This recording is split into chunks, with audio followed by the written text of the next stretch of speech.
Not likely to happen, but when it does. Yeah,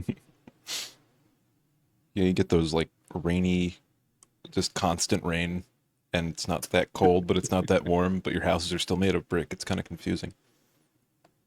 I guess clay is in the ground. It's very plentiful. That's kind of why. It's also because it's more often cold than it is warm over here. Lazy Just the world second it building. gets to second it gets to a fucking Oh. warm day, you just feel like you're in an oven. Oh man. So last Which now I session. can say Yeah, I go ahead. understand more. I was just saying now I can understand a little bit more all too well because now I know that Illinois it's always cold. It's cold, so when it's hot, it's hot. Mm-hmm. So last session was, well, that happened.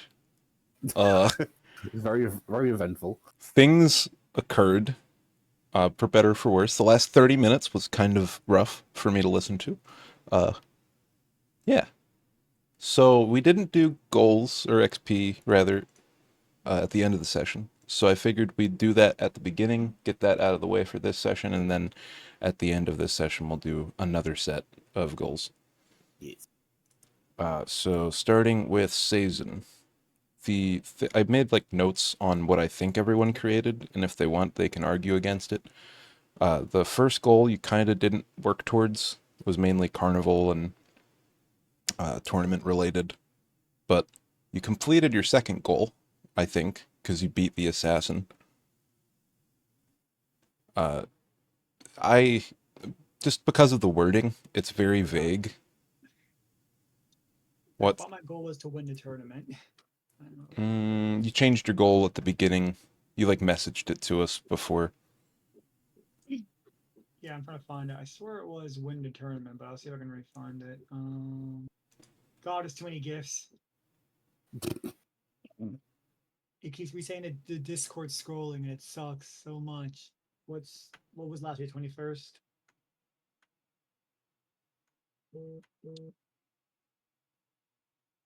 Yeah, no, actually it was beating the assassin, you're right. Yeah, I think Thump kind of checked that for me. We all Yeah. we all figured that out. So that was a medium goal, and you'll get 450 XP for that, and then I'll add it up, and then I'll give you a big number at the end. Okay. So 3, I think you worked towards figuring out where Leto is. You kind of are learning his behaviors, just being in his proximity from being in the city and being close to him in the event. So I gave you 50 times your level for that. So that's total of 600 XP for last session. And I'll put it in your XP chat so we can keep track. Okay.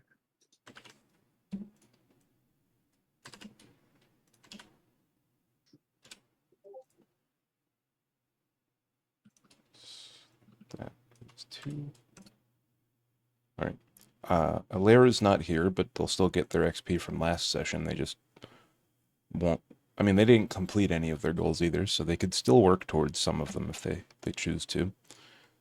Since we're on this topic, does anyone volunteer for controlling Alera this session?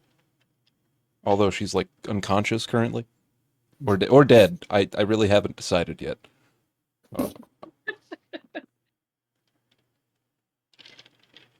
Ain't me today. Sorry. Okay. You're not even controlling your own character, never mind. Little Lara. I guess I let it be bumped considering technically the fatal was in your hands. Yeah, I think that's Yeah. fitting. So their goals are, I want to take my tavern back, survive the tournament, which she failed, technically. Say. She's not dead, but she's not alive.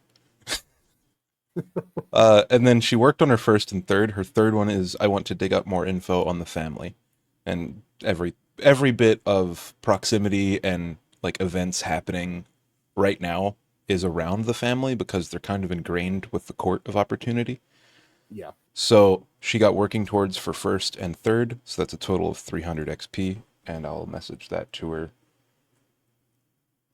right now.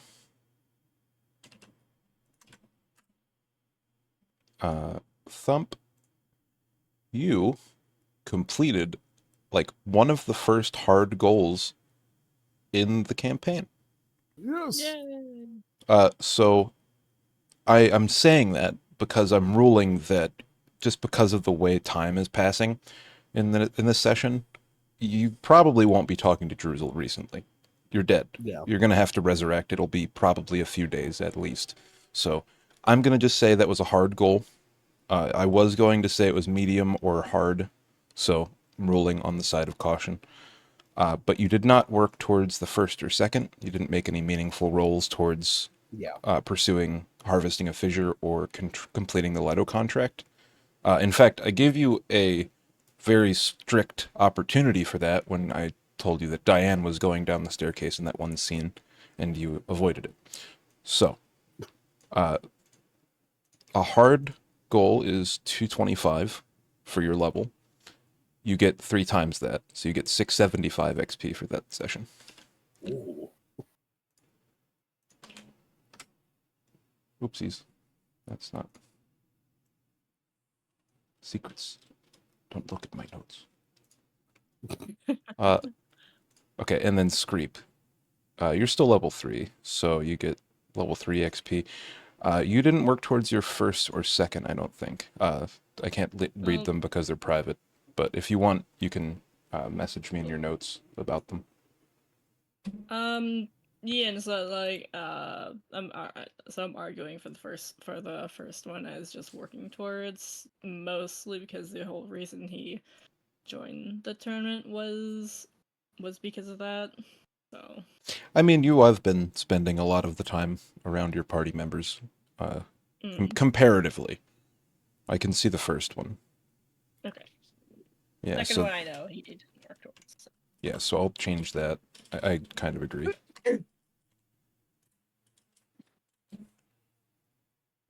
And then you finished your third goal last session.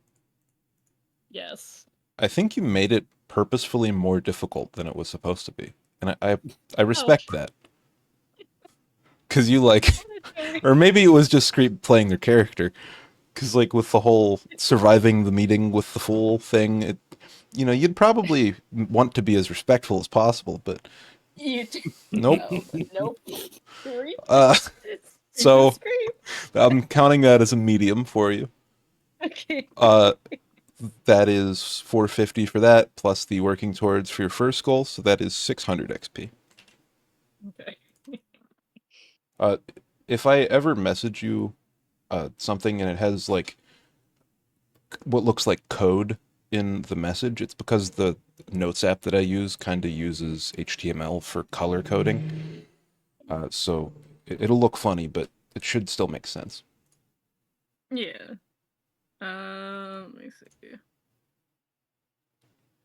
So there's your total XP, and that's how every session going forward is going to be formatted. I've noticed that there were 1 or 2 goals that I gave XP for twice, and I'm not going to say anything because no one really realized, but I did. So I'm changing how that works. Mm-hmm. So I'm going to be messaging you that at the beginning or the end of each session whenever we do XP. Mm-hmm. Let me change Screep's third goal. And so now I'm going to just delete any of the goals that we completed. I need to read the recap of last session. Yeah, it was a lengthy recap. Put it that way. That's fine. That's fine. I just need to know what happened so I can make another goal.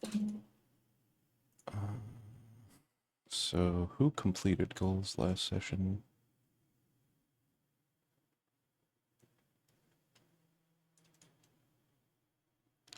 Yeah, I have this massive archive/recap note sheet, and I just copy and paste the entire goals section of my notes every single time, and it's already like a quarter of a gigabyte, just plain text. Okay. So who has new goals now? I've got one now. Replacing the kill for Druzel. Technically, I'm gonna have to replace the beat the assassin because he died. Do you want to come up with another goal for Alera this session, Thump?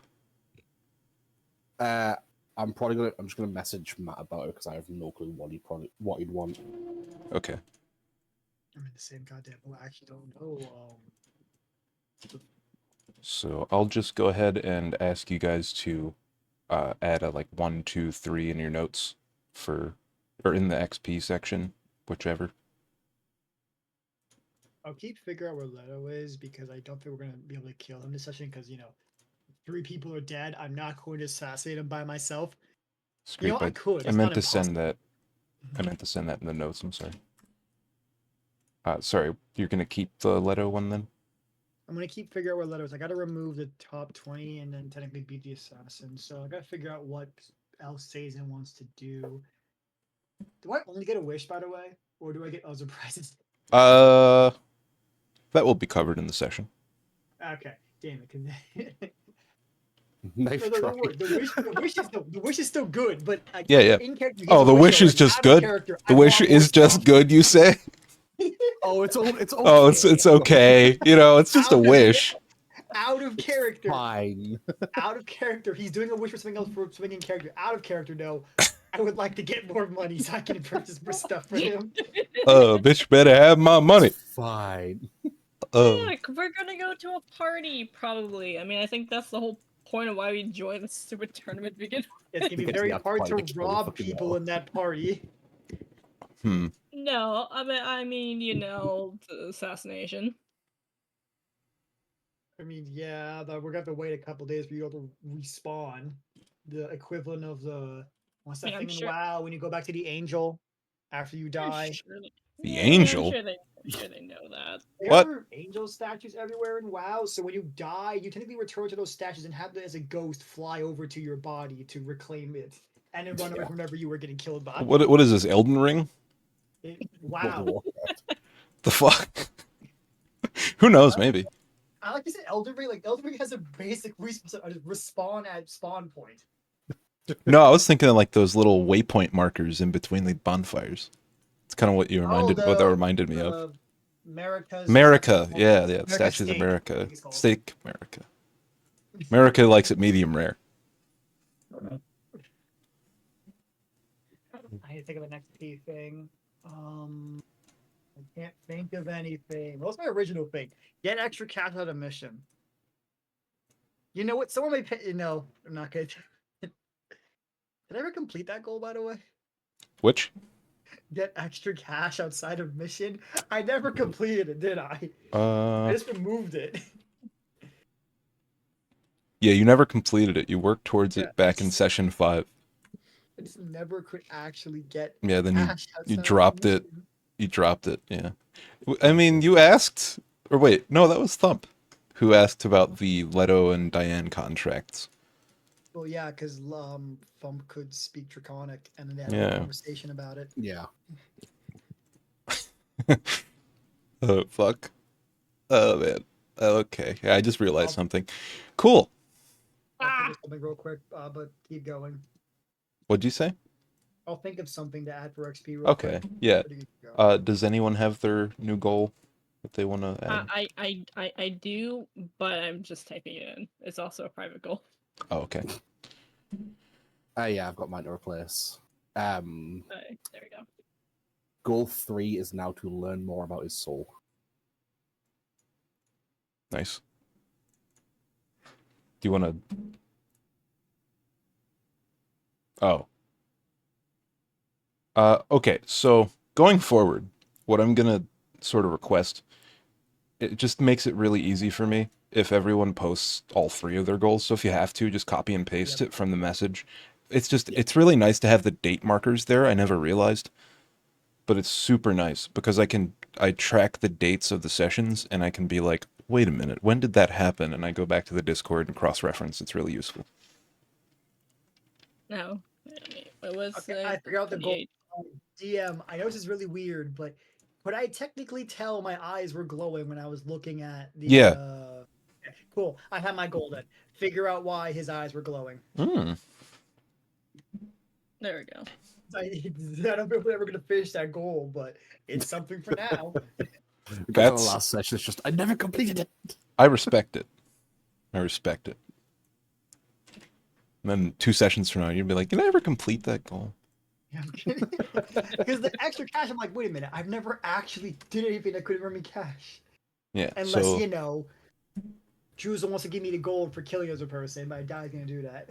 We end up fucking finishing the campaign. And it's just I never did figure out why my eyes glowed. Oh, it just happened. Like, God damn it! It just occurred, huh? I guess. Figure out why goal difficulty impossible. Alright, but I'm all good. Yeah. DM is the new goal for Screep. Okay. did you hear what I Like- said about the reposting the goal in the XP chat? Oh yeah. I mean, I was That's just fine. putting the date. I just put in the date. I don't know. Yeah, it's nice to have each separate message. That way I can go back Okay. through. I mean, you can just copy and paste it into the new chat. It's fine. Alright.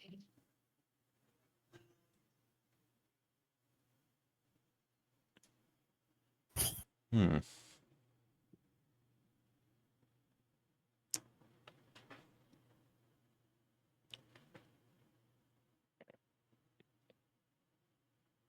Cool.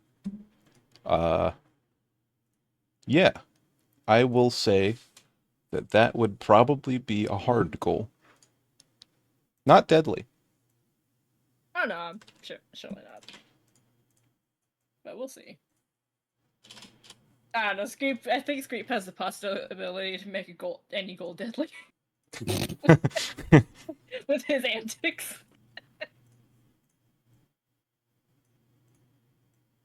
All right. So that's 2.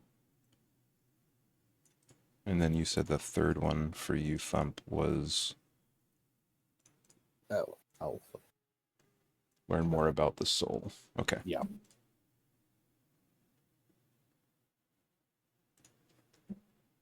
Did you reach out to Ilaria yet? Yeah, he doesn't know what to put down. He said, as a temporary one, to put down protect thumb. Cool.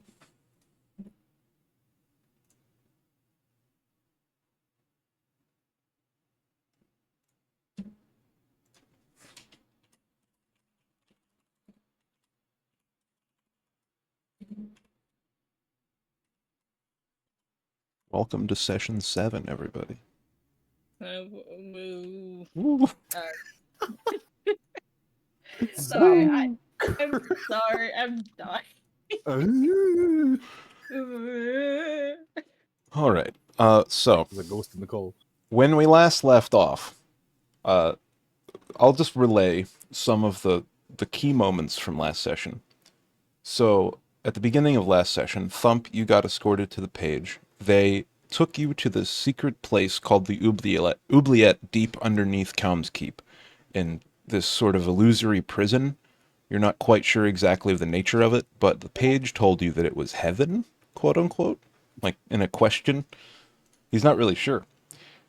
Thump, you discovered that you do have a soul, and you met a werewolf being who wants to eat it.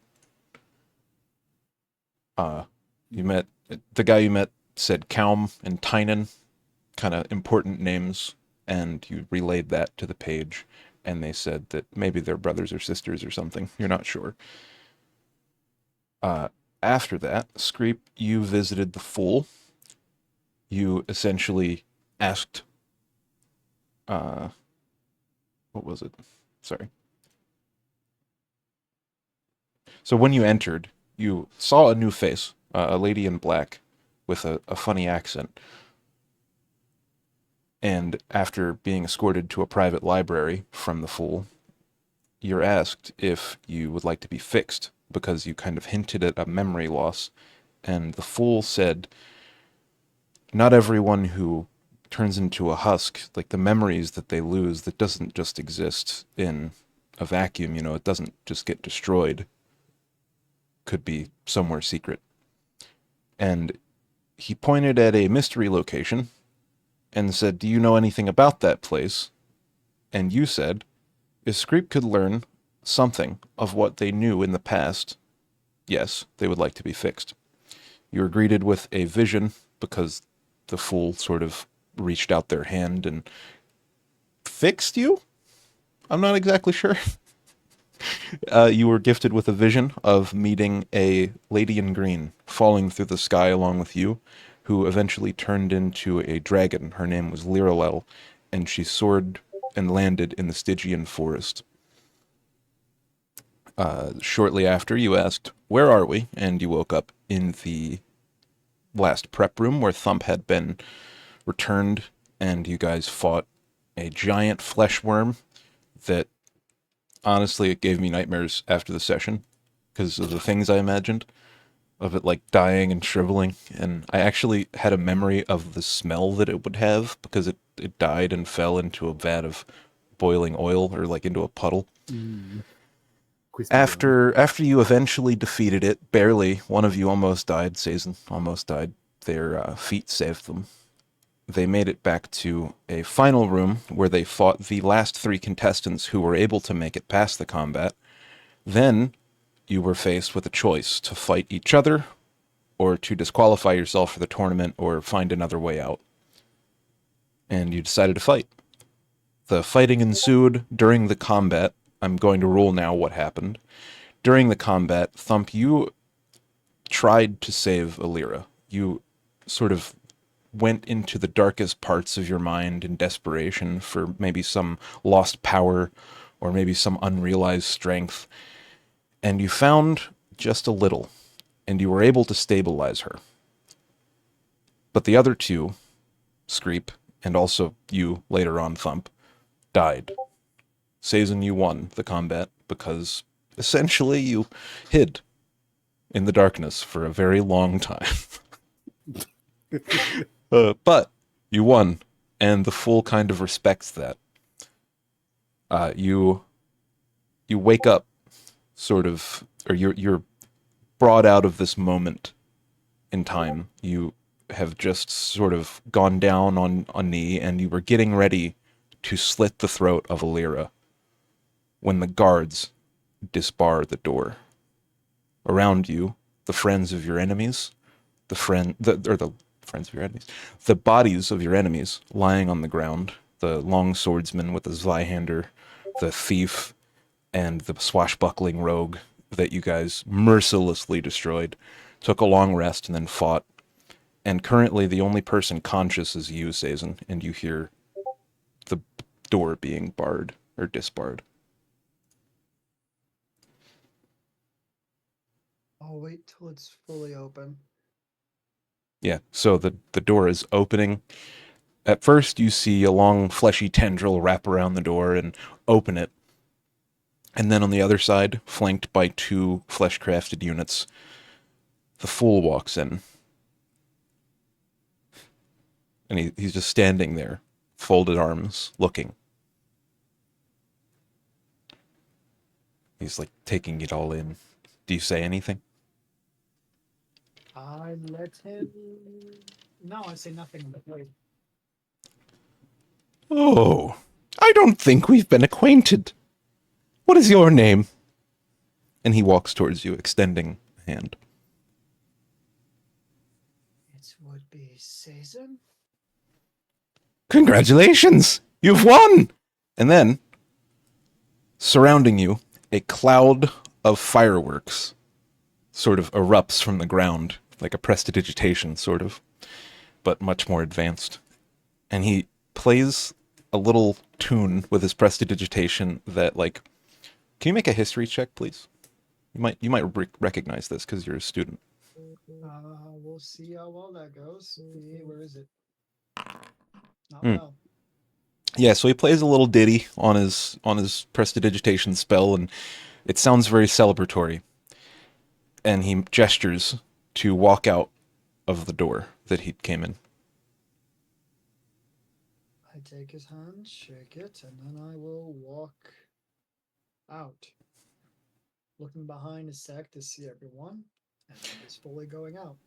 Yeah, so as you walk out, the fool doesn't necessarily say anything, but past you is like 6 of the flesh crafted units, the hook man, like the hook handed arm guards with the knuckle. It's essentially like a knuckle dragging sort of humanoid with long tendon appendages with fingers wrapped around the end like a ball, almost a mace. And they reach down and start picking everyone up. And they follow in a bit of a parade fashion behind the fool, just a little bit of a distance. He's taking you past it almost looks like a cathedral. There's a podium at the end of the hall, and then to your right is a door, a rather large door, larger than the door you came from. Then to your left is another wooden door. It looks a little bit older. He's walking towards the older door on your left, and forward you see a podium with pews and stained glass windows, just beautiful, intricate stained glass windows. Have you ever been here before? This is a place of worship for the formless lord that rules opportunity, Lord Damakin.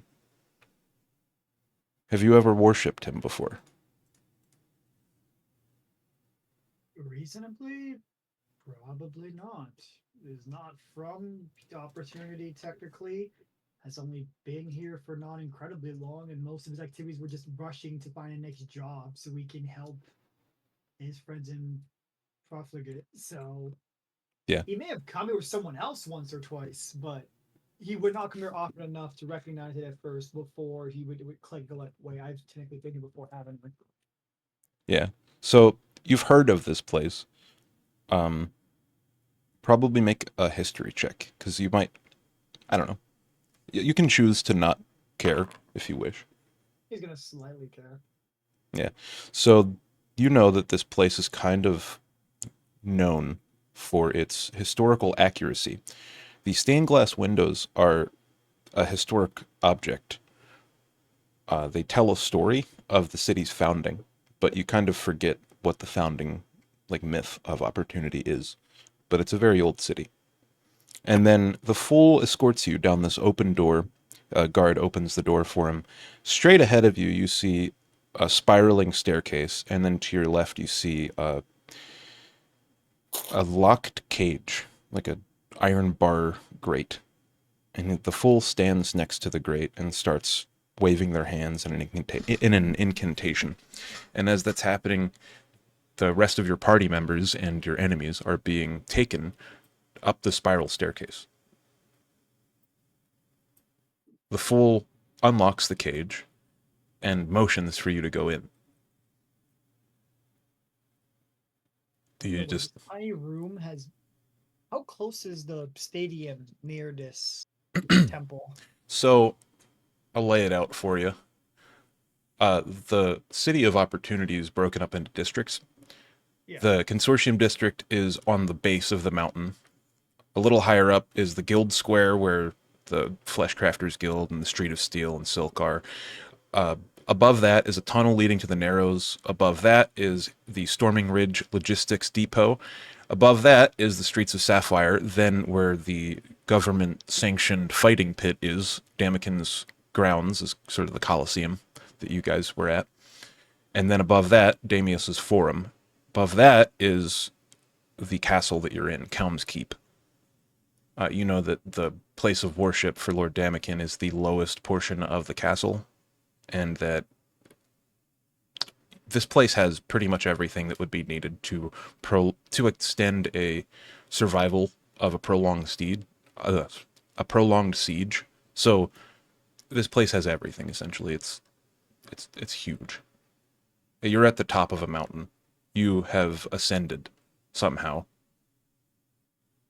Okay, so I wasn't crazy about how we were somehow over here.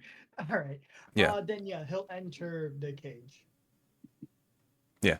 So he opens the cage, and it's leading to a simple stone room, braziers on either side. And there's a chair in the middle with a table and another chair. And the fool walks over and takes a seat. He gestures to the other chair. I'll go ahead and sit. I'm surprised you haven't asked what is happening to your friends. Would you give me a straight answer? Of course. I care about people, and if I wanted an answer, I would simply ask. You can make an insight check if you wish. Yeah, I'm going to. The only reason he hasn't asked, he figured he would get smite or some stuff. Okay, great. Damn. Holy shit.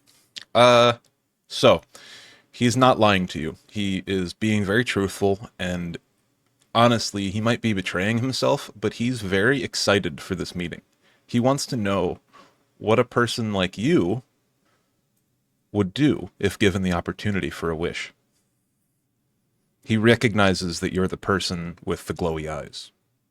Ah, that's great. So that's what he said. So you said, well, fine then. Sorry. Oh, well, yeah, sorry. He would go, well, fine then. What will you be doing with my friends then? They are going to the resurrection chamber. They will be well taken care of. Aerith does a wonderful job.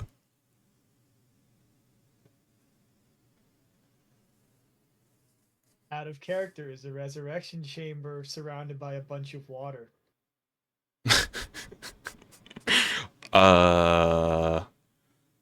You may not know. Can you make a history check? Or a... Hold on, let me see what check that might be. Citizen just has a really like vast obsession with water. No. It's different. I will post if I I'd can say- find the thing. History or perception, maybe? All right. Give 'Cause- me 1 second. There's some iconography that might be obvious to you, being a student. Perception, because I'm gonna just not. I don't have good intelligence. Okay. Yeah, you're not really exactly sure what he means by that. It could be a part of the castle that is dedicated to resurrections. You're aware that the Halessian Institute has a resurrection room. It's sort of like a clinic, like a health clinic for students who have passed in either like a research and discovery role or, you know, just a general infirmary.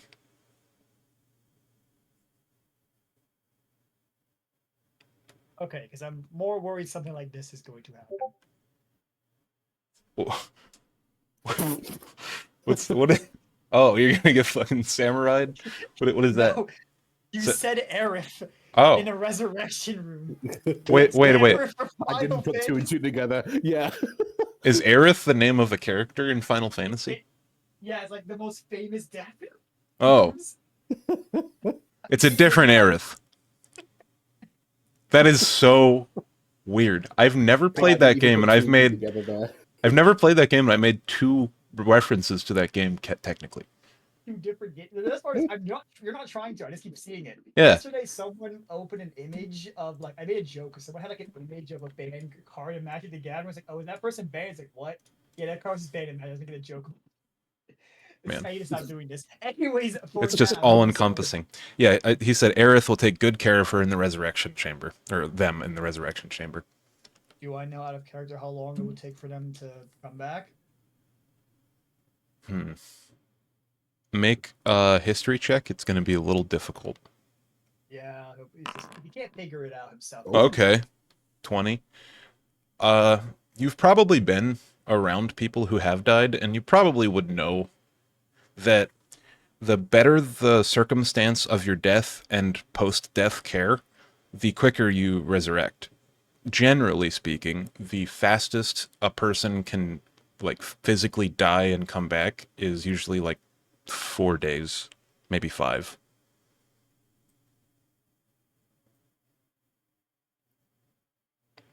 But, you know, it might be a little different because they have a room for this, and this is Calm's Keep in one of the more prominent cities in the setting.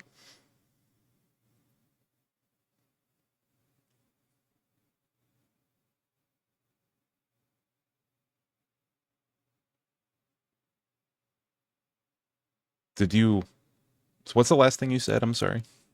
No, that was he was then basically. I guess he'll basically say, well, as long as they're perfectly fine and recover well, that's all that matters. Thank you for being somewhat honest. Oh, I am always honest. He's not. You got a crit. He's not always honest. Reasonable insight is no. Yeah.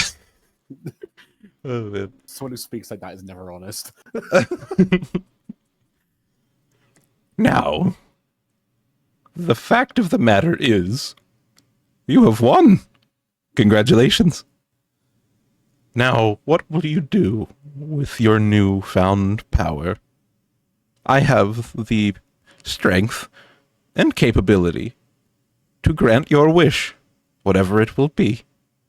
There are a few rules, however. Obviously. Go ahead.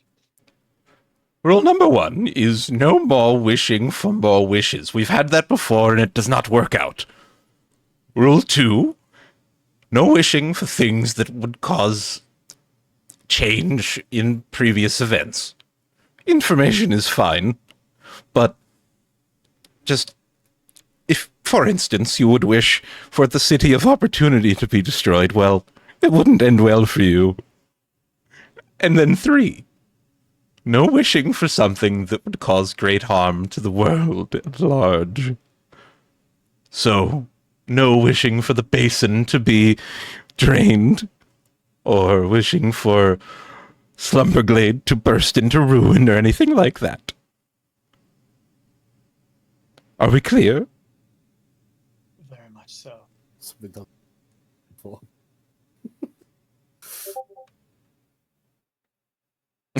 Money. Just ask for 100,000 gold. Fuck's sake. Sazen's gonna kind of put his elbow on the desk, do like the finger thing, and tap his fingers, just thinking, and just go. Pauses. Wait, the second roll. Now we change previous events. Okay. Then it shouldn't do that. This should be perfectly fine. Huh. The last event was 10 years ago. Would I be allowed to ask questions? There's one thing I actually am curious about. The person who won 10 years ago. How'd they wish for? Great riches. That's it? That is all I'm going to say. It was a little more complex than that, but great riches is the gist of the wish. To warn you, from now until we leave this room, anything that says I wish is the wish. Thank you for telling me now. All right. You can answer or ask as many questions as you wish. Wish. Okay, you did notice that. No. Okay.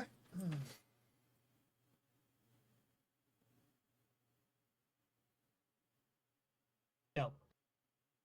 Let's not make this any more complicated than it should be. I know what I would like. That is uncommon.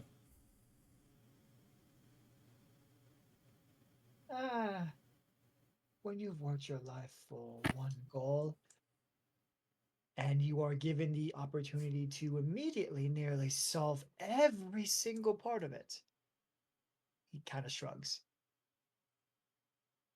You take the deal. I think that's a good part to fade out for a second. Oh, perfect. So it'll give us time to think. I fucking love the Fool. I like the Fool as well. It's my favorite accent. So Alira's stable, theoretically speaking. So she'll wake up in this amount of time.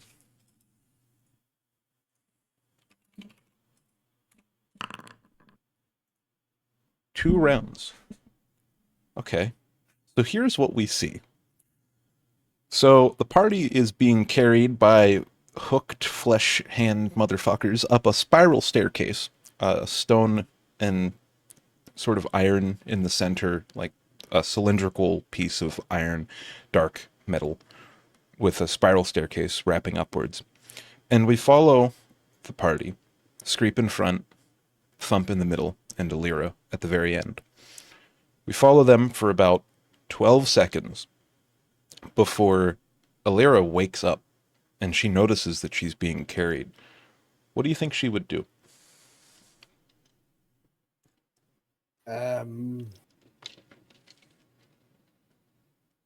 Probably question why the hell she's being carried, because she was the first one to go down. So she doesn't know exactly what happened after that. Yeah. So she would say something along the lines of, why am I being carried? Where am I? Why the hell are you carrying me around? Oh, simple orders. Simple orders. You're to go to the Wait a second. Are you okay? What happened? Are you alive? And he sets her down. You know, he's like 6 feet tall, so he sets her down on the ground like 2 or 3 steps up, so they're eye level. And the other two are continuing up the stairs. I should explain that she was like stabilized by Thump, if she would know that. I'm unsure. I'll make a perception check. I feel like that might be accurate because Probably, yeah. you know you're unconscious. Either that or a history. She's a +5 in history. I'll do that one. Holy shit. So she has perfect memory of everything that's happened because she's been like slightly in and out. She's very, very lucky.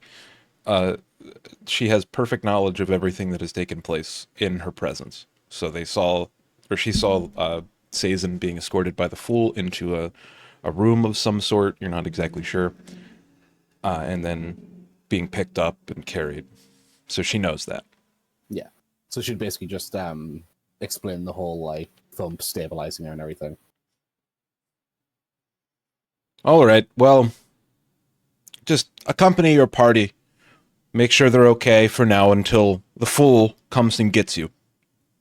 Capiche? Understood. I don't know why I took that from Joey. That's a stupid word.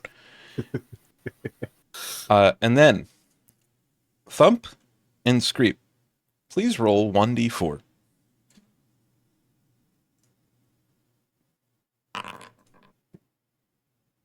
Screep rolls 3, and so does Thump. Excellent.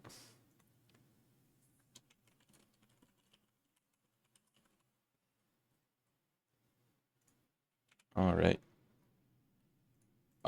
Can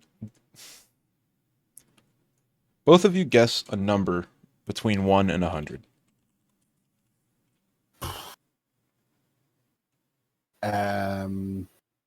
63 is Screep's. 47. Holy shit. Okay, Almost dead on. so Thump, the last thing you can recall is being hit over the head by Screep with a blade and being burnt alive. But you're fine.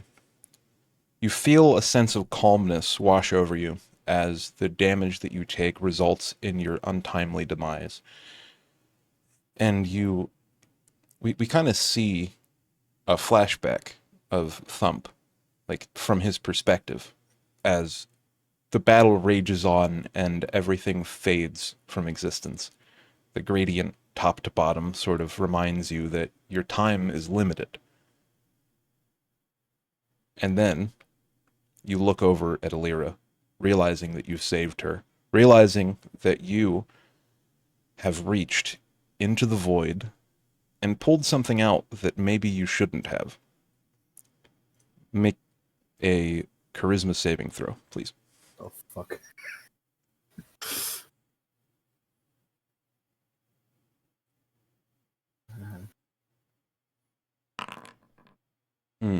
Oh, fuck. Okay.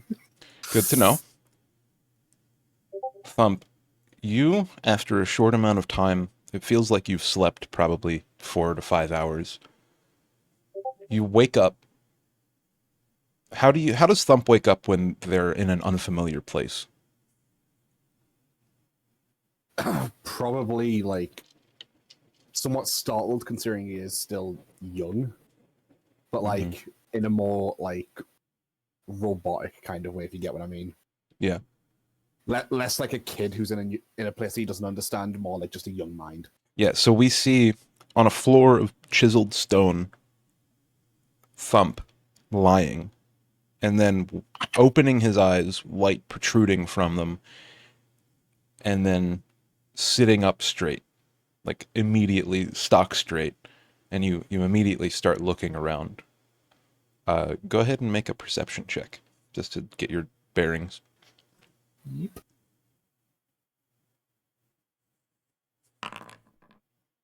Okay. So you are in a cathedral of some sort. You recognize it to be a familiar place. Now, I'd like you to make two saves, or two checks, rather. A check and a save. A con save and a history check is what I need. Right. Do the concept first. Okay. 3. Oh, nice.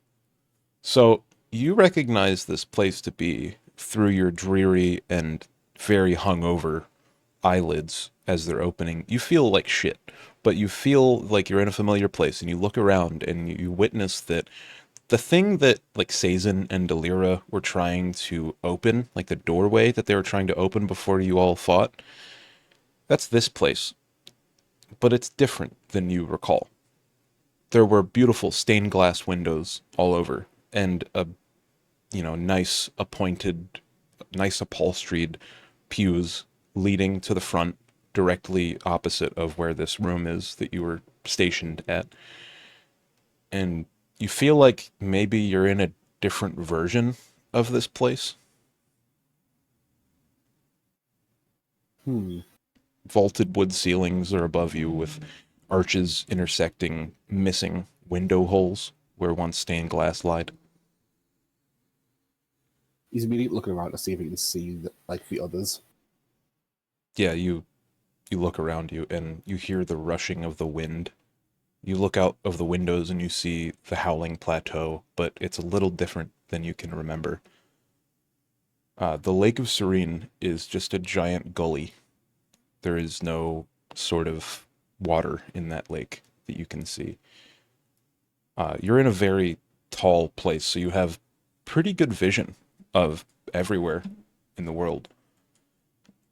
The Howling Plateau, where that text is, the Obsidian Peaks, you see it's missing that middle spire. And it's also missing these buildings over here. The Halessian Institute is under construction, it looks like. The walls haven't quite formed. And the biggest difference that you can tell is that the City of Opportunity below is barren. The only building that you can tell is this castle. Everything below it is undeveloped land. You don't see your party members anywhere nearby. He's just gonna audibly just go, "Where the hell am I?" And just start to look around the room for any sort of hints as to what's going on. Yeah, you see the room that you just came from, virtually unchanged, other than not having bodies on the ground. You see the giant doors leading to the Colosseum there on the other side, and then you see a smaller set of doors off to the right if you're looking at the doors that you came from. Behind you is a pew with a book on it, and then you hear a slight cough, almost unnoticeable at first, from the direction of that small door to the right. What, coming from the other side of the door, or just in the direction of the door? In the direction, muffled somewhat. Maybe it's behind the door, maybe it's further on. Alright, when he hears it, he's just gonna swing his head a bit to try and catch who caused it. Yeah, so when you swing your head and look at it, it is definitely coming from that place. And can you make a history check? Yes, it can.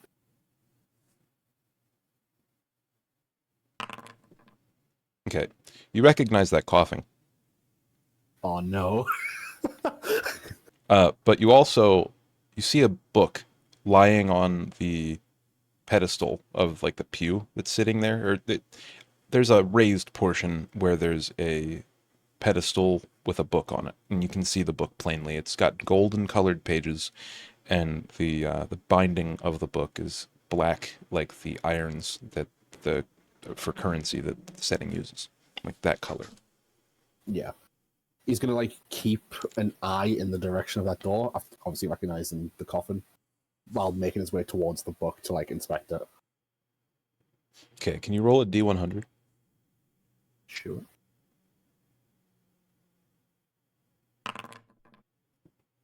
Okay, yeah. So you make it to the pedestal, and you're just standing there. Do you pick up the book, or what do you do? He's gonna look at the book first, and then like just to see like what's on the cover. Yeah. So there's a strange symbol on the cover you don't recognize. Curiosity would get the better of him, so he'll pick the book up. Make a Constitution saving throw. Ooh. Yeah, you pick it up and you immediately shudder. Like you've never really experienced it before, but it feels like you've been like rebooted. You know, you get that spine chill effect and you pick up the book. You have it. It's in your possession. He's going to take a quick like when you like use skim through a book to like try and get the general gist of what's in it. He's gonna like kind of do that. Yeah, the pages are blank. All of them. Right, he's just gonna like stow the book, but like he's gonna keep a mental like record of the symbol at the very least that was on the front, just in case whatever this isn't like the real world.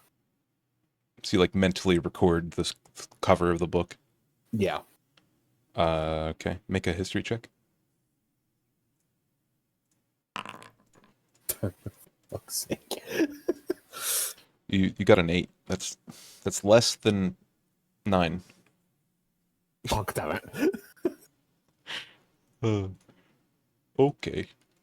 So then what do you do? He's gonna walk towards the direction he heard the cough from very waringly, like very carefully.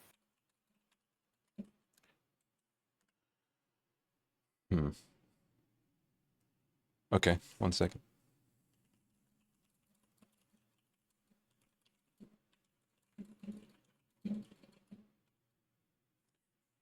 All right. So you walk towards the door, and you hear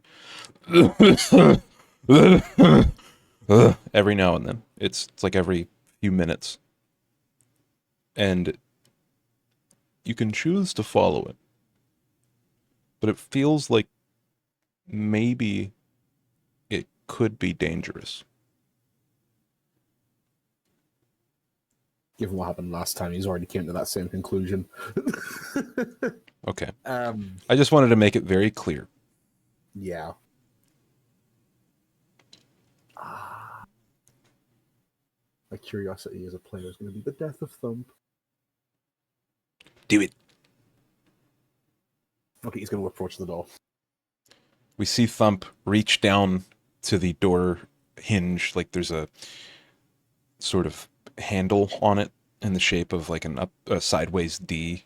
And you reach down, grab it, spin it to the side, unlatching it. And as we pull the door open, we hear the words of the fool. So have you decided what your wish will be? Sazin. Evil motherfucker. Sazin, what are you gonna tell him? Dude. Cool. I will tell you what I've had my wish be before. His wish will be, assuming this works, the idea was going to be that in Profligate City, the people there are still not great from the events of. Did it ever have an actual name what the event was called? You gave a name, I think, but I don't remember it. From the war 20 years ago. They just call it like the weapon that was used on the Ashen Wastes. Okay, there's no historical name. Goddamn historians and their failure to make good names. The history major here. From the weapon being used. Oh, The land of Elysia is still in struggle, if possible. I would like to restore it, and particularly to the orphans of. I named my. you named it Past Life. Thank you. Particularly to the orphans of the past life. I would like for all of them to have the juice and money to live a capable and safe life. And for the rest of the profligate city to be restored, with them being one of the higher restored, or at least safe.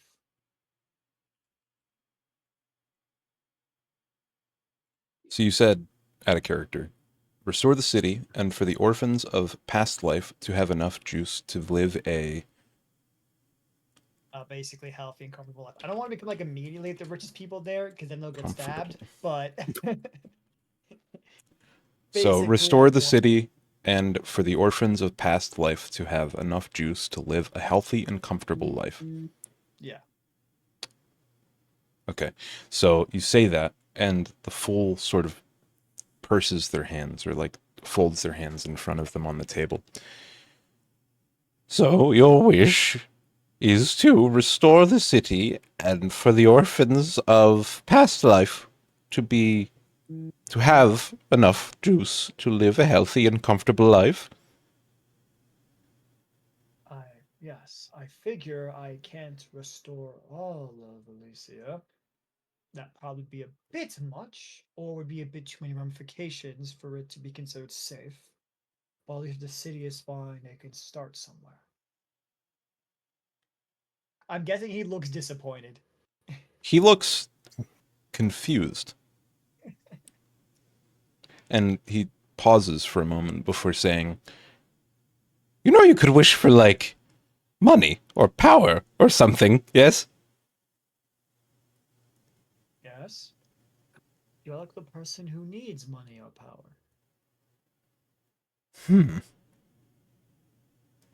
Okay, done.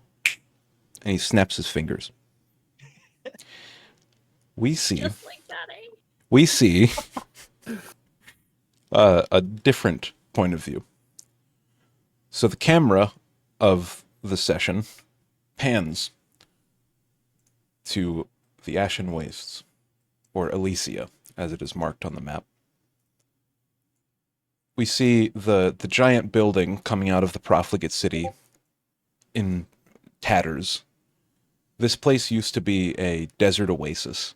There used to be rivers of the juice flowing directly from the basin all the way out to the coast of the ocean, to the endless sea. And during that time, it was a very prosperous place. Culture, literature, history, technology, science, everything prospered here. Until a weapon was used during a war between Slumberglade and the profligate city. In that time, the lakes have dried up. Everything's become as sandy as a desert sand dune. It's devoid of juice. The people in the profligate city are only alive because of trading caravans traveling from Eastwatch and also from the Halessian Institute to the major cities of Elysia. There's limited population here. There's even more limited agriculture and like industrial output of this place. It's virtually abandoned because 25 years ago, a giant weapon was used to dry up the sources of the juice in Elysia. So we see, as it is now, current day, topographical map of Elysia as it's right there on Foundry. So we hear the audible snap of the fool, and we see things open in the ground. Here, and here, and here, and also right here. We see huge building-sized fissures open beneath the ground, and juice pour out of them, profligating through the entire place of Elysia, around the walls of the city, and then it converges. It goes directly over top of the profligate city. And we see the walls fade from a tannish brown color to a bright and sterling white. The cap and what was once the capital of the city, the Capitol building, where everyone had ruled and lived, be restored to its former glory. And then we go back to Sazin. So are you happy with your wish? I'll have to go back and see to make sure everything is good. I think you'll be pleasantly surprised. It's not often we get selfish wishes like this. It's been 70 years at least. What the hell was the last wish that was that selfish? Selfless. If I told you that, I'd have to kill you. All right, perfectly reasonable. Now, the question of your party's further involvement in the court is somewhat under question, I must tell you. And his demeanor grows into a somewhat more severe one. Sazin will stay calm and just raise an eyebrow. Accurate explanation. Now, I have been informed from parties that you don't necessarily know that maybe you mean to circumvent the family.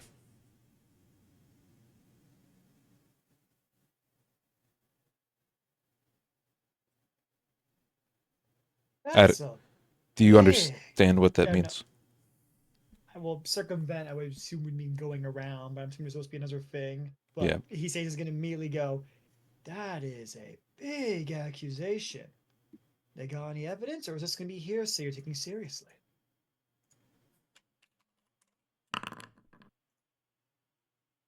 It is no mere accusation. We have it on good authority that you and your party members are going against them. And by all means, that's allowed. We don't rule that. The family is just a mutually agreeable association. But I warn you that if you should make decisions that inflict our bottom line, then you might not have a good time. Put it that way.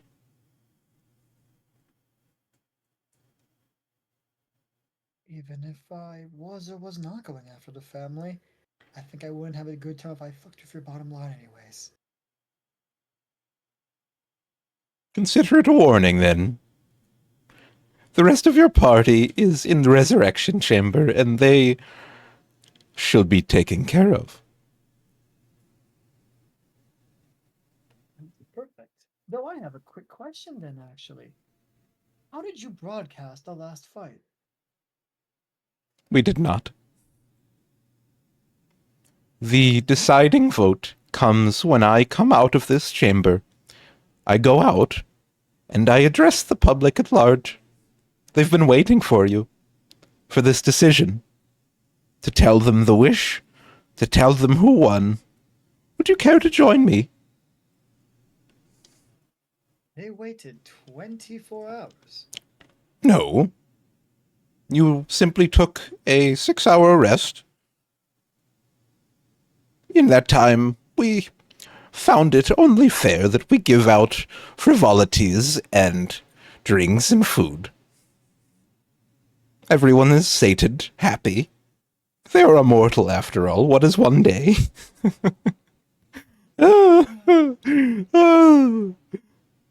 He's then going to push back to the chair so we can stand up. Then let's go ahead and not take any longer for them to get their answer on who won. I think that's a good place to go over to Thump. Thump opens the door. On the other side, you see another room. Sort of cylindrical column of a room next to a 10-foot hallway, stone encased stone hallway. Kind of the same pattern that you remember seeing on the hallway towards the oubliette, but a little shorter this time. Is there any sign of the dude? No, it is a abandoned hallway. There's no one here. There's no lights on, the flames are gone out in the braziers. The wall sconces are there, but they're not lit. It's like a scene of a fucking horror game. So I'm just gonna keep his guard up and slowly walk down the hallway. Does Thump have dark vision? I don't think Warforged do. don't think so.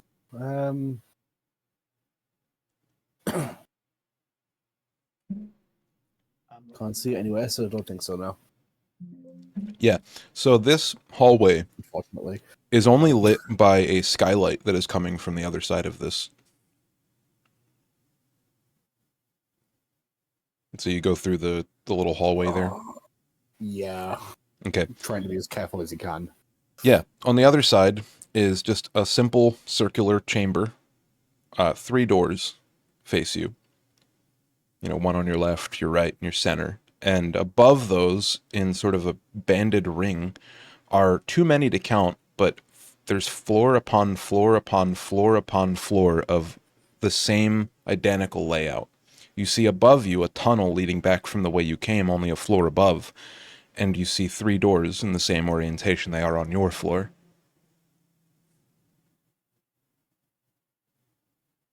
Some kind of fucking liminal space.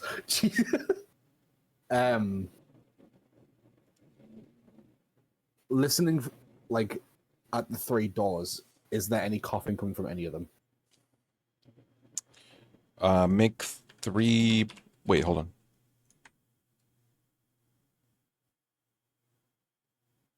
Is there any coughing coming from any of them? Yes. Yes, there is. The door on your left and the door on your right are both coughing at you. Same thing as far as you can tell. If you choose, you can make a investigation or insight check. I'll make an insight. Okay. So the door on your right seems to be like a fake cough, almost. It's slightly drier, slightly higher pitched. It's not exactly what you remember the coughing of the being that you met in the oubliette being like.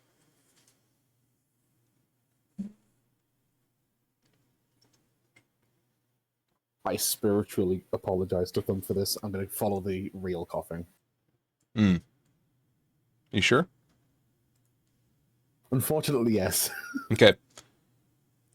So, on the other side of the doorway, you open it, I imagine. And on the other side of the doorway, you're met with the same saffron ember smell that you smelt from the page, the fool, and this creature. It's very sterile. The whole environment has been devoid of smell. But this is very, very evident. You see the same long hallway going to the same iron grate in the ground, about 3 feet by 3 feet wide, lit by moonlight coming from below. Question, is the smell stronger here than it was on the others? Or not just as strong? Make a insight make a investigation or perception check. A lot better. Yeah, it seems to be the same smell, but you can't really tell. Maybe it's because your proximity to the smell. Maybe it's just the way this place works, but it's unclear. Yeah. He's going to walk towards the iron grate. Yeah, so you slowly lumber your way over to the iron grate, and below you see the same images as before, the moonlit window. It doesn't seem to have changed at all. every bit of the chamber is exactly the same way you remember it being during your visit with the Fool. He's going to test to see if the same thing happens as last time. He's going to look away from the hole and look back. Okay. Make an intelligence save.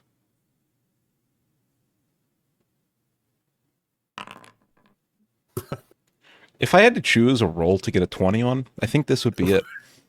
Oh, thank God. So, you see below you, you look back, and you know you're observing the world as it is currently being. Like, it's very obvious that it's not an illusion. You're in a different place than you were when you were with the page. The same door lies to your right, leading to a staircase down to the chamber.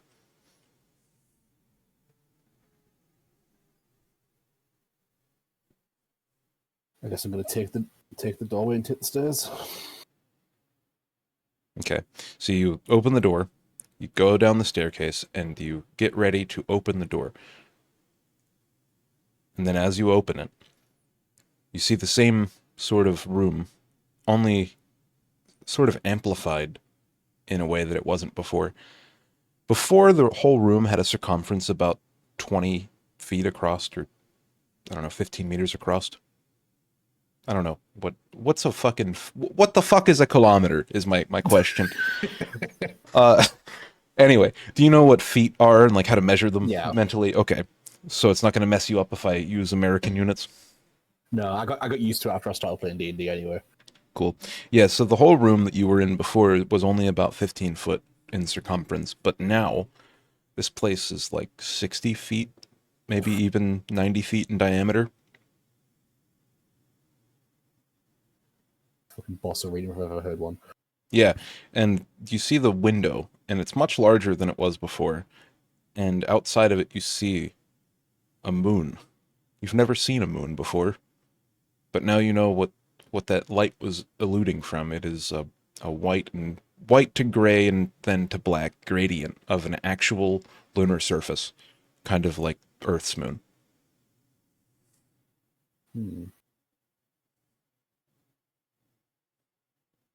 I imagine Thump to be kind of fascinated by this.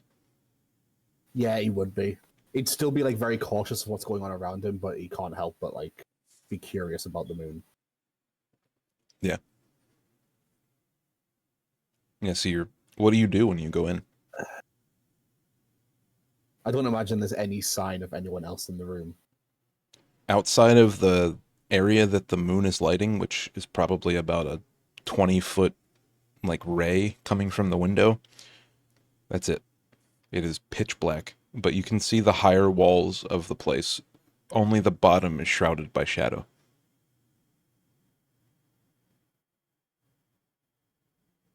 He's going to tentatively take a few steps in. Yeah, as you take your first step into the room, you hear the coughing coming from the other side of the room, and then a rattling of chains. You see the eyes open and close, and then open. What are you doing here again? I told you to leave! I don't know why I'm here either. I'm trying to figure that out as much as anyone else. Do you know how long it has been since I have attempted my duties? Do you know how insolent you seem right now? With as much respect as possible, I don't know who you are. What are your duties? Make a persuasion check. Please, for the love of fucking God. You can use inspiration if you would like. That is true. You're going to have to remind me how it works again. If you have inspiration checked, you can get advantage on a singular roll, and then you uncheck the inspiration. I give it out as like good role play advice or that kind of stuff. Like whenever DM Fiat, you know, that rule. Yeah. I'm definitely using that here. Yeah. 18. Yeah, so... Oh, thank God I did. Yeah, what was the other one? 7. Oh no. Yeah, so you say, what is exactly your sentence that you respond with? Who are you? What is your In the duties? nicest way possible, I don't know who you are. What is your duty? Well, now it's very different from what it was before. It depends when you are asking. Now my duty is to eat when I can and sleep when I can't.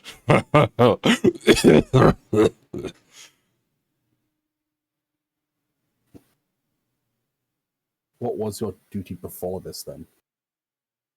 I was a god. Death and resurrection. When you died, you would talk to me, and I would determine where you went.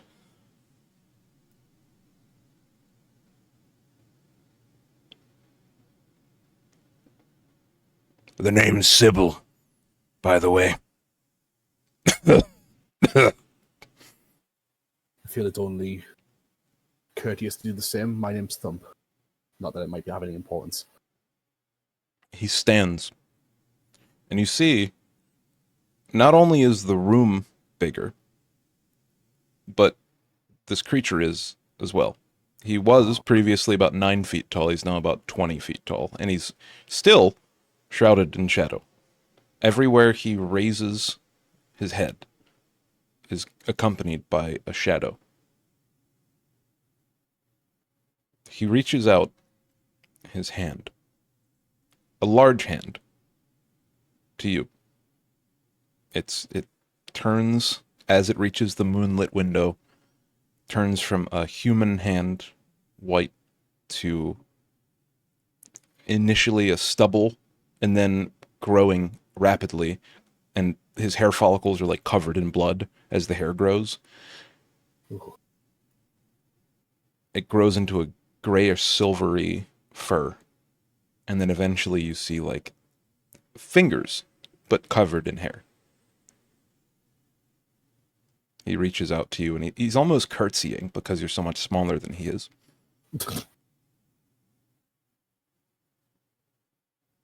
Can I trust that you're not just going to attack me the second I take your hand? I don't think they want you to be dead. Who's they? The precursors. You seem important to them. That's the only way you're here. There's no way you get here unless they thought so. What could... I'm just a construction. What could I possibly be that important for? I don't know. Yet.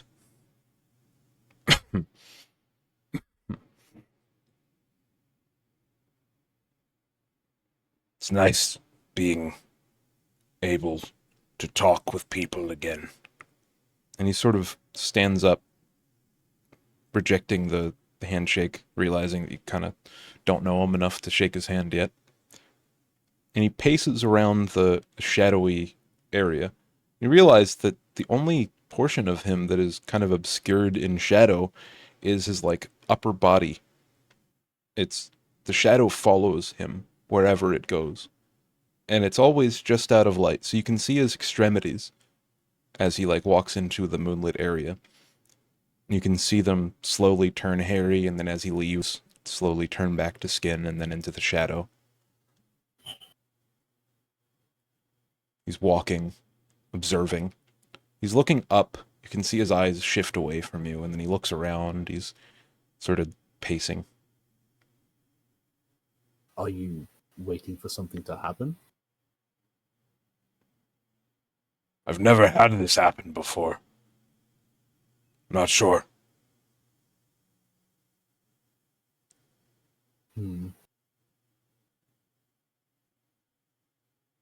Also, what was that other coughing I heard earlier? It wasn't quite you. I recognized yours. I've never been outside of this cell. I wouldn't know. That was probably a stupid question. My apologies. I'm chained, in case you hadn't noticed. And he rips at the chain. You hear Tang! Chang! You know, like the clanging of the chain against the huge stone wall. It reverberates. That's actually another question. What could chain a god?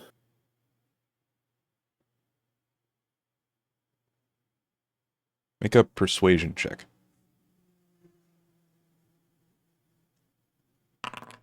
Fuck. What could chain a man? Touche. I was trapped. Assholes. Completely and totally without honor. Disgusting, this place. I came here thinking I'd fix it. I'm guessing they didn't agree with that. Despots often refuse justice. The people that trapped you, it wouldn't be those two names you mentioned last time, would it? Oh, you heard that.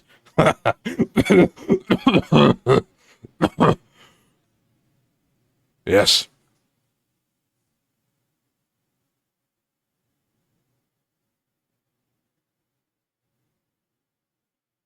Well.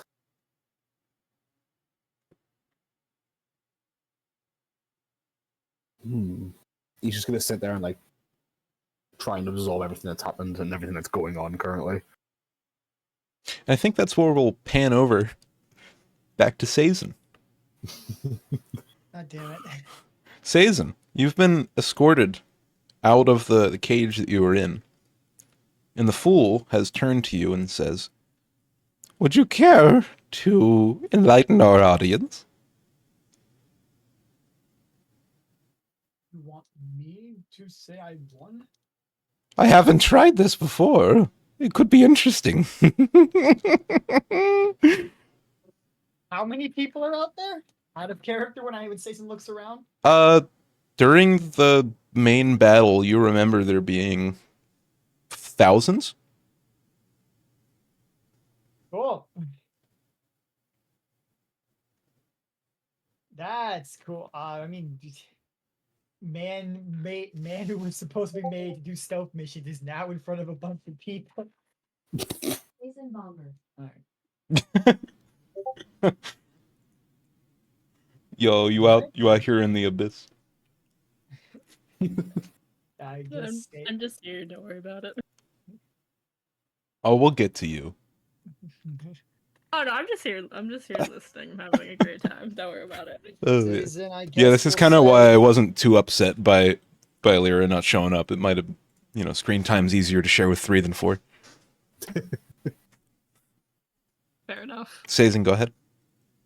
He's gonna walk out, accepting Fool's offer and go to the head of the stage. Well, yeah. Fool he didn't have a kinda- microphone. He used magic, didn't he? to Yeah, speak to everyone. So you mentioned that you'd be okay with that, and he sort of nods his head and starts walking. He goes up the spiral staircase, and then at like the second doorway that you guys reach, it leads out into a balcony looking over the middle of the Colosseum. And you see over the railing, like even before you get past the door, you see hundreds of people. And you're only, you see about 15% of the Colosseum, probably. That's gonna keep getting bigger. Ooh. So, are you ready for your announcement? Just tell them I won and my wish, and that's all. If that's what you want to say. Sure. I'm not really the showman type, so I'll just go with that then. I'm not really the showman type, so I'll just go with that then. Very well. And so the fool walks to the edge of the balcony. And everyone sort of hushes after they realize who's up there. And he casts a spell, and he points at you to, like, get beside him. I know where to cast it. All right. He will then slowly walk up as well, getting into frame. Yeah, so Oh, it's the four. I just realized. he's shorter than you. Because you're not. an elf, right? You're like normal size, like 5 foot something, or what's your height? He's like 6. Yeah, you're like a foot and a half taller than him. Okay. I Our didn't know resident short king. if he made himself taller or shorter, but yeah, I just realized that. Wow. Okay. He's our resident short king. Actually,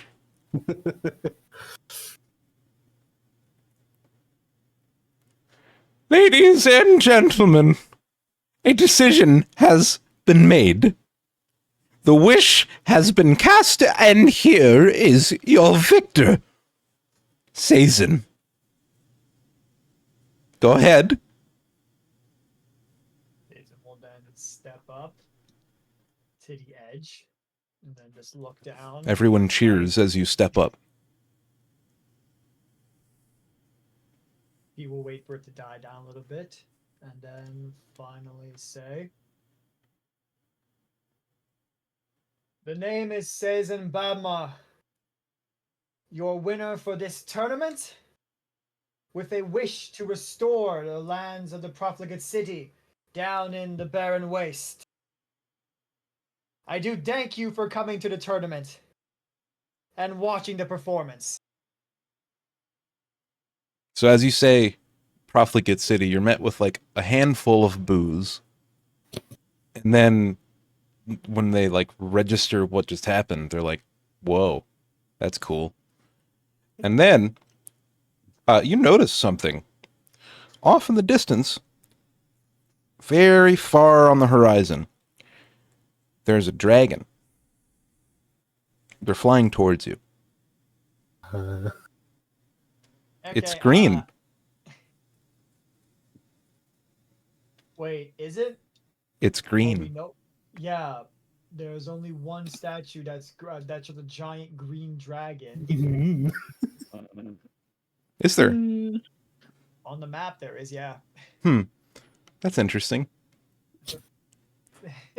I'm getting the feeling the little theory I had may be correct. I'm trying to look up. I'm trying to see if in character says it would be like, wait, is that not Damicus? In character would Sazin know much about, I guess, a green dragon or no? Make a history A check. character I know now. Yeah, make a history check to see what Sazin knows from their student tree. Why couldn't I persuade myself to know?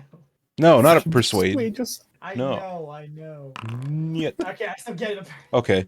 Yeah, so you know, the only green dragons you've ever heard about are either green dragons of luck from, like, fairy tales, or the Sleeper, who rules the Stygian forest. Oh, yes, it is her. Okay.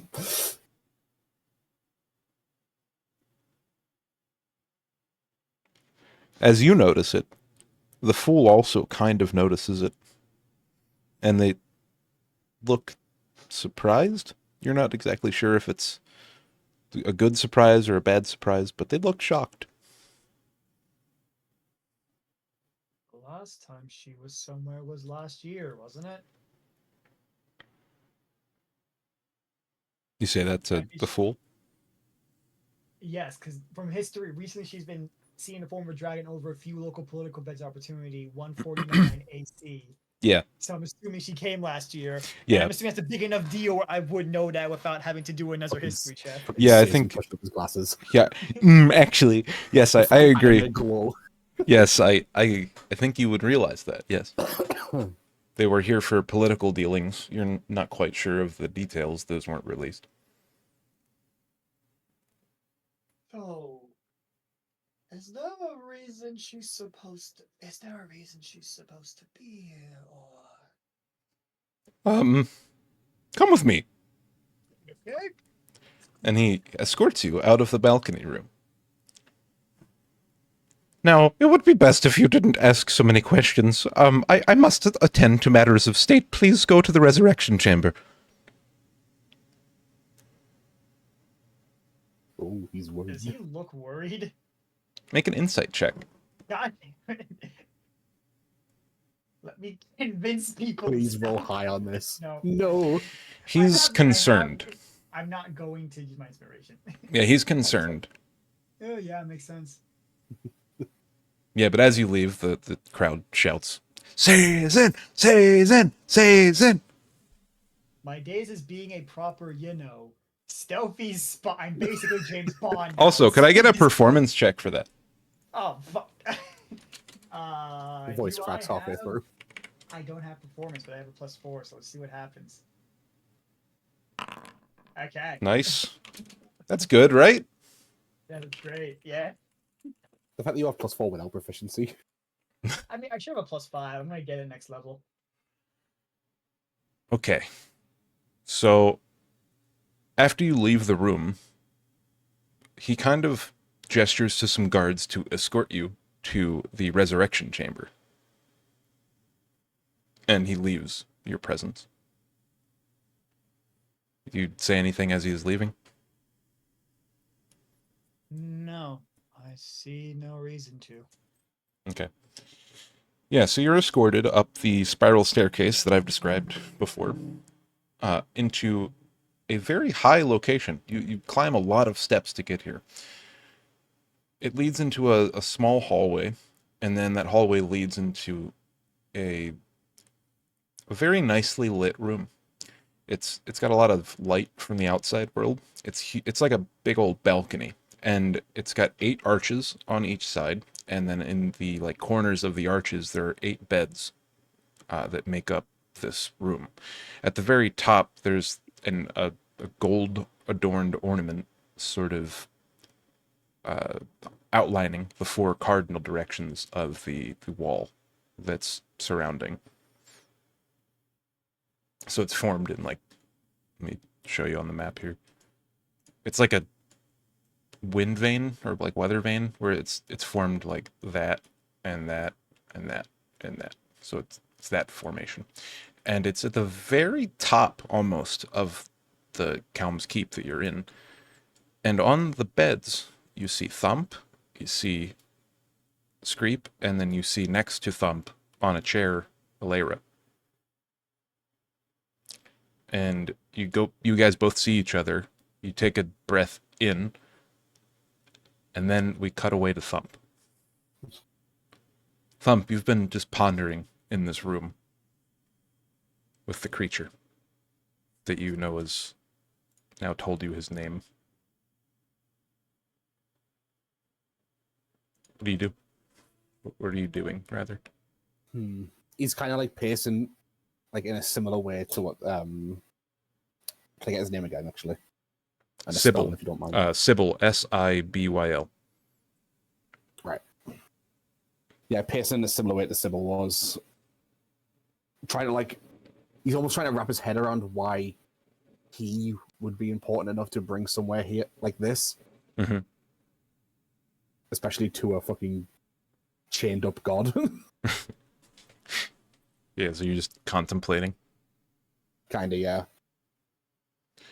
Yeah, so during your time observing this thing, you've seen it shift into the moonlight, out of the moonlight. It doesn't seem to cause them pain, but it definitely causes them bodily harm, because you see the blood every time the fur forms. And their eyes sort of change every time they leave the light. It goes from a azure color to an orangey sort of blue mixed to a deep red color as it's in the shadow. Do you mind if I ask you what could possibly be a somewhat personal question? I mean, I don't know why you're here, so go ahead. What are you, race-wise? Can't quite wrap my head around it. Do you want to know the last person to ask that question? I'm getting the feeling I asked a wrong question, a bad question there. It was that Tynan I told you about. He came in here, time after time, asking questions like this. And I told him the same thing I'm going to tell you. I was tricked. I'm stuck in here. There's nothing you can learn from me. He's just gonna like hold his hands up. For what it's worth, I do not have the same intentions.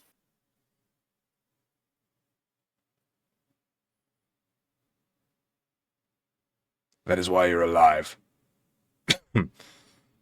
As he like talks, you can see that he's clearing phlegm and like he hasn't talked like this in a long time. He seems to be like remembering certain words, and the way that he describes himself in his head is changing because he's looking at himself like in the light and then out of the light. And you've realized this after like asking him all these questions because he sort of gestures more when he's talking. Yeah.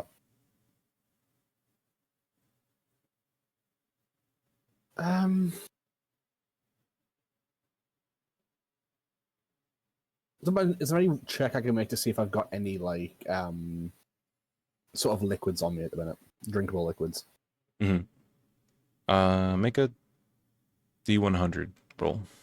And above like a 60, I think you have like your normal ration pack. Yeah. Fuck. Yeah, so you look on your kit, you have hardly anything. I don't imagine there's any way I can scramble anything together to use my brewer's supplies. That's something you keep on you. I mean, if you want, you can choose to start using your brewer's kit. You know what? Sure. Yeah, he just stares at you, very intrigued. What is your like end goal with this? Just to make something drinkable. Okay. That you can like offer. And to do that, you would roll like a performance check, or what is that? I'm not sure. What is it?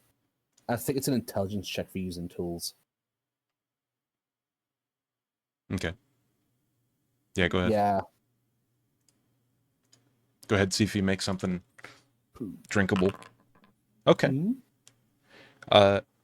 Yes, you eventually concoct something that is edible or drinkable or something you would not, turn your nose to.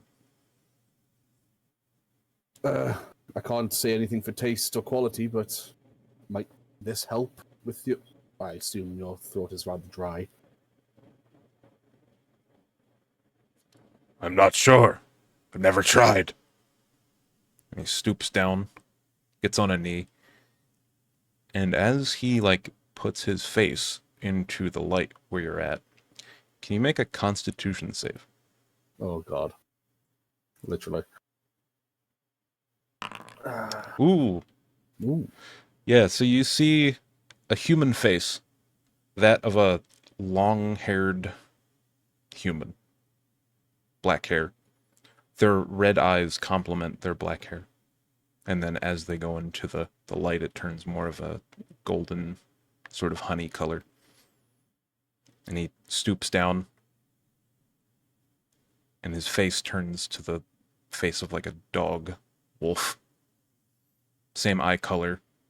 His hair turns to a gray and white. And he grabs, with his big wolfy hands, he grabs whatever you hand to him. What is you just hand him like a mug, or what is it? It would probably be his water skin, Okay. if anything. Yeah, so he grabs it with his forefinger and his thumb, and he takes a swig. It's not bad. Thank you. I did work in a tavern for a bit, so I hope I'm not a little bit rusty. Say, do you know what year is it? Where you're from? I'm racking my own fucking memory for that one. The session started at year 150 after convergence. Right, we're still at 150 now, aren't we? Not much time's passed. Right. Yeah, about a week and a half. We're in about 150 AC. So they got away with it then. Sad. What do you mean? I was trapped here. Ersiad and Calm came up with this idea.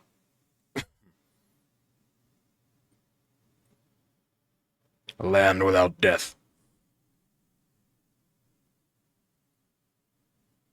I assume that's where you're from.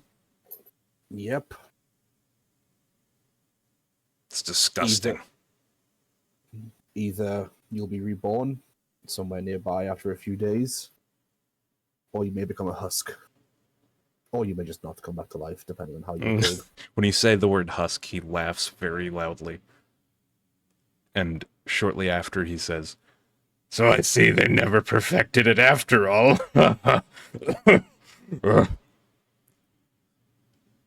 That's my fault.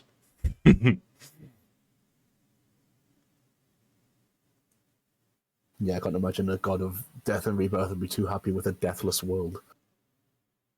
They tried to circumvent me. Doesn't work like that. Someone has to make the rules.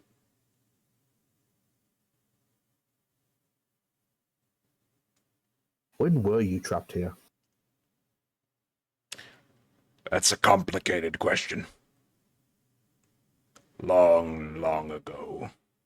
But at the same time, just a moment ago. I imagine it's a weird thing with gods and time. Something like that. How old are you? Oh, I'm only about 3 years old. So land without time has new creatures as well. That's really confusing. Well, given my nature, I was constructed rather than born.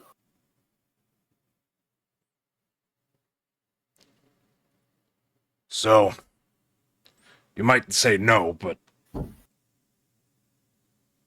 would you mind if I had a taste?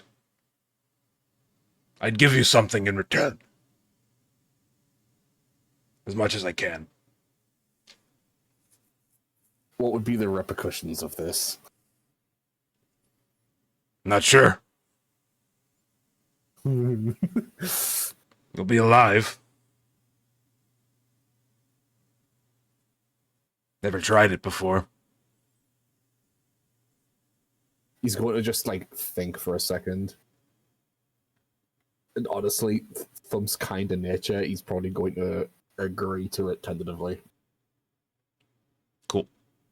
cool. So you say yes? Yeah. Cool. As long as you don't take more than more than what is necessary. He grins at you in a way that informs you, without making an insight roll, that he doesn't necessarily mean you harm, but he's eager, very excited to maybe even have a taste. It's been a while since he's eaten anyone.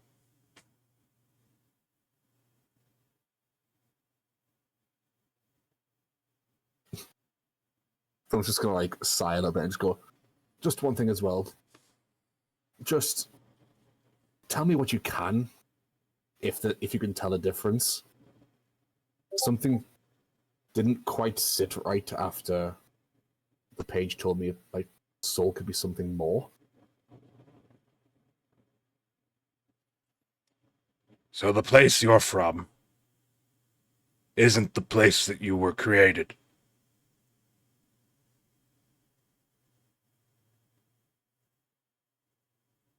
How do you mean? The thing inside you, the soul, is an abomination, stolen from a different realm.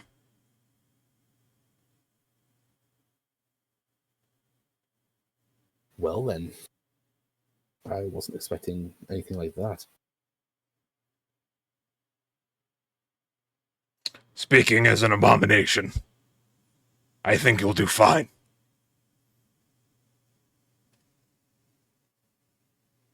Now, if you would. Hmm? Now, if you would. Sort of presents He presents his hand outstretched. Yeah, he's gonna reach out his hand as well. So as he goes to shake your hand, he changes size into a more humanoid figure. Like, as he grasps your hand immediately, it transforms him into a different size. And you see him, as he's holding your hand, in the stark moonlight, wearing like a loincloth, with a pure human face, and hair black as the night, with dark honey yellow eyes. He shakes your hand, and then, if you would please, make a Constitution save. Yep. I should have saved my fucking inspiration. God damn it. So you got a critical 1, or a critical Yeah. fail with a 1. That's it's not good. That's not what you want when you get your soul eaten. Yeah, we're we might take a break for a moment. I'm gonna go to the bathroom and grab a drink, and then we'll continue. My curiosity is going to be the death of Thump. Be right back. Yeah. Thump, stop getting soul fucked. No. Stop enjoying the soul fucking. Never.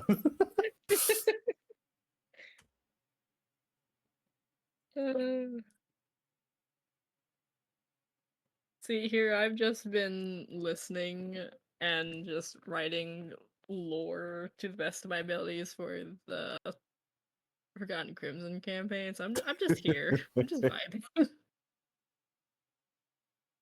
Interesting to Chiming find out Thump is a fucking abomination. Okay. Look. Why am I thinking that Thump's never gonna wake up from this? I wouldn't be surprised with the decisions I'm making. Oh, what? The dude last time who tried to eat my soul? Let's follow his coughing. Let's Yeah, let him why have a not? taste of my soul.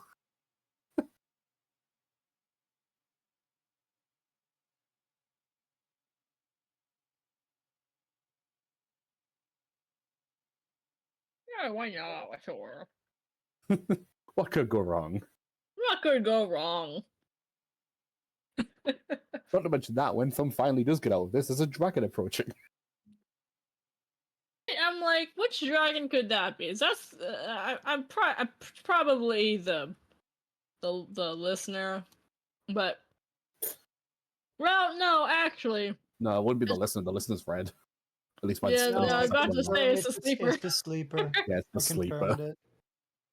So I'm still calling. I've got like a fucking theory from your little fucking backstory bit last session. really, and what would this Yeah. theory be? Oh, I wonder. I don't know what you're talking about. What is your theory? I'd love to tell you if you're wrong or not. Sam, out of character, how much did I technically possibly help your character? You know, possibly quite a bit. I mean, I'm not gonna make it any surprise that, because I think this was already established. I think you get, well, at least out of character knew that Screep is from the Profligate City. What? In character, I think the DM said I seen you before when I went back to there. So you would know, you would know that Screep Plus, is from. to be fair, is from the session Profligate City. Session 1, there was comment about you making your way to the opportunity from Alicia. Yeah, so there you go. I was curious more because also you said like, oh hey, my city. I also was wondering, what did you guys think I was gonna wish for? I have no idea. Yeah, you I did. don't know. The only Money? idea I could possibly have would. I didn't think it would be money. I thought it would probably be to get your No. memory back. Legitimately instate his mind. To be fair, if he talked with a fool, like, hey, can I get the memory back of this certain day? And going, is that the day that we had to shut down the city for? Yeah. You know what? Sure. It's his mind. It's too risky. A and B. See, the thing is, I reasoned you wouldn't ask for that because I know how much you like your fucking amnesia characters. No. I would like to remind you, I fucking Besides, we're supposed to be gaining his memories back at this point, or at least knowing more. Well, you are learning more. You're just learning more about Belaric's deals. For this one, legitimately, his entire character motivation was basically get them back up because he's from the orphanage. Live. He was always terrible. Live. The only reason he's in the consortium is trying to steal from Edrin. Legitimately, this entire thing has just been okay. If I can work with him, I'll earn some extra gold, so I'd be happy. Now he's basically like, I can solve my entire issue and make sure there's no other issue for kids like me. Oh fuck yes. Is a legitimately good person in the wrong line of profession. Okay, Thump, why I'm going to not? ask you a really important question. Oh, Out of character. okay. Does Thump care more about existing? Or does Thump care more about Alera? Oh. I'll be quiet. I'm gonna mute. Ah. I didn't Is think this this- would be a hard question. Well, the thing is this based more on how he would think because he was made in a certain way? Or would it be the case of he really doesn't want to die? So, out of character, you have been given a soul. Yeah. You're not quite sure the place that this soul came from, but you've been informed by this person, if they're to be believed, that you're an abomination with a soul from a different plane. It's up to you how you use that. Either way, it's pretty cool. Yeah. I think at this point, with everything he's learned, he'd want to live. Okay, so you think that your mortal soul is more important than your bond to Alira at this point. I think that's realistic. Yeah. After everything he's learned, he's starting to become more than just Yeah. a construction. He's 'Kay. becoming self-aware. He's becoming self-aware. Okay. Skynet. So here's what's going to happen. So you reach out your hand, and he shakes it in the humanoid form. And he says, "Oh, I'm happy I could meet you. The name's Sybil. Now, this might be just slightly, very slightly, incredibly painful. I warn you. I imagined it probably would be. I'm not going to kill you, I promise. I'll take your word for it. My word is law." And he reaches your wrist up and he like bends it so that your inner wrist is exposed. And he bares his teeth. They're kind of canine looking. You have a reaction? If you wish. If not, he's going to bite your wrist. Yeah. So you let him bite your wrist. Yep. Okay. You already made your con save for this. Yeah. Better or for worse. So when he sinks his teeth in, the room fades. And you're gifted, ? With a vision. A secondary vision, sort of. You see an empty room, a basement. There's barrels on a rack in this basement. It's cobblestone walls and like dirt floor. And you see up on this like joist sort of like rack, a bunch of barrels have been like cut in odd ways.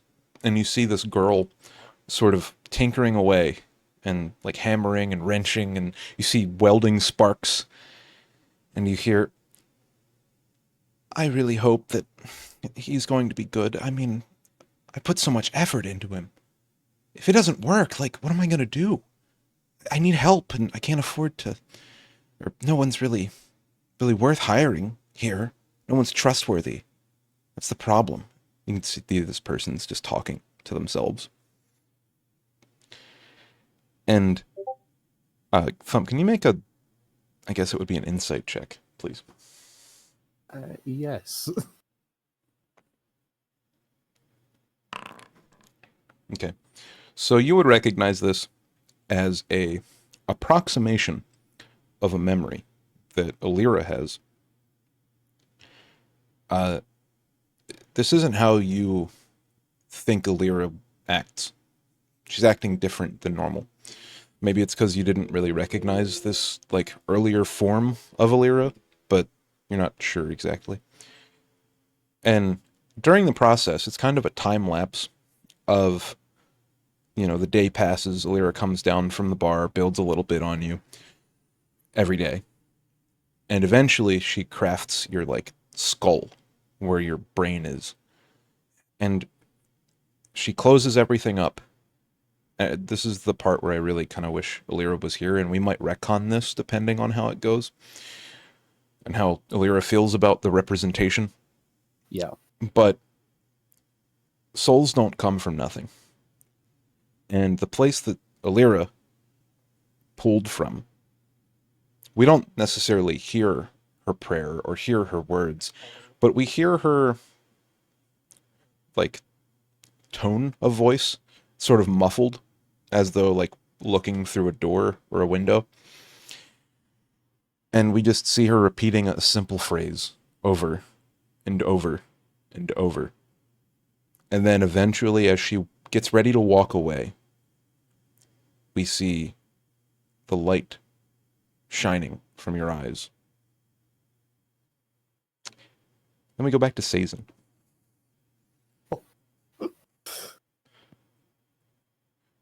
right. So Sazin, you've arrived in this resurrection chamber, vaulted wooden ceilings on an octagon-shaped room with beds in each corner.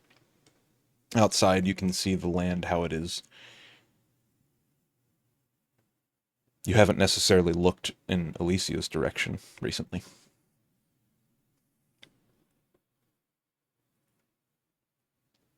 A bit hard considering it's how many miles away from the border of this city? But before that, You're very high up. how far is Elysia from here? It is... The borders are 60 miles. It's not that far. Like, realistically, the whole place is 380 miles.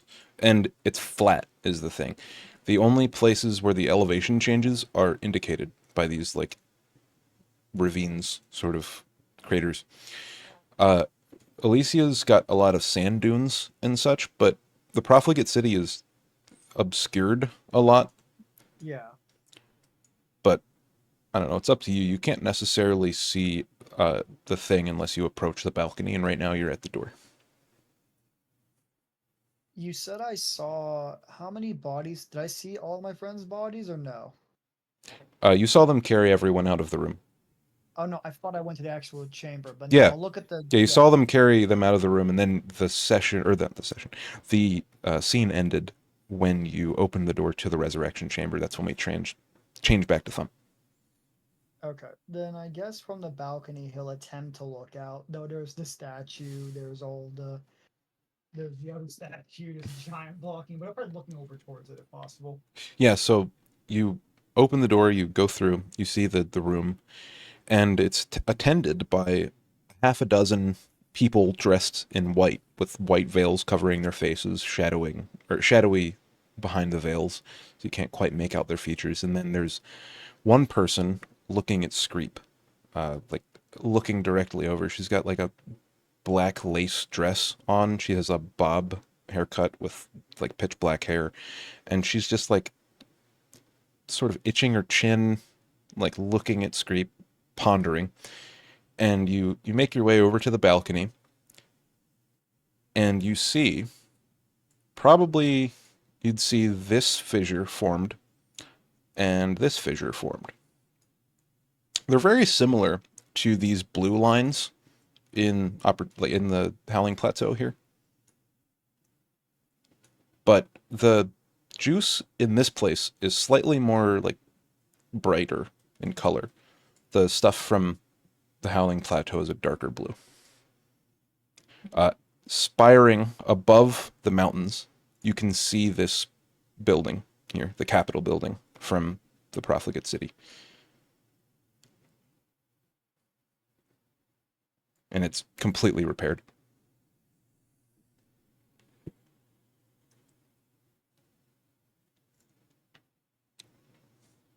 He's gonna give a small smile, seeing that, and realizing annoyingly he's not gonna be able to go there for a good bit.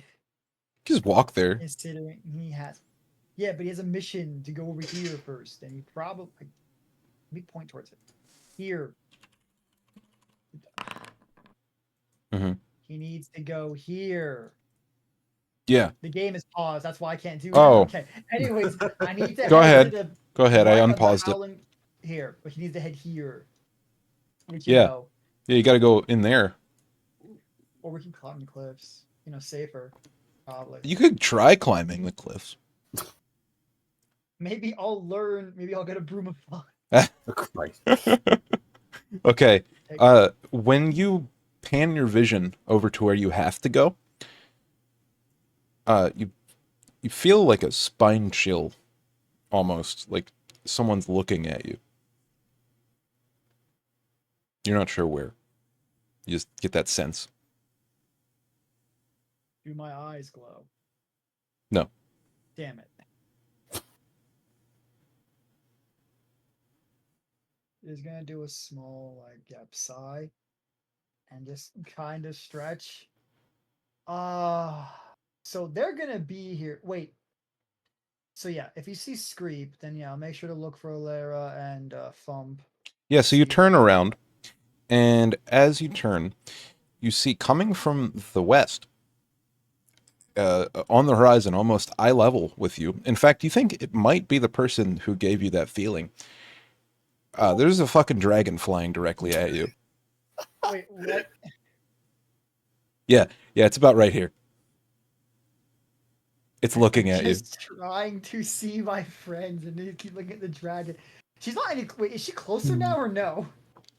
You're not sure. He's gonna slightly adjust. He's gonna slightly like rub his eyes to make sure he's not crazy, and just look back again. As you rub your eyes, you hear, "Oh, you're not crazy. There's a fucking dragon out there. What the fuck is that thing?" It's coming from the woman dressed in black looking over Screep. Well, it's probably the listener. I highly doubt that. The sleeper. I highly doubt that. Coming from that direction, it'd probably be the sleeper. Wait, is the statue labeled wrong? No. No, wait, I meant to say the sleeper. I'm being stupid. Ignore me. Okay, we can do that. Also, Justice. no, yeah, I said it correctly earlier too. I don't know why I said the listener. Yeah, the sleeper. Okay, so you said that? Yes, he knows it correctly. He would know it is better than Yeah, me. so all that you heard was this mysterious woman saying, "Oh, you should believe your eyes. There's a fucking dragon right there." I wonder how long before they actually come over here. I don't know, they seem to be circling. Your friend's gonna be okay, by the way. Oh, I would hope so. What about the other two? Alira pipes up. You mean me? What the I like it that she snuck up. Considering how short she's, I had no idea that she just snuck up next to me, and I was like, what the You were supposed to be dead. Well, I wasn't. Sorry. Do you have an explanation? Do you have an explanation? You know, if Thump doesn't make it out of this, I'm gonna fucking kill you. Yep, that's Alara. In fact, I might send your remains in a box into the basin and burn them so that you never come back. Well, I remember last time you had this conversation about me versus Thump, and you said I'm not as intimidating as him considering the size. I don't think you should make threats on people who just beat you. The only reason you beat me is because I focused on people that you teamed with. It's not fair. You're stupid.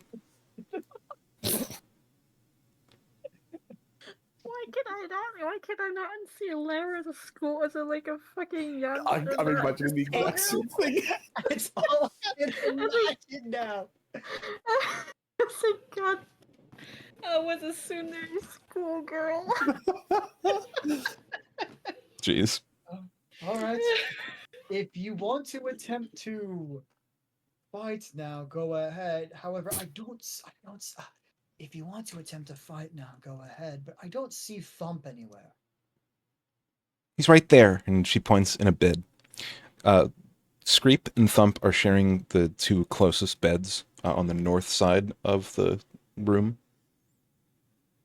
And Screep is obviously being looked at by this person you haven't met yet. Who's looking after Thump? No one. Then A to the single woman. team. next to me- Alira was looking after Thump. Okay. Then to the woman next to me, I will ask the dwarf. I'm assuming you don't have any indication of any know-how on how to see if he will revive in the next couple of days, or What exactly is your question? Do you want to know if he'll live? Sure. I can't tell you how long. I mean, make a persuasion check.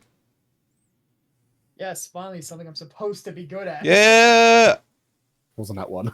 Hey, I know, right? And that's better. Okay, good. Okay. Nice. So, as you say, like, you ask that question, and she goes, and she bends over into a cabinet right beside where Screep is at. She extends this, like, it's almost like a stethoscope, but the part that you hold on to that you put to the person's chest normally, she puts it at the base of Screep's neck. And it's like this oscillating thing. It has expanding and contracting parts. It makes a mechanical noise. It looks like a clock moving.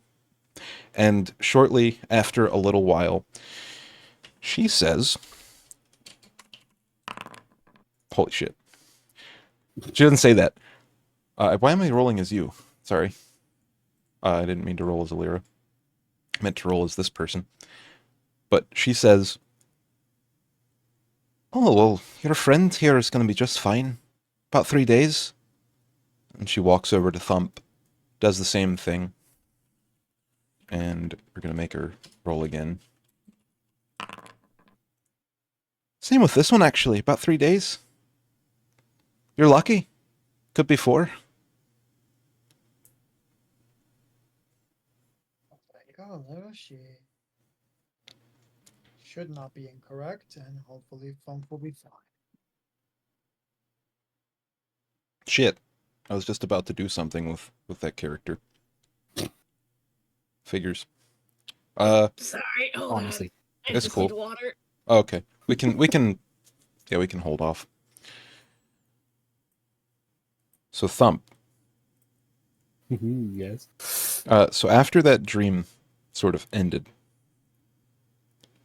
it sort of faded into a blackness. And then I was gonna give this vision to Alira, but she's not alive yet in that way. It's hard to explain. Anyway, Yeah. so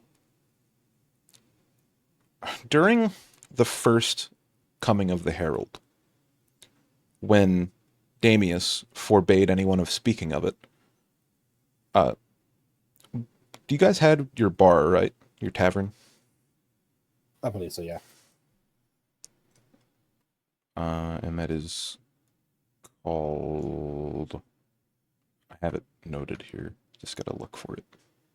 Sinner's Rest, right? Yes. So, you're granted a memory of sorts.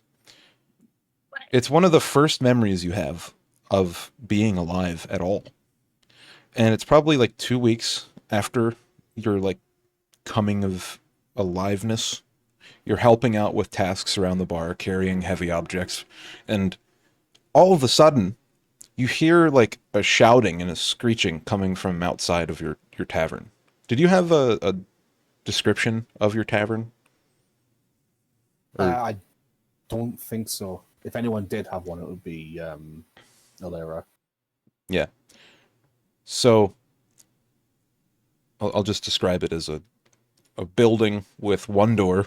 There's a bar on the other side, and there's like 6 or 7 tables in the middle. Yeah, that You're sounds about right. you're essentially picking up chairs and putting them down because you're getting ready for the afternoon, and the cleaning's all done for the day, and Alira's taking stock of the alcohol that you guys have and the different juice variations. And you hear this clamoring and screeching, and it's not uncommon because the place that you're at isn't, a main street operated by guards or anything like that. It's kind of a back street. Things happen occasionally on the streets, but it feels different.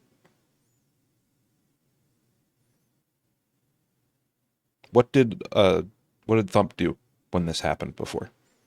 I imagine Thump probably would have made for the door to try and like see what's going on.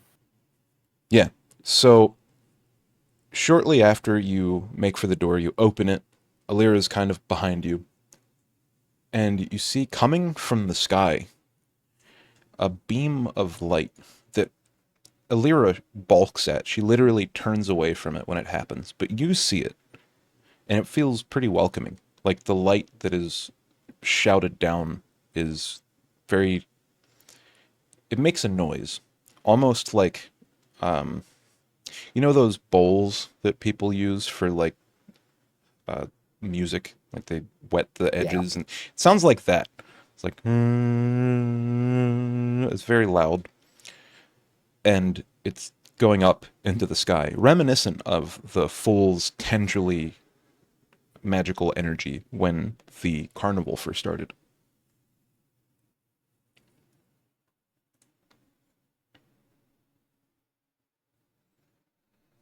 Now, what would you do in this scenario? Would you guys just hunker down, or would you check it out?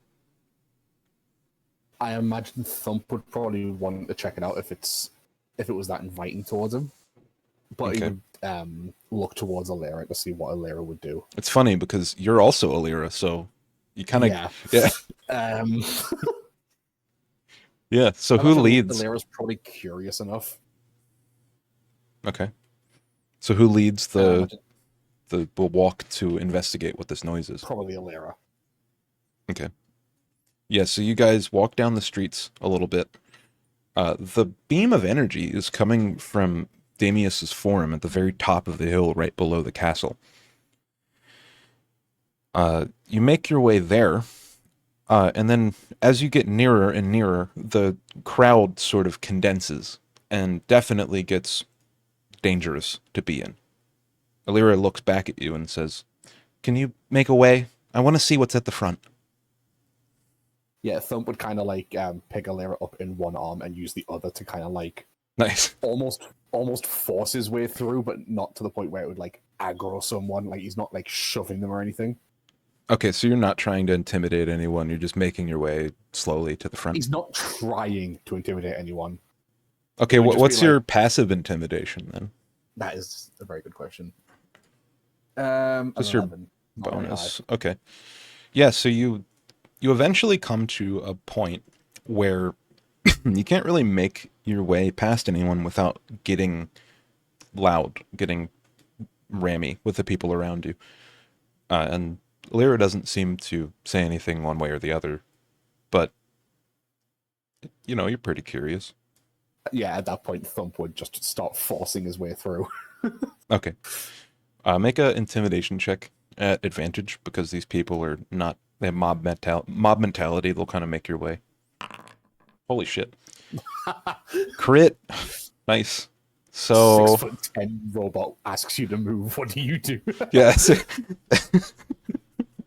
So you eventually come to this like guy in armor who's obviously a guard, but it's a different guard than currently is. These guards have like a dark plate mail armor and bastard swords strapped to their backs. They have the colors of the Harvester, or Lord Damakin. They're his like private guard. So you eventually sort of intimidate the guard out of the way. And you make it to the very front of this crowd. And in the front of you is Damius's forum. Saint Damius is a person who you guys have yet to meet. He is sort of the right-hand man of Lord Damakin, and current day, Lord Damakin hasn't been seen at all until the singular time that you guys have met him inside of the prep room before the last grand combat where you guys fought the flesh worm. Standing next to for lack of a better term, a giant fucking hole in the ground where the beam is protruding from is this guy. You don't recognize him because, you're a newborn baby, essentially. Basically, yeah. Yeah, but he is. I'll have Alira make a history check then, because she might know. Okay, so Alira would whisper this to you, I would imagine. Do you know who that is, Thump? That's Saint Damius. He's the ruler of the city. He founded it. How would Baby Thump respond? Thump would just give like a, and like look towards again, like back towards where they are. Yeah. Like very intrigued at the situation going on now. More so than before. When you whisper, you notice that you've kind of caught the attention, and so has the whole crowd, of Damius. He is standing about 8 foot tall, right next to this hole, with a bunch of these plate-mailed guards near him. He says to the crowd, one second, sorry. I'm finding my notes.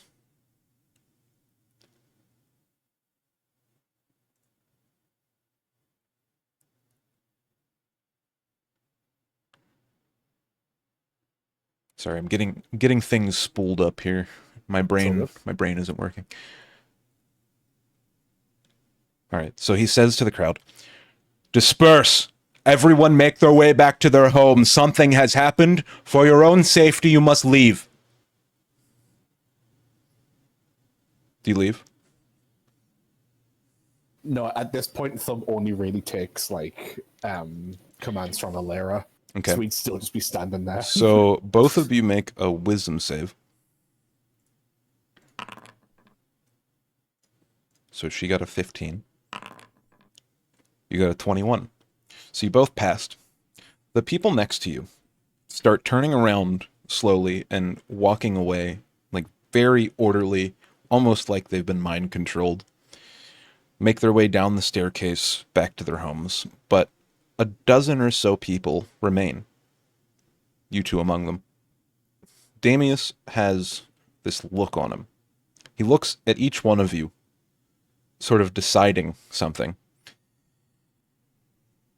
And he says, "You must leave now." Do you leave? He'd still just be standing there. Okay. Both you and Alira make a dex save. Oh, my specialty. All right, so she fails. She fails, but it's okay. She'll be probably okay. What's her modded? Not her mod, his mod. Oh, Oh, fuck. okay. This is your first death before the campaign. Okay, so she takes 12 necrotic damage, and the I don't know, probably about 7 people closest to Damius turn to ash, and it's like dehydrated ash, so they stay in their form, but their skin, all of their hair, they're just a figurine made of ashes. They look like they could be knocked over. But Alira just makes like a, that hurt. What the hell? And you get all, angry, probably. Yeah, he would look like straight back towards them. And then Damius looks at you, shakes his head, and you see his demeanor change. He gets somewhat angry before turning and going down the staircase that is formed in this pit.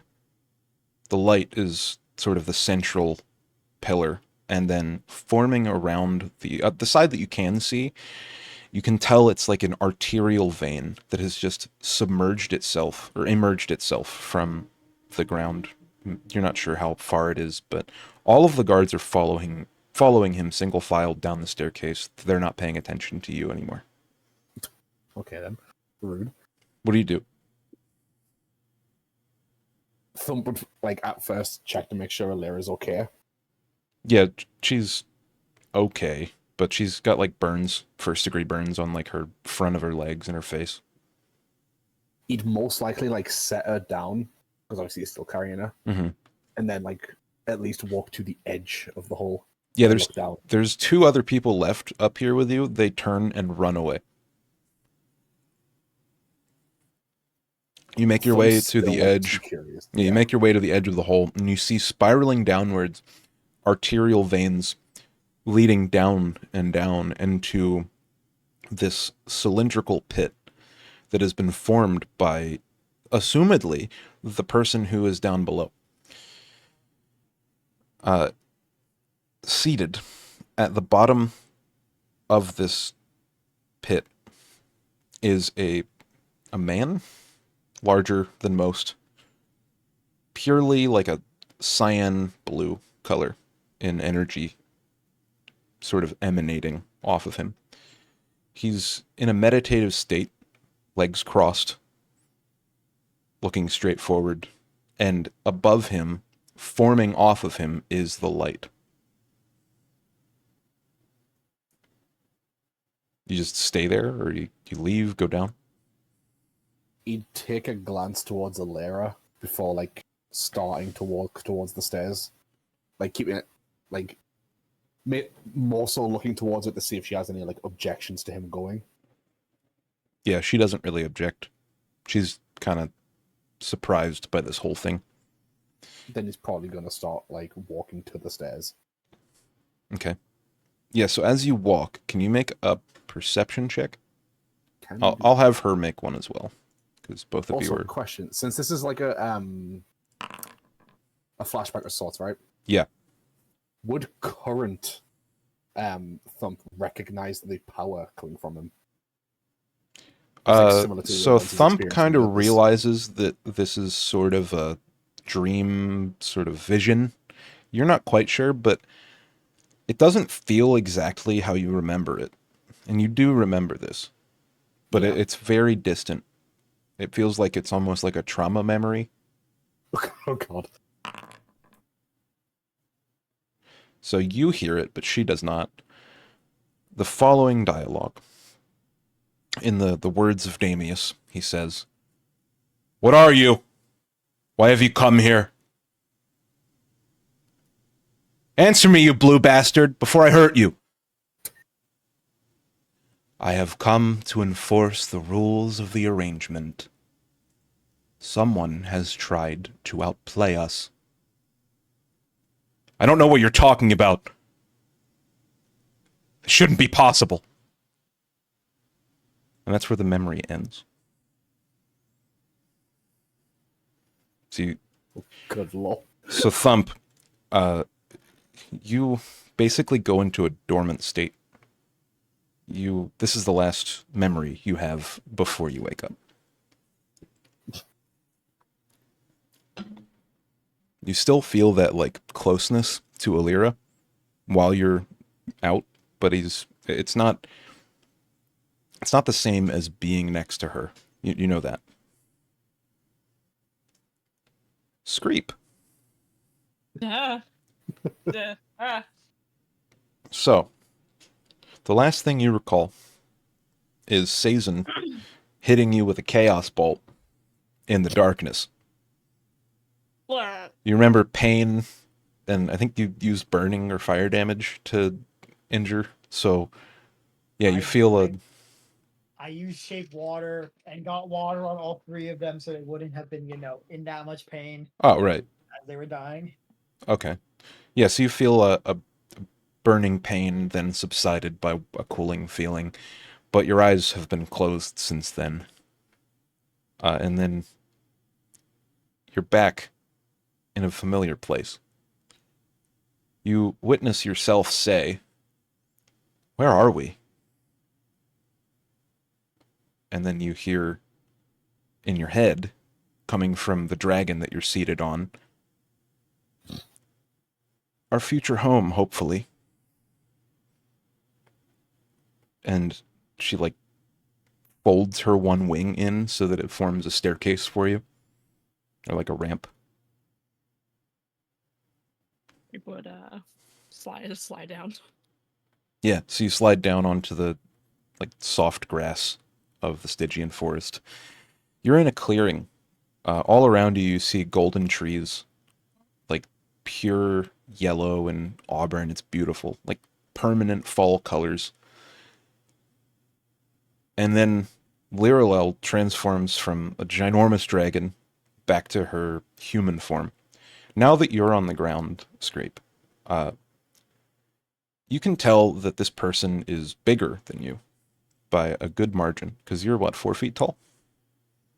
He 2 feet. 2 feet. He's Jeez. tiny. He's Small. tiny. Small. He's Yeah. a itty bitty boy. So you look upwards, and Liralel is 8 feet tall, wearing a long green satin dress with golden adornments on her like shoulders and on her neck.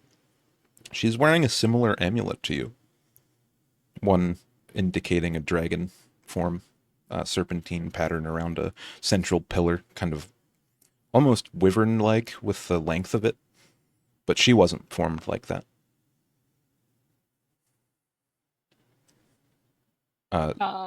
Yeah, so she's I just think pacing around.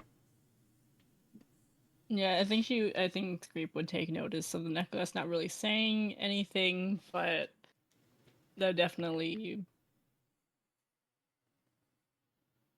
being curious about it. Yeah, so she basically makes a couple of magical looking gestures, and you watch over the course of like an hour, she forms this castle from the ground out of trees, like a whitish colored bark, birch almost. The trees sprout from the ground and take form, and then it's a pentagon shaped wall. In the center there's like a tower carved out of this dark wooded tree, almost like a acacia tree, where it like goes left and then up and then right and then up. Very twisty and turny, but it's massive, probably 30 feet across in some places. And you just stand back and watch this. Yeah, I think you just stand back and watch. Maybe perhaps keep an eye out. Sure, make a perception check.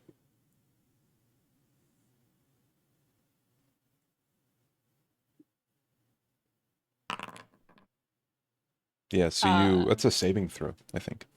Oh, whoops. Whoops. Hold on.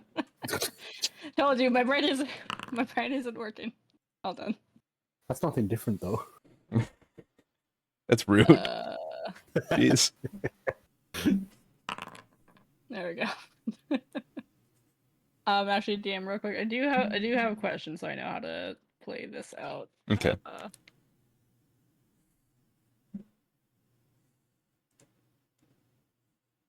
Wiggle, wiggle, wiggle, wiggle. Wiggle, wiggle, is it ready? What?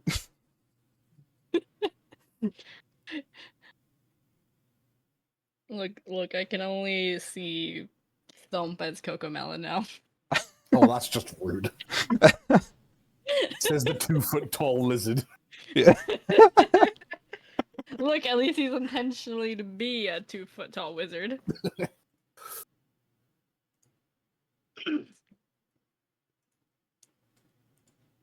Nah, the only thing that fits for fucking Thump is just that. Now look at the big baby.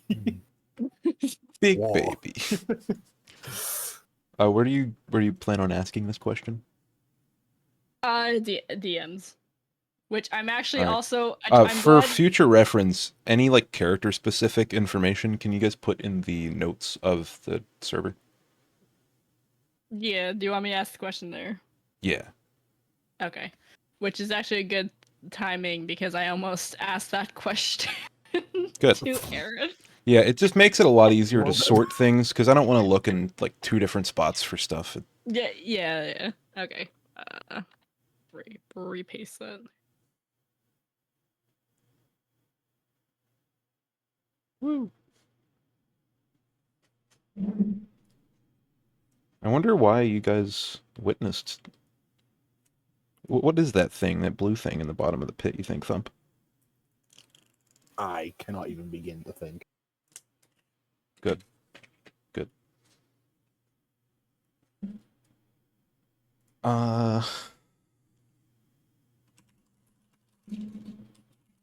However, looking at the timeline, I think I know what it is. Yeah, actually.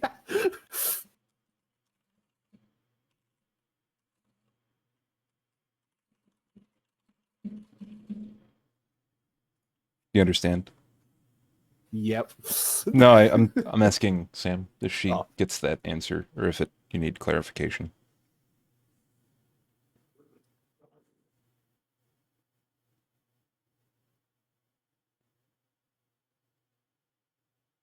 I don't even know what's going on. How do you guys know?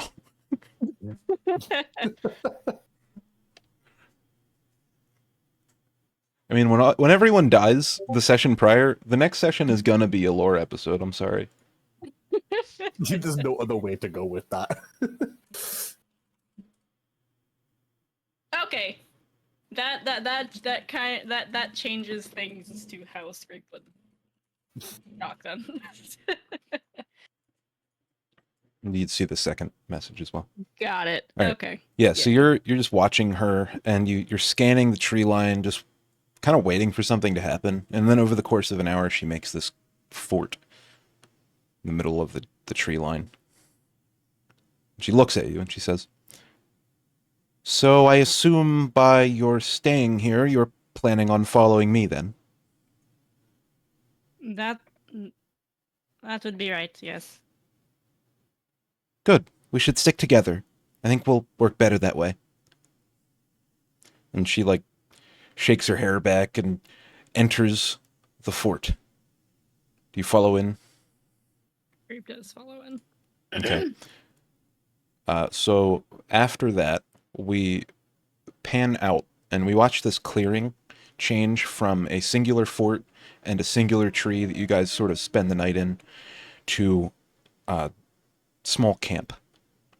A few people make their way in, vetted by both you and by Liralel, and you are given duties.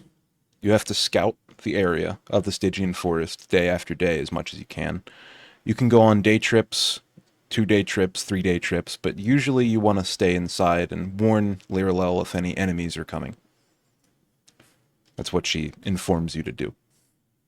Mhm. During one of your scouting expeditions, you encounter something. Can you roll a perception check?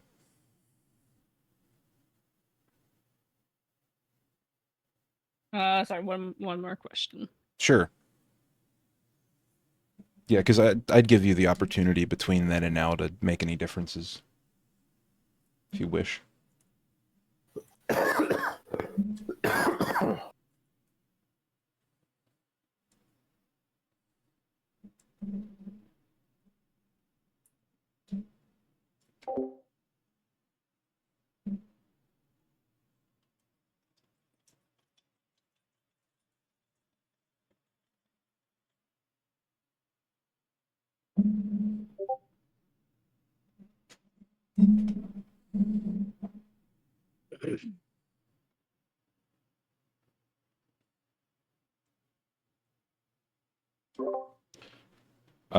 Why would hold on. Let me just ask that in private.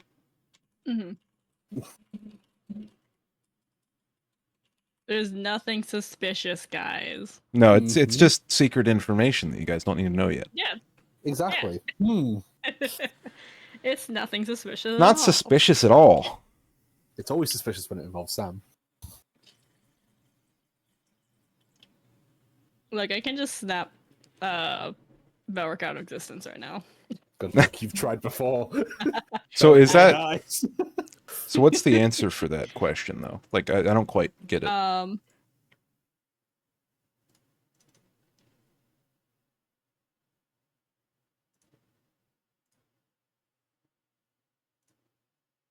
Oh, by the way, Thump and Screep can both have a long rest. Yes. Yay!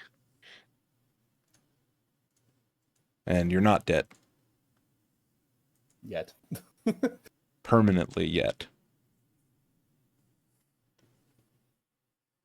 It's gonna be fucking hilarious, though, when you guys realize what just happened.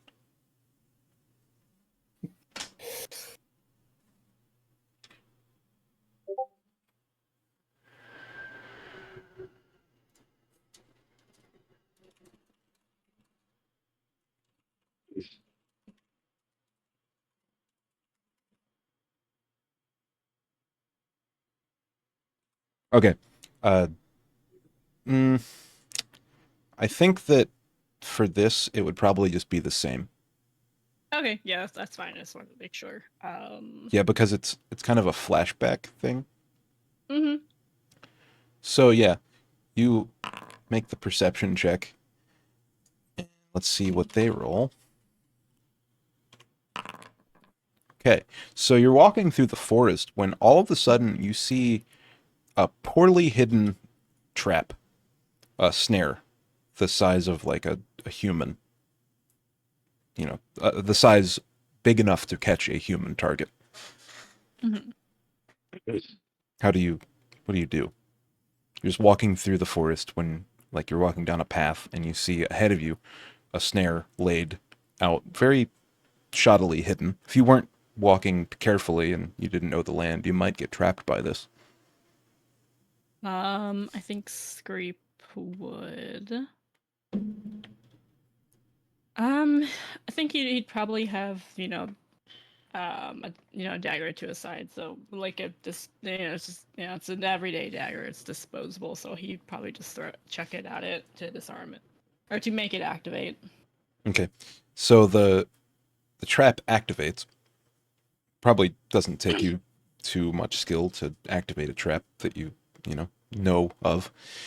And the rope shoots up, a hidden bag of rocks falls down a hidden hole, and the rope sort of flies off in the direction, and you hear a loud bell coming from somewhere in the distance. Does he recognize that bell? No. I think he will try and maybe hide like close by so that he can see like if anything is coming for the trap. Mm-hmm. Your passive perception is what? 9. A 9. Yeah, you don't see anything coming up. You hear a like brushing of bushes, like near the trap, but you don't see anything.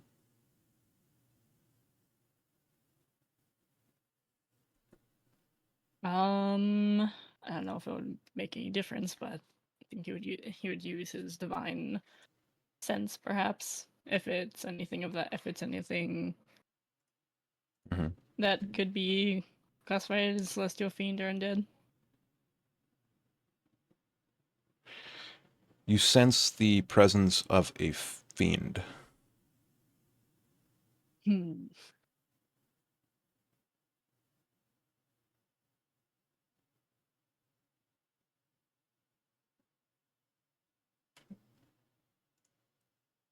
Doesn't say like directional. I mean, it's kind of vague. It says until the end of your next turn, the location of any celestial fiend or undead within 60 feet of you that isn't behind total cover. Okay. So Yeah, so that brush sound, like the noise through the bushes, is the fiend. It's probably about 15 feet from where you're standing, off to the side of the path. They seem to be moving towards you. Yeah, Scrape is going to get out his rapier and get in a fighting stance. Okay. So as you like ready your rapier and get ready to fight, out of the bushes stumbles a woman about 6 feet tall.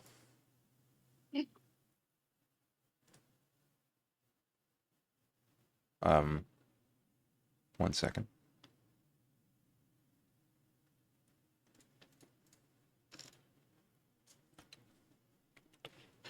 She has dark brown hair cut into like a bob, and she's wearing golden plate mail with like dark red accents, like enameled accents on the shoulders and like midsection. She has 2 short swords at either side, and she's looking at you.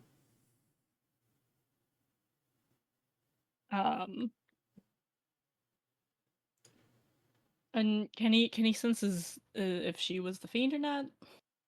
Yes, Oh, this is the fiend. I think.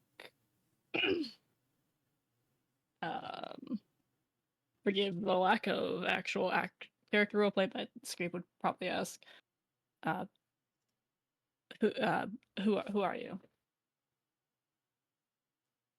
Oh, hello. What are you? What a creature! What a creative creature you must be. I am no threat.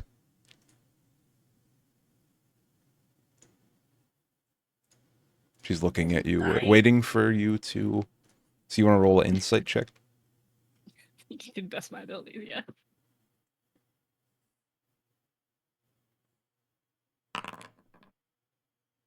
She's not lying. Okay. Scrape will. He'll lower his rapier, but still have it kind of like as a, rather than poised to attack. He'll just have it sort of. He'll kind of sheath it back into its hold. Yeah. So we see from a side-on perspective, her come out of the bushes and then sort of sheath her daggers, and you sort of let your guard down a little when you realize that she's probably not lying, but you're never really sure. Yeah, I mean he just sheaths his rapier, but still has his hand like on the pommel. Yeah. So you both sheathe your weapons, and she says, "What is this place? I'm unfamiliar. I've come from the east."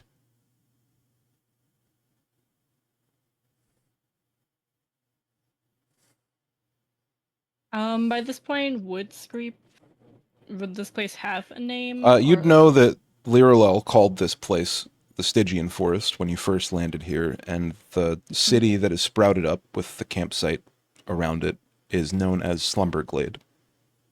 Okay. He'll say that this place is the Stygian Forest. He's not going to go into the name, but he will then say a new city is, for lack of a better term, sprouting here. What is the leader like? So far, I've only met loud, audacious men with a penchant for greed and deception.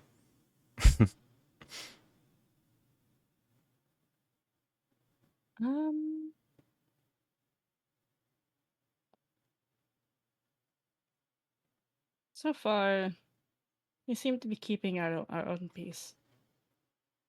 I could use a little peace. It would be nice. Get back to the way it used to be. Yeah?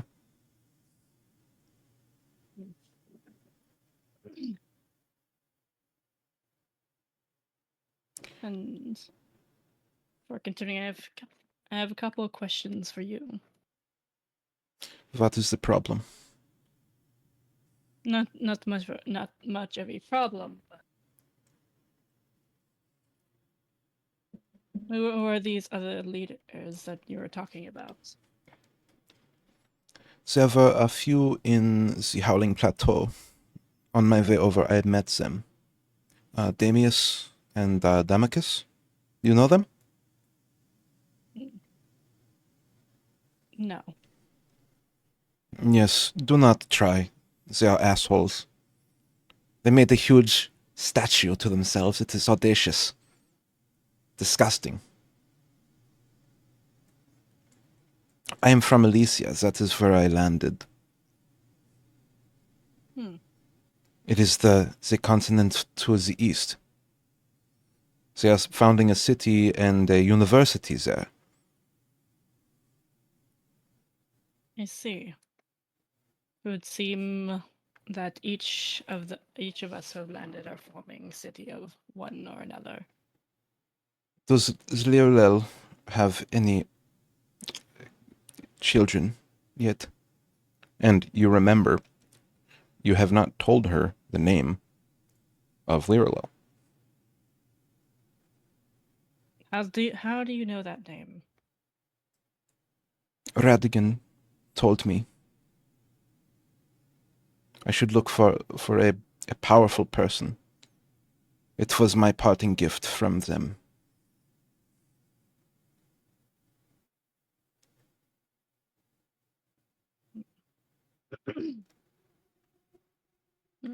Hmm.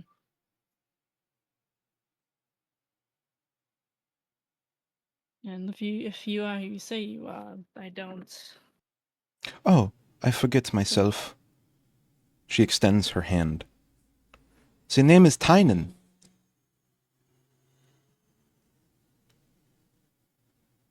Pleasure to meet you.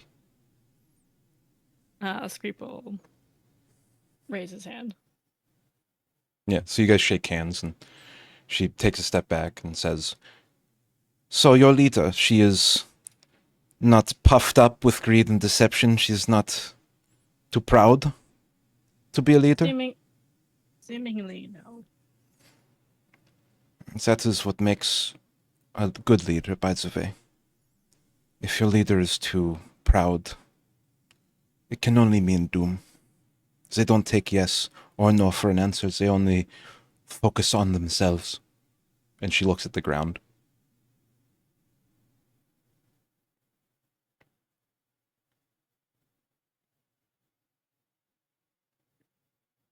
And can certainly say that greed, I don't believe, has gotten anyone anywhere. I think we will be friends.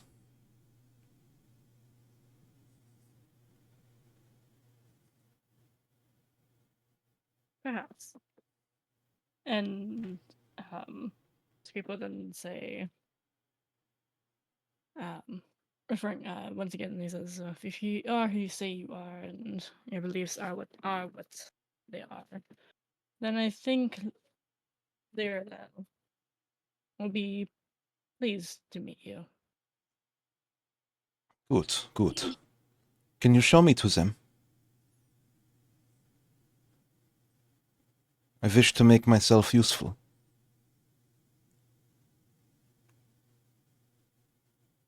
Of course. Although, given it is my job, I do have to make sure that you are of no harm. Yeah, so based on your 17 for insight, the way that she set this trap, it wasn't exactly that it was a bad trap. It was a really well-established trap. It was just hidden badly. And it just suggests a lack of lower cunning than most people have. Like, she's not a trickster or anything. Okay. And based on her demeanor, she's been pretty truthful with you from what you can tell. Okay. And she's not been like eyeing erratically or anything like that. She's been pretty standard, even keel, not really worried about anything. Okay. So just pretty neutral as far as things Yeah. go. Yeah. Okay. Yeah. Then he will then say, I can take you to her in a few moments. I just need to finish my watch, and then we can go. Yeah, perhaps I can accompany you. We can get to know each other.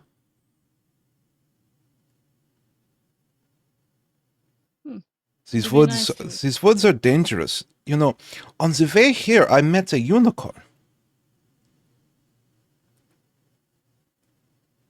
She's not lying, you can tell. Oh no! This is Screep will just turn his head and be like, "What's a unicorn?" Yeah, so I don't think Screep would actually know what a unicorn is. no, not yet. So, a time lapse occurs. You watch the path to Slumberglade from both the east and the south. There's a pretty nice area, probably like right around here, where you can see everything. Like both the passing of the gate to the east right here, and the gate from the east right here, and you can watch both of them. The statue has not been erected yet. There's no statue. Right. It's just a plain grass field. Mhm. You do see, however, a perfect, pristine ivory wall bisecting the lands in between. And she watches with you. What do you try to accomplish anything during your watch with conversation or anything like that? We'd probably try and get to know a little bit more of who she actually is, and what so far has been going on with the city to the east. Okay. So do you want to ask a question like in character, or do you want to just role play it, or not role play it, or whatever?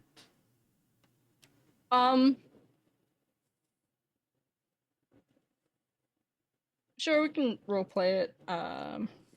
I took some medicine, so I'm like kind of a little bit better, but I'm still like, eh. Cool. Yeah, Yeah. believe me, this is at your pace. Don't worry. So this person has been like seated on a log next to you. You're kind of watching. Every now and then you pace like a quarter mile to the west just to like make sure that you're not missing anything past a tree line or whatever. And every time you come back from this, you realize she's like meditating. And this is probably where you pick up the conversation. You like interrupt her. And yeah, so like first question I'll ask, so what is the city to the east they're building going to be like, or what do you hope it to be? Do you mean the city in Elysia? Yes. Well, we hope to call it Elysium. It will be a safe place from everyone. We will guarantee safety from all who wish harm. Kind of like a neutral territory, yes? It should inspire culture, it should inspire science. We are very interested. The work has No. been started on the Capitol building already. Screep will just kind of lightly joke around. Hopefully city is safe from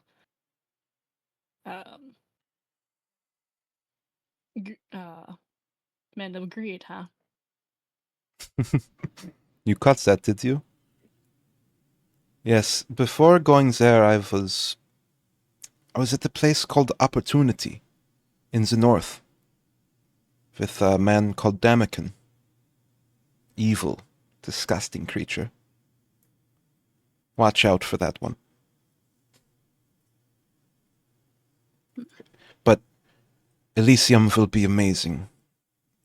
Radigan is the leader. She very strategically minded. She's different than the others. I don't know why. The first thing we made was a bell to warn of incoming attack for the city.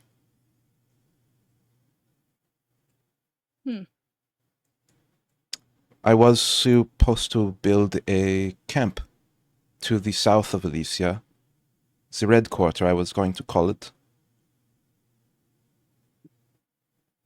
My favorite color is red, by the way. And she points at her enameled armor. Wouldn't be able to guess. She chuckles. So, what made you go to Slumberglade? That is what it is called, yes?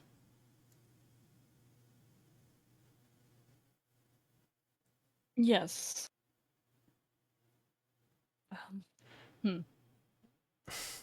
The listener has...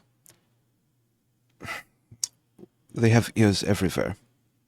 Nothing goes unheard. That's so corny. Didn't realize. She laughs and looks off in the distance.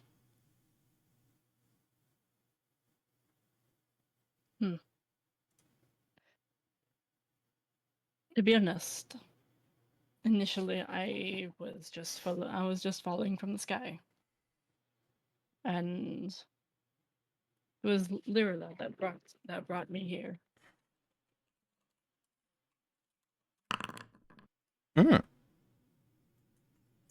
So you are one of those, then? Questioningly, Script says, "One of those." Well, we had one in Elysia. It is a side effect of Ersiod's spell.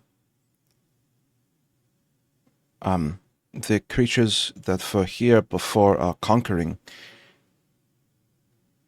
you are one of them.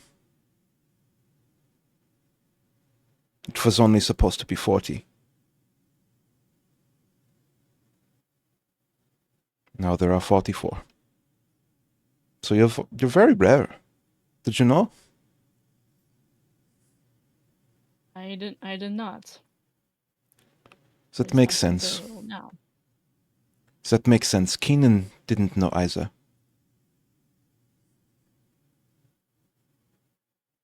You're very different than him, though. You...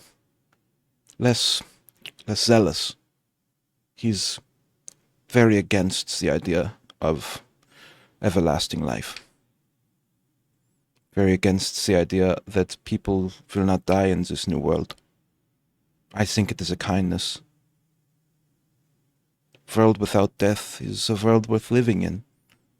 Think of all the things that are forgotten when you die. There's no side effects. It's beautiful.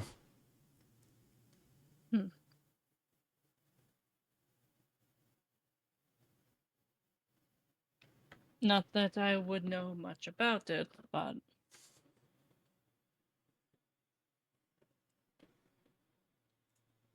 I think depending on the state of affairs with the world, death could either be welcoming or, well,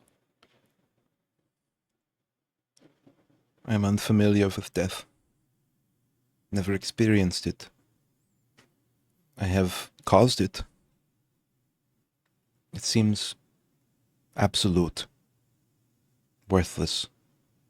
What is the point of violence if it all causes removal of value in the world? There's no point. And I think perhaps those who are I'm trying to find the word. What is the word? Ah! Oh, I can't think of the words. The word. What is the word? What is the word? What is the word? Yo, what it is, dog? What describe synonyms, and I can probably help. Perhaps the bird is the word.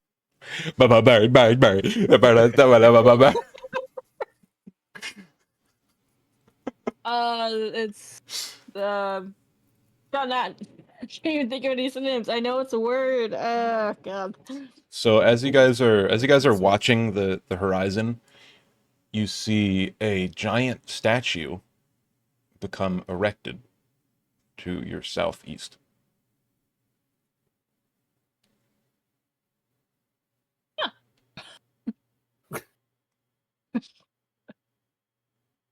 The last thing she said was, "Death is worthless. The loss of knowledge is no good thing, no matter what." Essentially. Right, yeah, no, Screep is gonna have a response to that. I think his response. So I think, God, You can do it. I think perhaps, depending on the situation, one may want to die. Maybe perhaps for knowledge not to get in the wrong hands, or, well, I suppose if they're in the most unpleasant of situations. I guess I can understand that. Sometimes death is a kindness. I should say, after witnessing the wrath Radigan has caused in the East, they are a good leader, but they stop at nothing to achieve their goal. It's what made me leave, actually. And that is why you're seeking Slumberglade. I am looking for a land of peace. Land where I can learn more about this place, make better decisions. I think for too long, I have gifted my skills to people who were not worthy of them.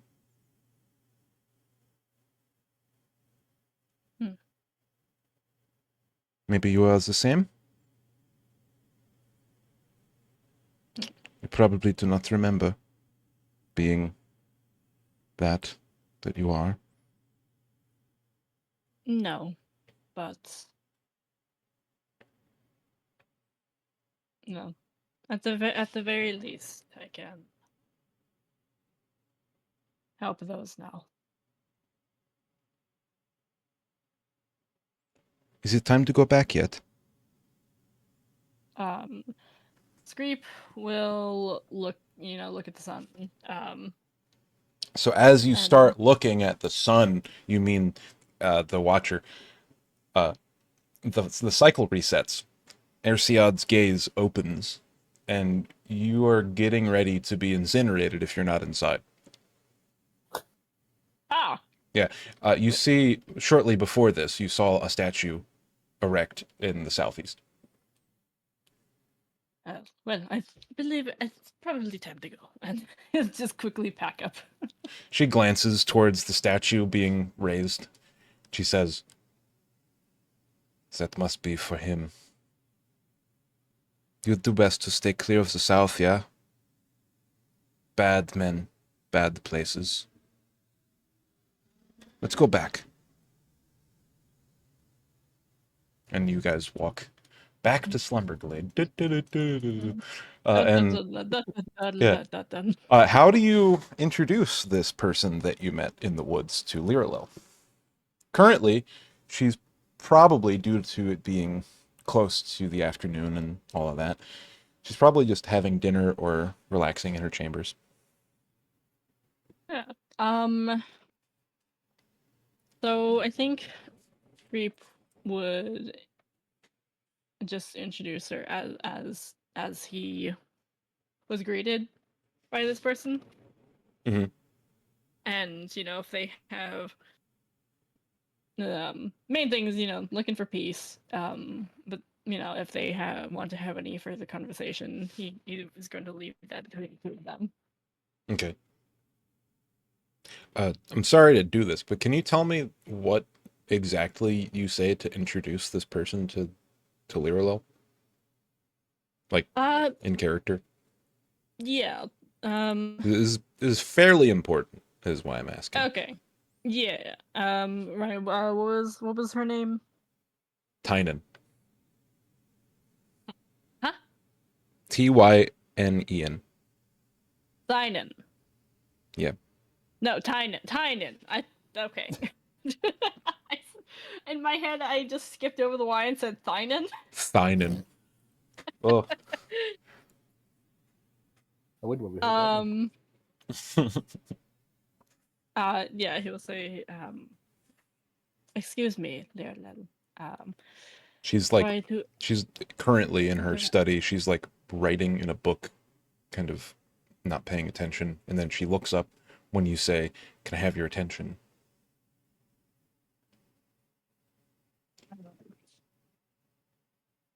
this here is someone I had met during my watch, Thynon. She came from the east seeking peace. From what I understand, the Radigan had changed, and her beliefs are no longer of theirs. Yeah, so she looks at Tynan. And Tynan says, "Yes, it is true. I was from the East originally, but the listener has changed. They are hungry, looking for more than they can achieve naturally. I'm scared of the progression that they might follow." And Liralel responds in a way that you may not have expected. You can see tears start to form in the corners of her eyes, and she like looks down at her book that she's writing in. And she says, And you are loyal to Ersiad, like the rest. Of course. That is why we are all here. Didn't exist before then. Not really. Did you know about him? About his presence? About where he came from? And Liralel looks confused. And Tynan speaks up.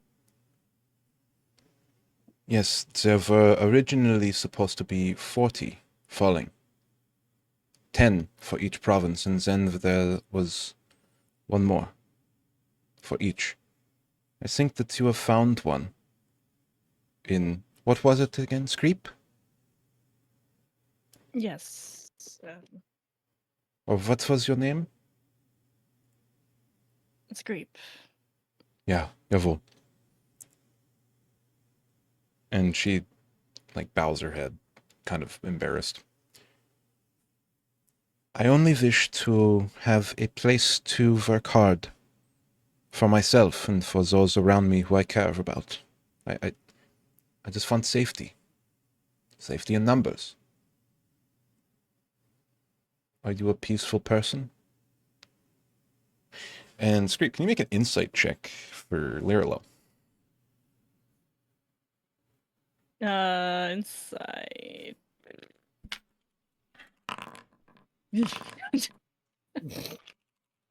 Screep is not insightful. So you see, who would you be paying more attention to in this like context? Probably Liralo, if I had to guess. Yeah. Yeah. So when she asks this question, her face changes from like neutral to like a grimace, and then like a labored smile. And she says, "Of course. The only reason I'm here is to make my claim. There's no reason for anyone to fight." And she like cuts herself off before she's about to say something, you can tell. And so can Tynan. Tynan says, "But?" Liralel responds, "It's only natural. If you have something worth living for, you have something worth dying for instead. Even in a land of undeath, the thing that's worth dying for is more important than the thing worth living for. If it came down to it, I suppose, I would choose death." And Tynan kind of smirks. It seems as if everyone in this place is the same, Screep. And she, like, takes a step back.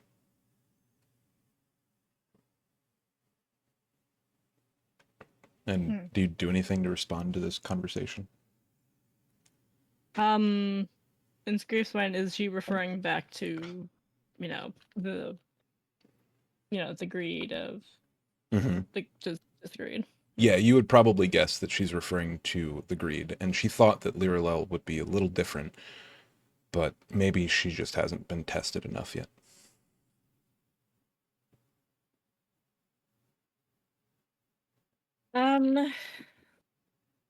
Screep will say, in response to the,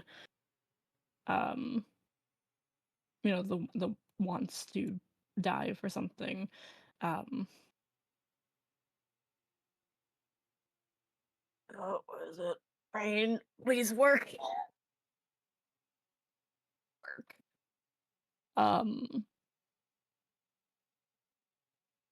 It'll say,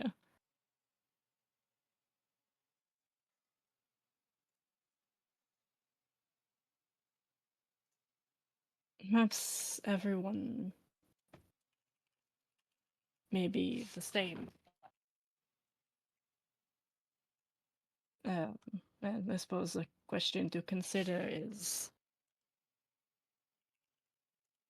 if you live in a world of undeath,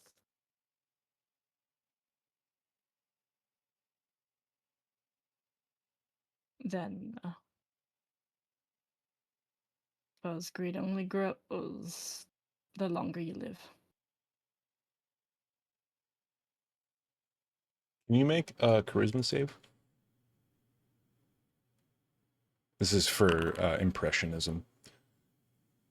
Yeah, so when you say this, Liralel kind of looks at you funny, but Tynan sort of smirks and looks at you like side-eyed, kind of approving of the way that you've approached this thing.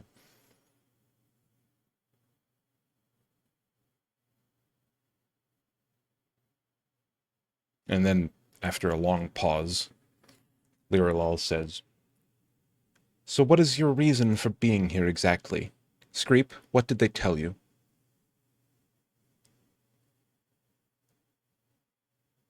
Well, just as I told you, that they wanted peace. And Tynan speaks up and says, "Yes, so far I've only met loud, audacious men. They have all had a penchant for greed and deception. You seem different, somehow. The lands are peaceful. The forests are special in some way, I'm not sure, but it seems special. Perhaps I can make a land here for myself. Perhaps I can help you become peaceful, unlike those before."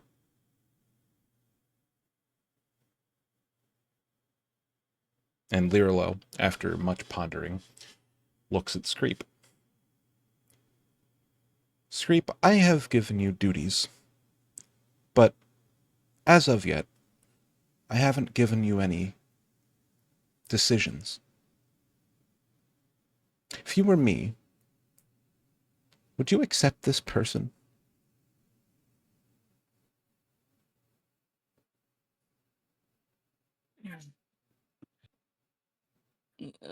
Time for Screep to look inward. Ja oder nein? Jawohl oder dagegen?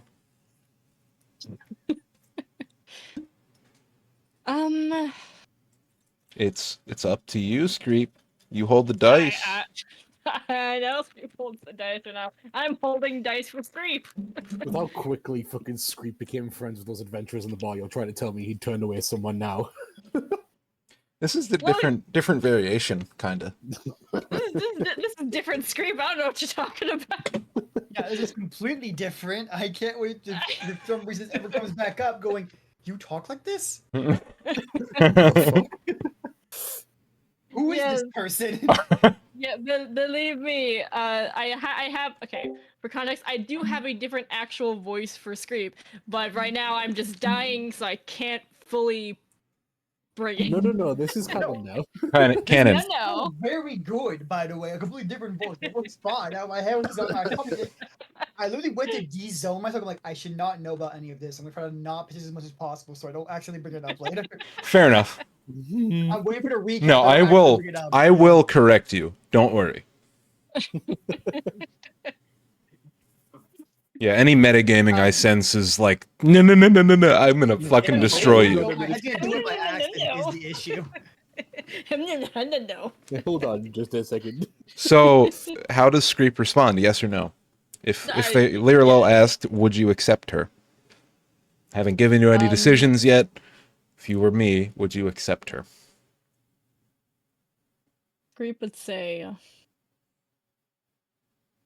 I believe that a chance can be given, if anything. If they are coming for peace, as they say they are, then I believe that peace is worth, well, is worth attaining. Yeah, so as you finish your sentence, you can tell that Tynan is definitely like hanging on every single word you say. And as you finish, she says, everyone deserves a chance, don't they? And now we're gonna roll a d20. The There best you thing to go. hear. Wait, so you kind of said it. Okay, I'll do this because I think that they've deserved it with advantage. Nice. Okay, so Liralel responds. She says, you know, the world wasn't made in a black and white context. You might be okay, especially if Screep vouches for you. What are you good at? And she responds, back in Elysium, they gave me head of research. I was looking into things that other people were privy to. Mostly in the Howling Plateau, but a little bit in the Highlands as well. And then we're gonna roll a d2.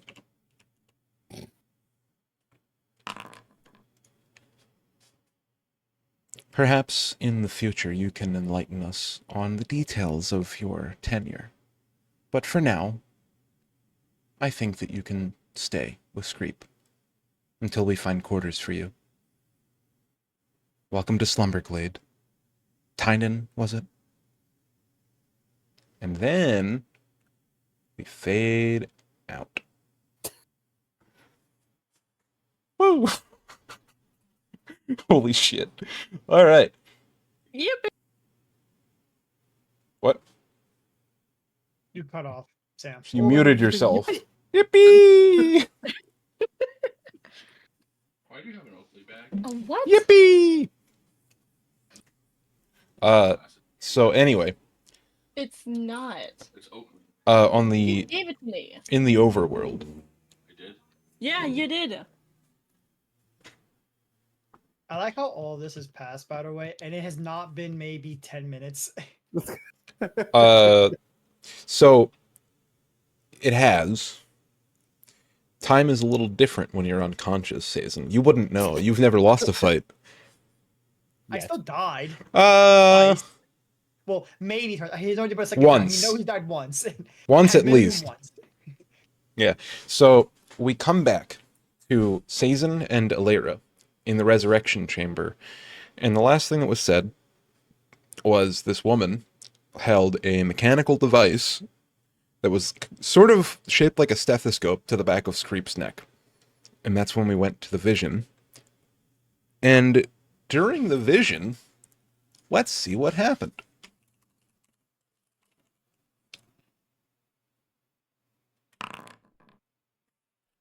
Okay, so as she extends the mechanical device to the base of Screep's neck, you see, and stop me whenever you would intervene, sparking of electricity, blue in nature, sparking to and from this mechanical device. Smoke starts pouring out of it, and the person holding it seems terrified / worried.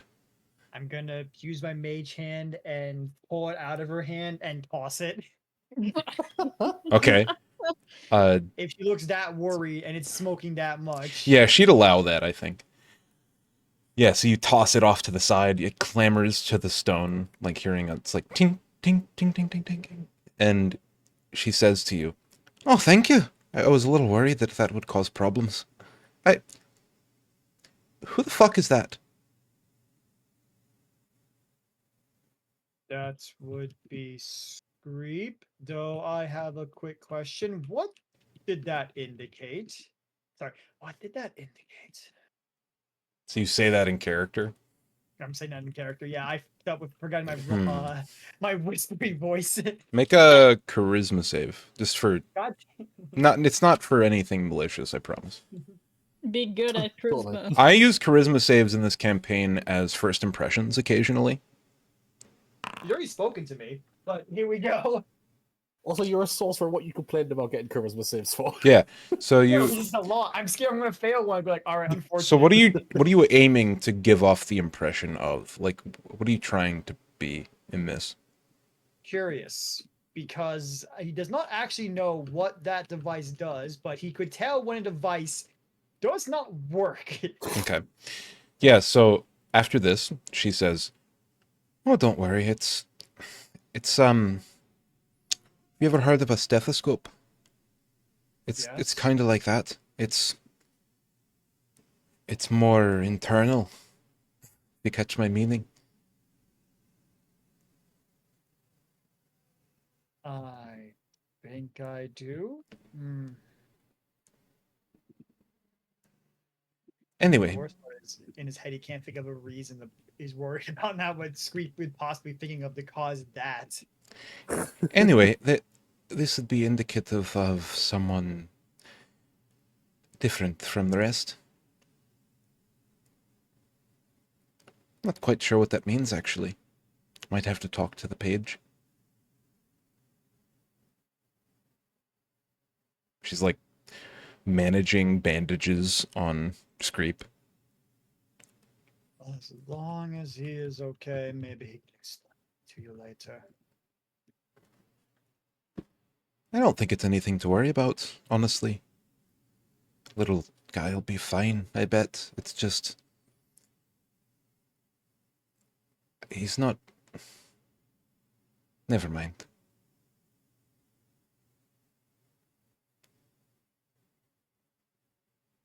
And she just continues her work.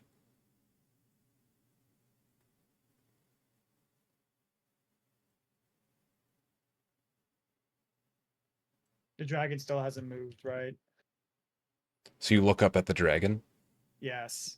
It was staring at me, so I'm worried at the fact that it's not moving. It's not Yeah. just sat on the balcony. It is It's now... right behind me, isn't it? I'll use this thing as the identifier. It's like right there. Wait, let me move my Oop. character sheet. Okay.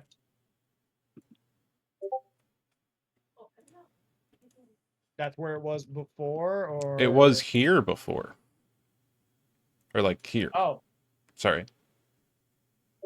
okay. So it is technically moving closer. It is now like here-ish. It's moved a little.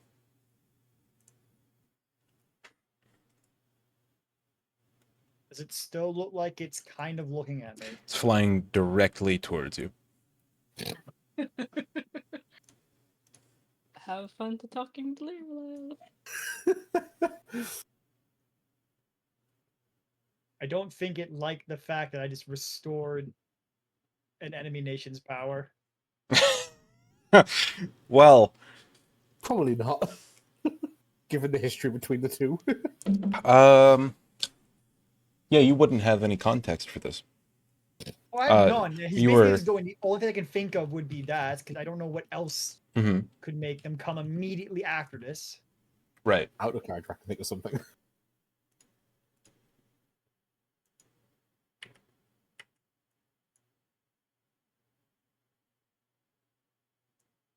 Their last coming. So, in the brief period you have watched this circle, the dragon has gotten bigger.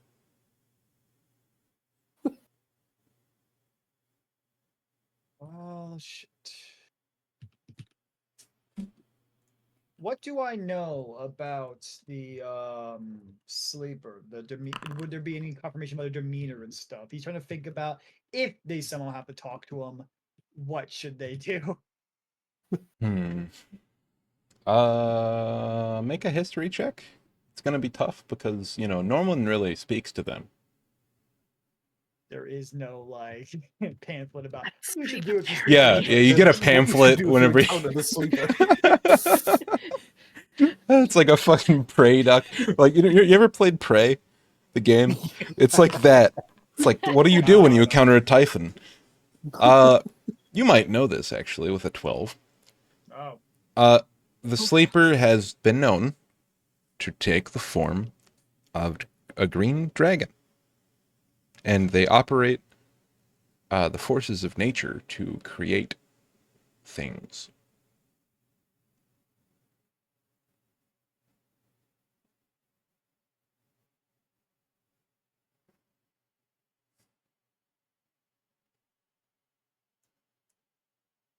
well, all right. I'm gonna just stand at the edge at this point and kind of force the issue.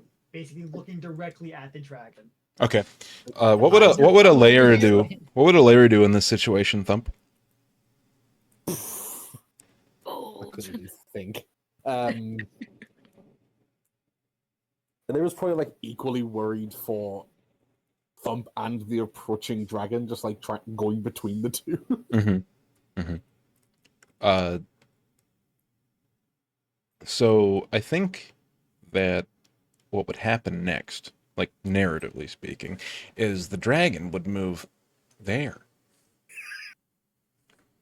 Just watching How fast is it closer and approaching? closer.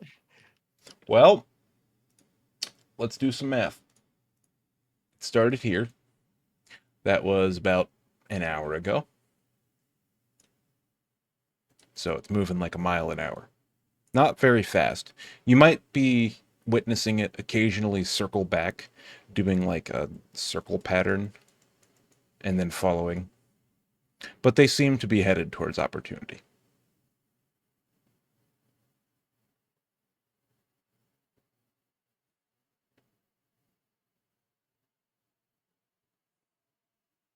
Okay. Yeah, he's basically just going to indicate, sort of, if he can indicate, I'm right here, just speak to me. Just so, because at this point, he literally has no spells. He has straight up nothing except a 1 comprehend language and 1 shield and a strike for the grove. He has nothing on him. There's no point in moving it coming towards him. And there's probably no safer place he can go to legitimately besides just walking outside the city, but I don't know, it's gonna be a safe idea. We are at the highest point in the city, right? Pretty much. Yeah, you're Yeah, at like so- the crow's nest, so to speak. Unless I had a horse, I'm not gonna get out the city faster than they're gonna get over to me. Right. So yeah, Yeah, just you- stand here and wait. Right, okay. So, after a while, it moves, and then it comes into the city, and it lands somewhere below you. You see it. Who has the highest perception between Alira and Sazin? Season is a base 13. 10. So you go ahead and roll a perception. Oh. 11. So yeah, you see a ginormous green dragon with vines sort of interlaced over their wings. You see them head towards Damius's forum. That's where they're planning on landing. Oh, so they're not actually going to speak with me yet. Thank God. Yeah, they're not headed towards you. They're going to Damius's forum. So there's the issue of the fact that they're not going to wake up for like 3 days. A few days. yeah. So me Scrape and is Alira not- probably start doing other stuff Yeah. while this happens, shouldn't we? I'm gonna say to Alira, so ignoring the fact that you are somehow awake, we cannot stay here for the entire time. Thump, I give you No. full autonomy to act in Alira's stead. You're a player character, and they didn't show up. Go ahead. Repeat what you said, Cezanne. Season said, we are gonna have to do something else while we wait for them to wake up. I do not believe we're going to be allowed to just sit here for 3 days, and it would not be beneficial to do such. What do you propose we do? There's nothing between. Well, first things first, we could try to see. Well, the winner has been announced, and we were trying to see if we can get to Leto. He's saying it in a lower voice. Yeah, so you're saying this attempting so that the woman in black doesn't hear you and none of the ladies in white hear you. Well, I'm assuming also we went to the edge of the Yeah, you're at the edge of the balcony. You're away from Just everyone. make sure we're far enough away to that. Okay. If we're looking to get to Leto, then yeah. Yeah. Well, I thought we'd probably want those two when we actually confront Leto. No, of course. We need to figure out when the next possible day he will be having a party or show or whatever will stand. True. Also, unfortunately, I'm probably going to be maybe somewhat famous, so I'd rather have. I did not think I was going to have anyone with me, but it'd be nice if I had someone with me to walk around with, just in case something happens. I A hate you. really famous fucking assassin. So I posted in chat, but I probably should read it out loud. No one knows her name to be Lirlo. Everyone calls her the Sleeper. Yeah. Okay, nice.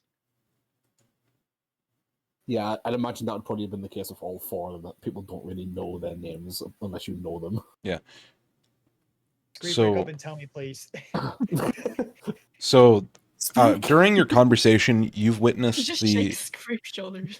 the lady in black with the long, like auburn black hair has went over to where her stethoscope or whatever it was dropped on the ground in the center, picked it up, and has begun repairing it at a desk, sort of located on the left side of this like balcony. She doesn't seem bothered by this approach. I guess I'll go ahead and ask.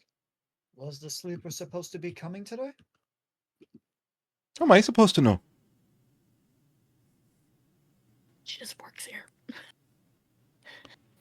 I mean, I'm the resurrectionist. You wouldn't ask the trash man where the creation's happening, would you? well, if the trash man had no reaction to it, then yeah. Lirlel's been here before. Don't worry. I guess that's entirely fair. You guys are kind of taken aback by the fact that she called her Lirlel. Wait, what? I just didn't recognize.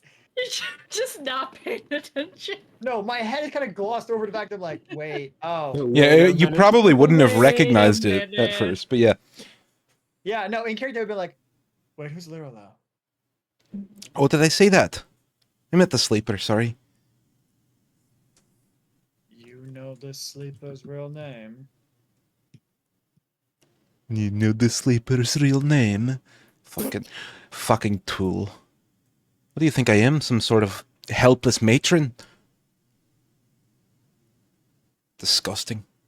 Okay, out of character DM. I'm not asking anything weird, right? No, Of she's just someone being knowing- sassy. Okay. Look, we love our sassy characters. She's lifted her How black many people veil. should know the name? You say that?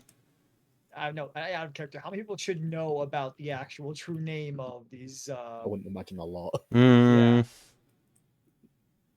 Make a history check.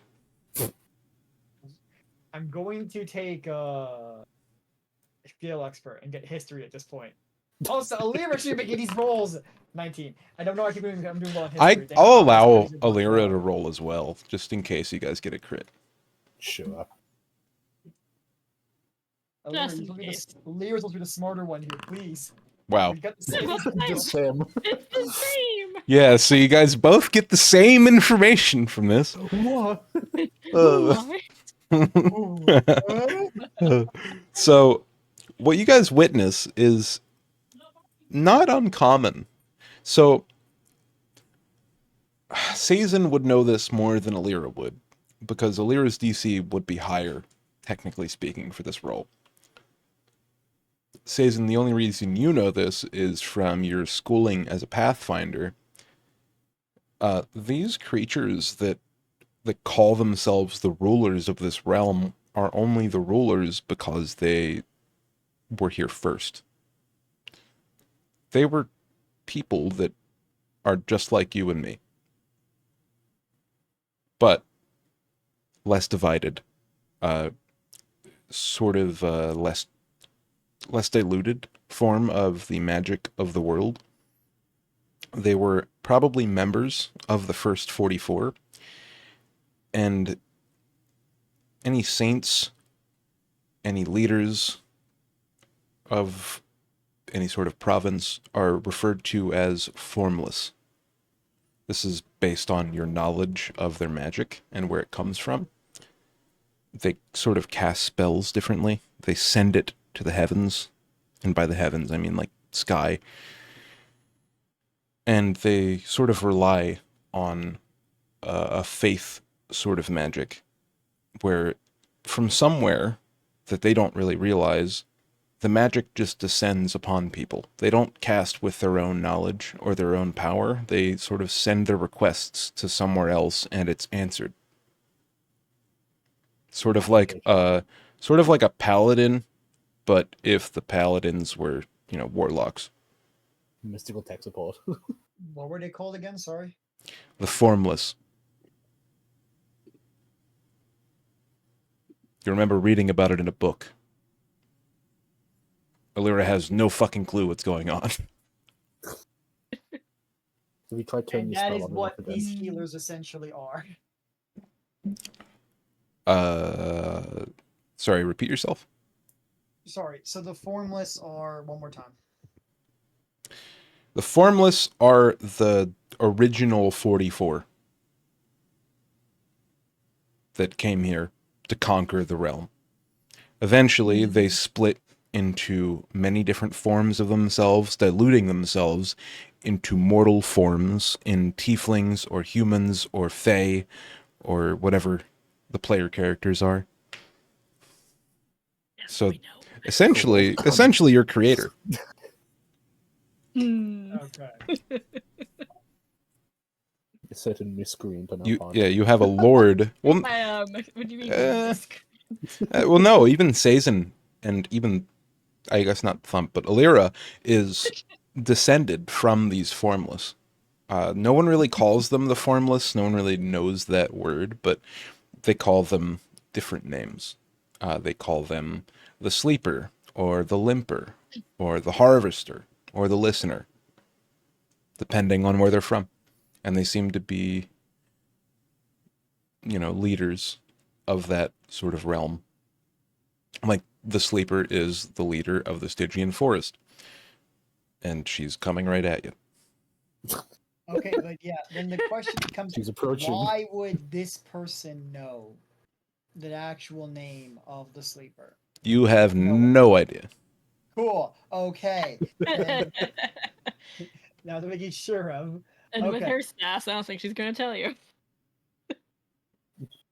Who knows? Man, after I found out more information, go fuck yourself. Hey, me. So what do you say? Okay. Sorry. Okay, then. Cool. I would. All right, I'm gonna type down the name of the person because I now know it. Yeah, so you know the sleeper is sometimes referred to as Liralel.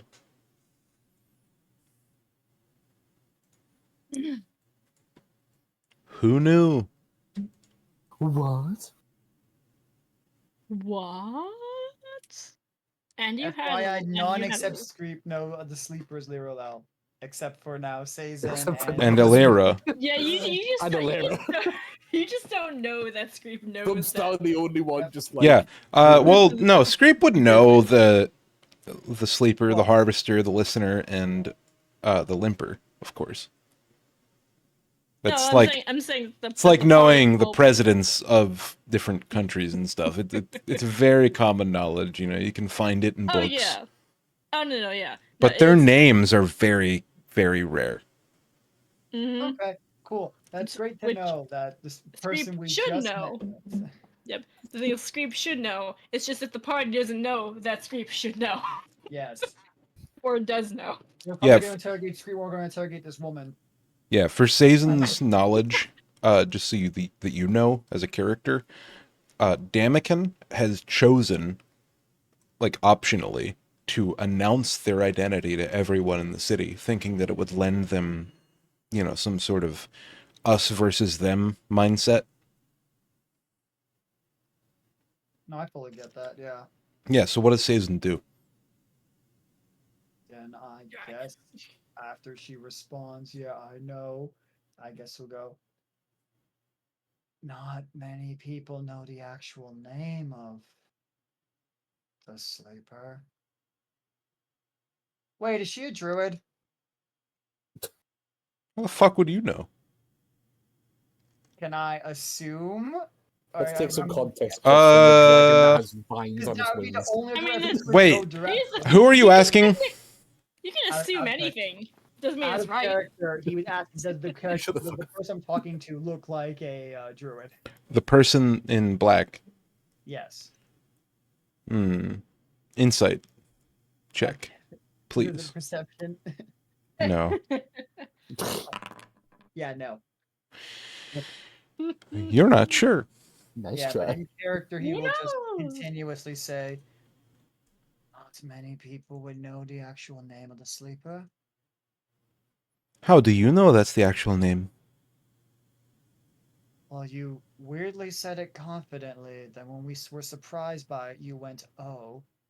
So it'd be really confusing you to lie like that. Would it? I guess you'll have to be the judge. I love this woman's sense. I think she's high in her own supply.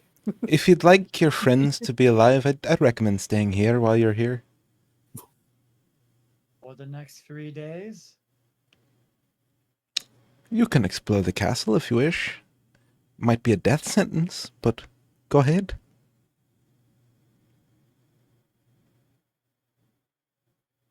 Might be best to stay. Oh, that's great. He legitimately wanted to go and see Edrin. Oh, well. Can you make an insight? It's there.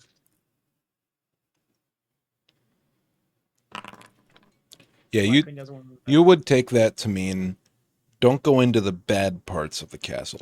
You know, you've been here. It's very straightforward how you got here. You went out a door, down a spiral staircase, and then back out. But you know that the main exit is straight across from the entrance that you came in. You can probably go, you know, to and fro this place as much as you wish.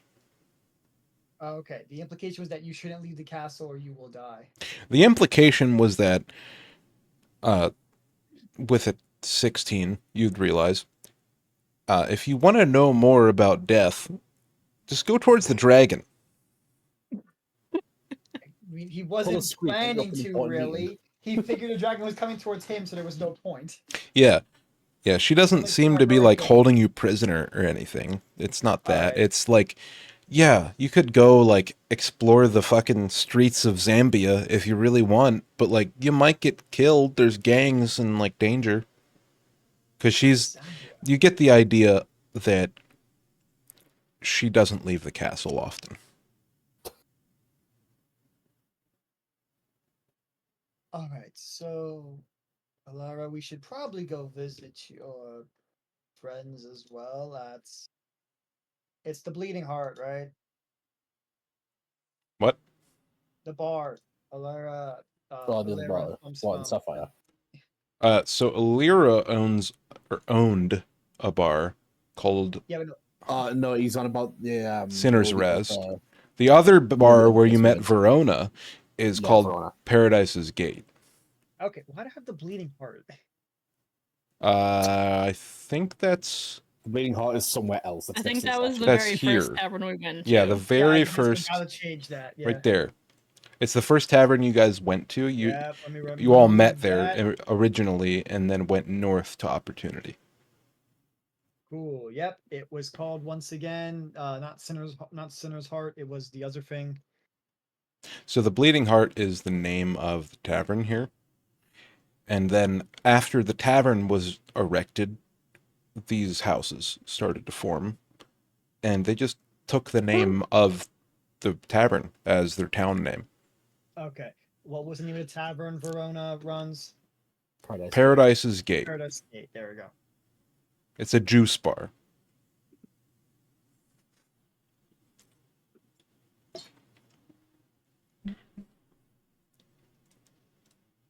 Okay. Well, you should probably head back to Paradise's Gate to possibly speak to Verona.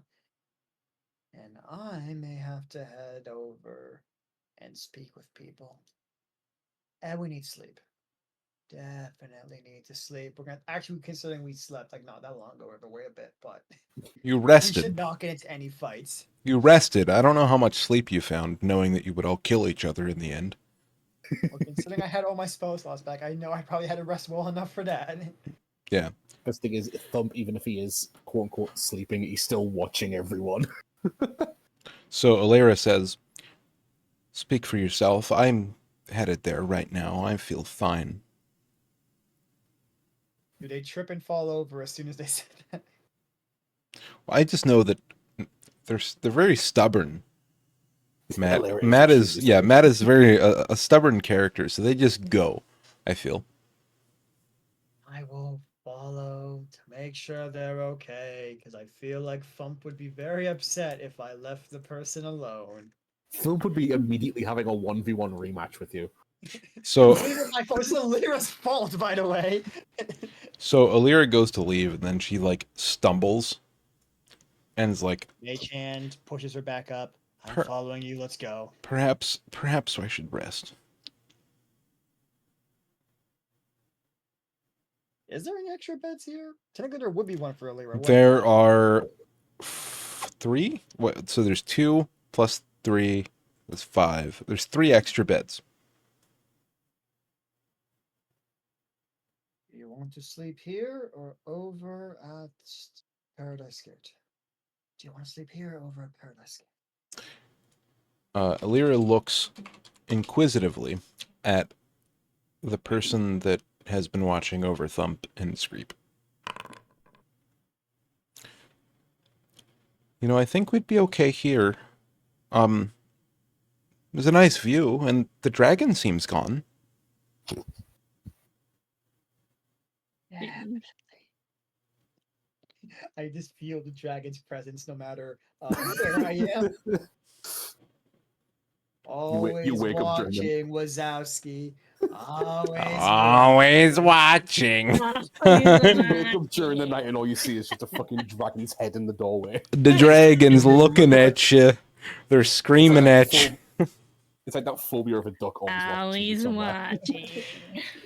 You forgot to file your paperwork, Mr. Wazowski. You should go ahead and rest here.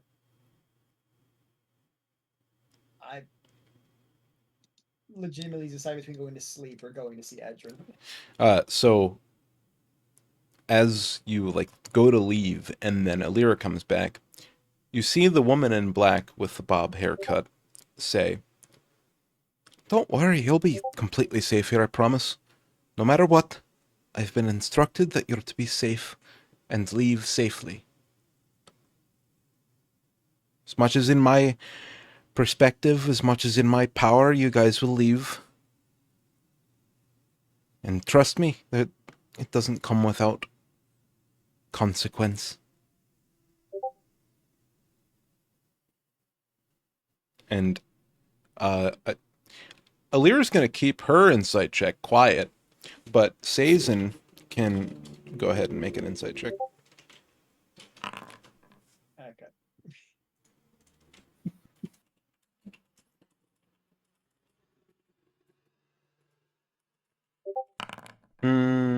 Okay. Yeah, so Alira hesitantly, very hesitantly, like sits down on a bed and watches what you do. Insight would tell you that this person is being very truthful. They have your best interests in mind.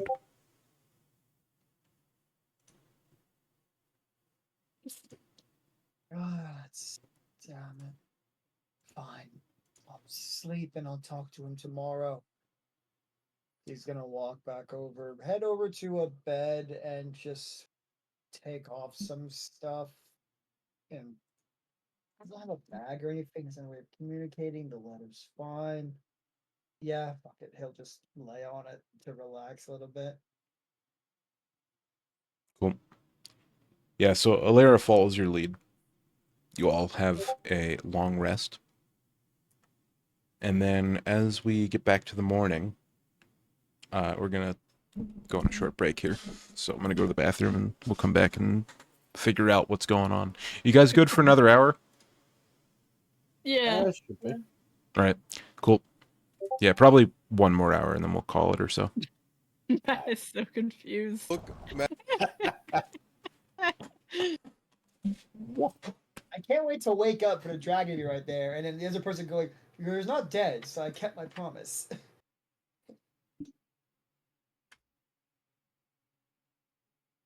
So, you know, this probably gives you some more insight into Screep. Out of character, at the very least. And the fact you know the fact you know the other three's names very easily is funny. Yeah.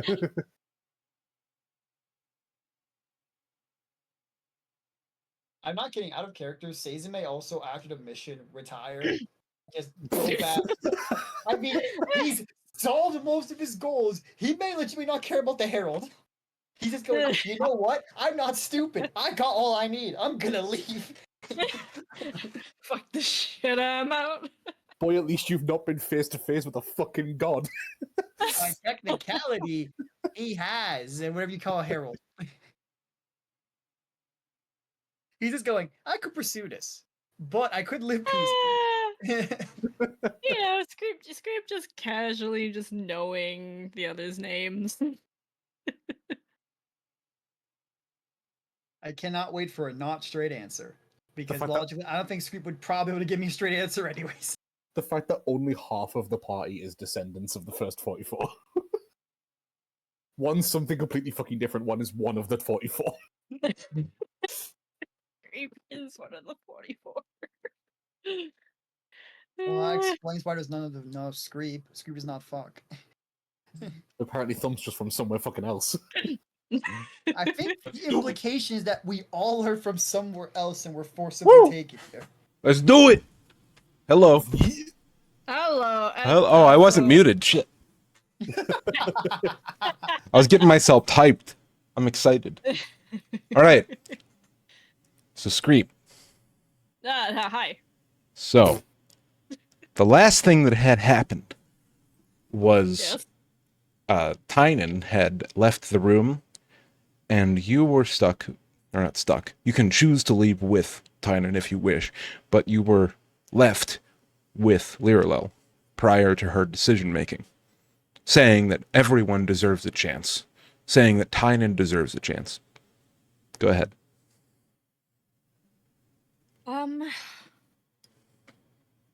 Well, I imagine. Well, I mean, correct me if I'm wrong. Wouldn't Titans have stayed with Greep because Lirlal had said that she would be staying with him? So, Tynan goes to leave. Oh, she does. Okay. It's up to you if you want to interrupt her. But yeah, she gestures to leave because she has been given a pretty large amount of grace, if you think about it. You know, you guys are in this mysterious realm where only 44 people exist, 4 of them being precursors or existing creatures. What do you do? Scrape will bow to Lirlo, or whatever Lirlo has deemed to be, custom approach. It's funny. She hasn't really demanded you to do any sort of salute in her presence.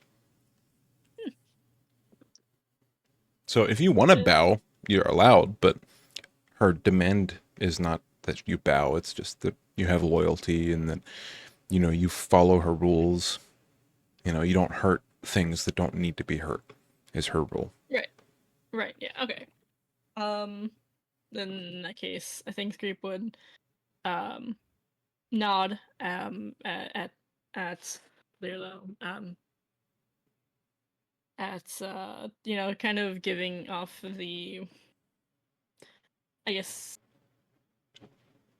thankfulness at being given given a lot to be a part of this choice.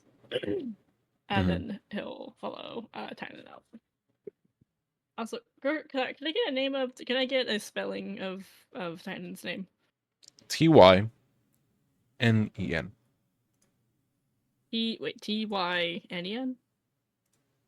Tyn as in Nancy, E as in Echo, N as in Nancy. Got it. Okay. Yeah. So you go to leave the room that Lirlel is in, her study. And as you are leaving, she says under her breath, I swear these unheards are going to be the end of me.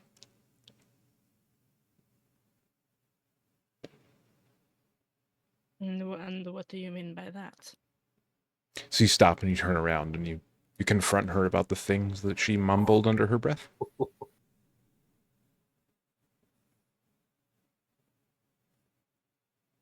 Is it yes or no? Either way, it's fine. Yeah, I mean, it's not like a confrontation, but it's like a questioning sort of Okay. thing. Yeah, so she says that as you're leaving. I wasn't quite honest with you when I met you. And this may have forced my hand a bit. But when we were introduced to this world, we were given a bit of information, so to speak. We were told that there were 4 of you that weren't quite what would be expected of a conqueror. They were called the Unheard. Each realm got one, supposedly. I've only experienced one so far. That's you.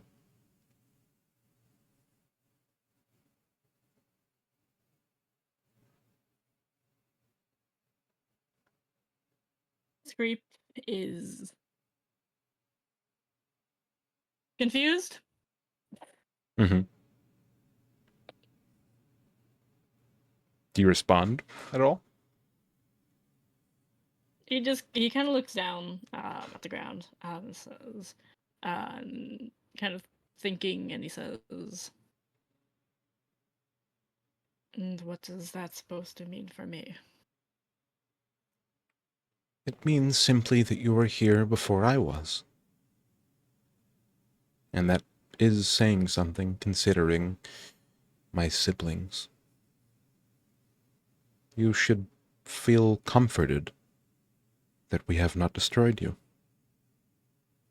You are a reminder of what this world was before we arrived. Thank Ersiad for that, and Verona, in a small part.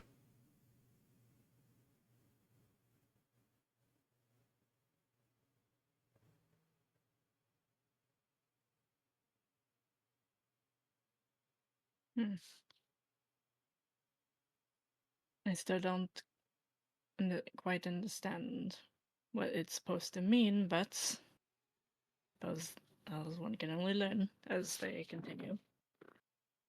Maybe you'll understand if you find the right circumstance. It is the way it was for me. Honestly, I had no idea who I was until I landed here. We met as strangers. I was as strange to myself as you were when we met in the sky. Say, since we've gained trust in one another, I was hoping you would embark on a special mission for me.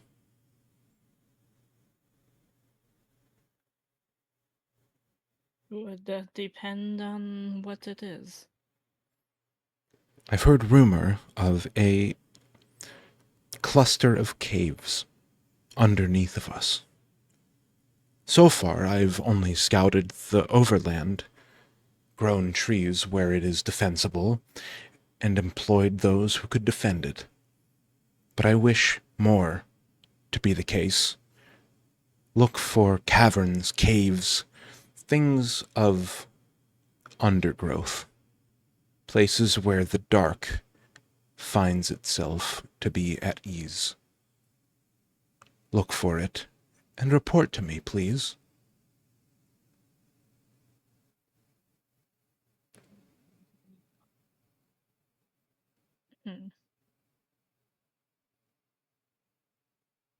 I would have to.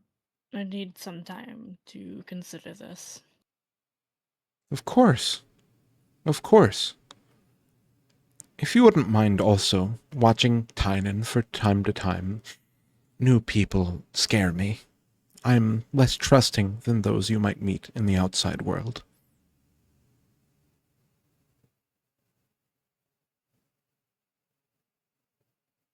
Wait, so wait, am I talking to, wait, is Greep talking to Tynan or is he talking to Lirelel? Lirelel. Tynan has a funny German accent. Tynan's not going to ask you to watch Tynan.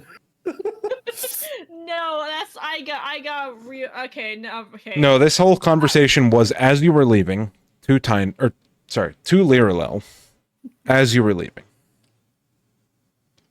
Got it. If you want to go back and change some answers, that's fine. Maybe I wasn't clear enough. No, I got real confused because the last thing I remember is was Screep following Tynan out. Yeah, no, she was walking out, and then Lirelel stopped you before you got to the door. Got it. Okay. Yeah. No. Okay. And if this is coming from Lirelel, then he would. Then he would just accept. He wouldn't. He would just accept the mission. Okay. Would you say that you accept it blindly? Maybe not blindly, but I mean, he wouldn't necessarily question our motives, but would at the very least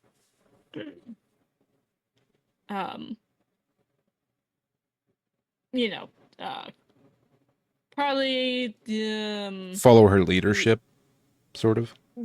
Yeah. So it's not like he's like, it's not like blind following, but okay, he does so it's obvious that her. Yeah, it's obvious that you're hesitant to follow her exact statements, but you do eventually. Yes. Okay. Yeah, so as you're leaving, she says, watch Tynan, and also, would you be willing to accept a special assignment? And, look in the caves. Look in the underbrush for things of power.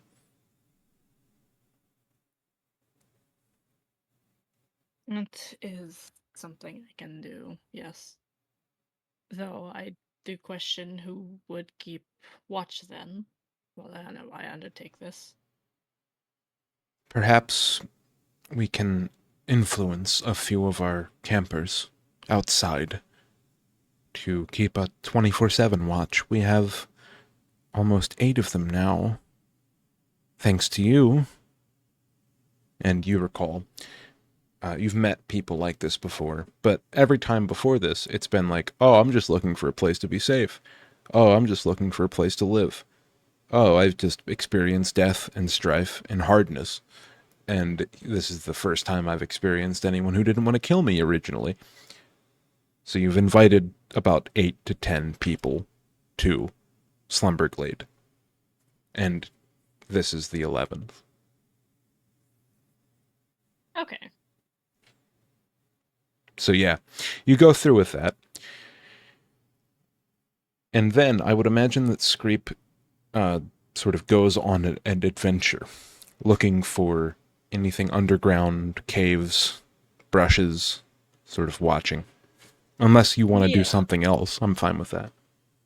Well, no, I guess he's sort of like split between finding out, like, I guess his role, so to speak, as one of the unheard, but also, still following, Right. Yeah, so still you're following one the day, mission. when you're getting ready to leave Slumberglade, you hear a voice behind your shoulder after you walk about 50 feet past the main gates of the city. At this point, people have divested themselves. It's been probably about a year. You recognize that some people are capable of, I said divested at first. That's probably a good term for what this is exactly. They sort of subdivide in a sort of demonic pattern. One person becomes 2, becomes 4, becomes 8, becomes 16, becomes 32. And eventually, you're left with a city that is much, much larger, and the population doesn't grow faster than the walls are able to expand. And so you see these tall acacia trees sprouting each and every way, leading to a secondary platform where people can live and grow. And eventually, by the time you are leaving currently, the city has thousands of occupants. It's probably been like a year or so. But you've witnessed every time a person subdivides themselves and makes themselves weaker, they've created another half, another whole, almost, if you really think about it. And there's a lot of different perspectives that form, and your necessarily mindset hasn't changed, but the people of Slumberglade have. And their mindset has gone less towards like a populism and more towards a, I hate to say it in this setting, but communism, where so you leave, and during your expeditions, you leave for like 3 or 4 days at a time, and you come back, and you leave, and you come back, and you leave, and you come back, and it's months, if not years, until you actually find something. You find When, something. well, Go ahead. so I was gonna say, so during these expeditions, so he can keep an eye, would he be able to take Tynan with him? Make a persuasion check, and it's a like prorated persuasion, so you'll probably be able to, but it might be 1 or 2 times versus like 8 or 9. Depends on how you roll. Nice. Yeah, so anytime you request that Tynan join you on these expeditions, they come with you.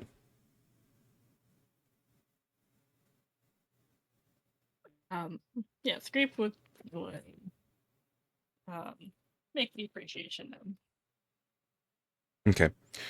So you basically say thanks for coming with me, and you go on a walk. Mm-hmm. Can you show me where on the map you go in Slumberglade? Um, like just points. Give me like, 4 locations. 4. Got it. Probably here by the coast. So like here, Yeah. Here. there. We'll say here Okay. and like so one more. So like very middle of the forest, somewhere around here. Right. So the first place that you pointed was here, correct? Mm. Yeah. Yes, like- So you make your way to the coast with Lyrila, or not Lyrila, with Tynan in tow. And as you guys are walking, what do you guys talk about?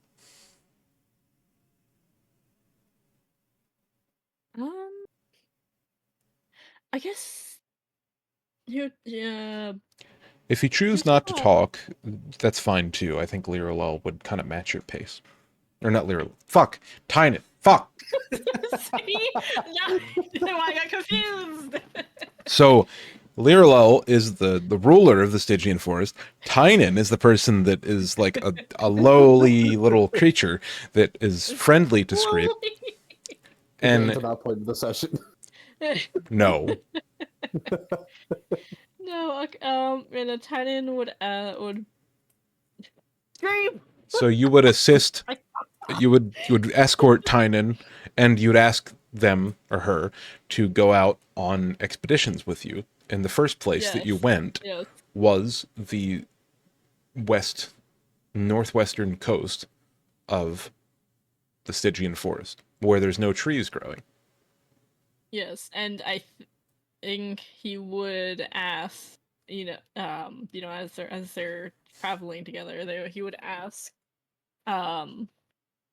more about the not where she's from, but the two places she did travel to before coming to Slumberglade. So you ask her asking about her Opportunity and Elysium, Um, or rather known Common Day as the Profligate City. no. So about Opportunity and Galileer, is that right? Galileer, okay. Yes, I think. Yeah, if because I'm... she's well traveled. She's been there before, yeah. Okay, yeah, I was about to say. She's So kind of yeah. She told you a story of how she window shopped for leaders and then chose this one. Window shop.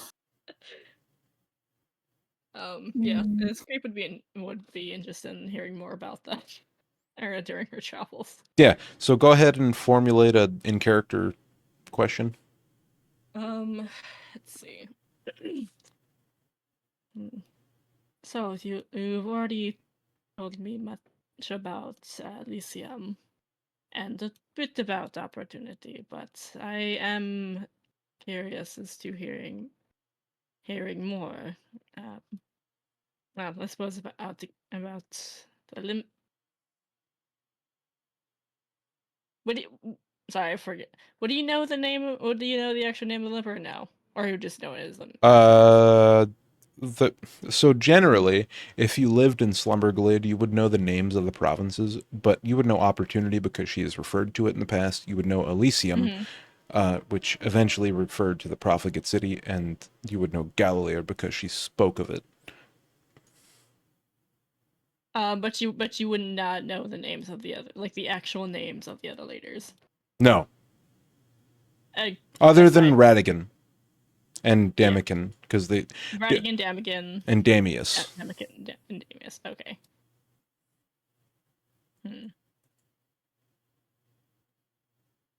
What does, well, besides being greedy men, what would you say that Galileers and Opportunity are like?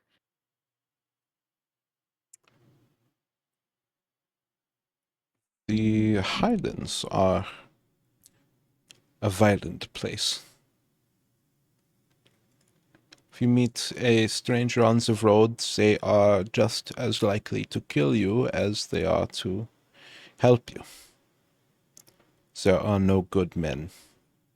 in the Glistering Highlands. Unlike here, of course. Danke. She, like, gestures towards you. We both just more simply nod. And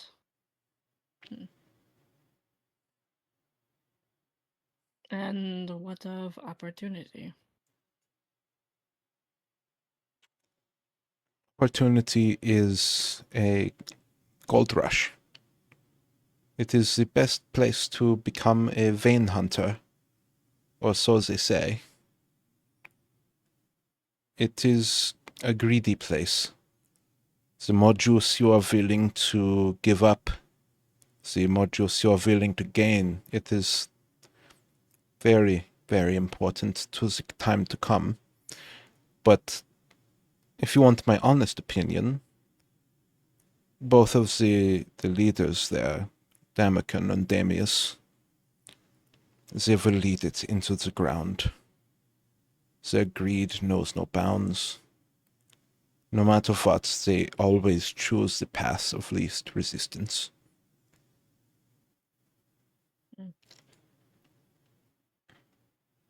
And how long do you expect it? Well, I guess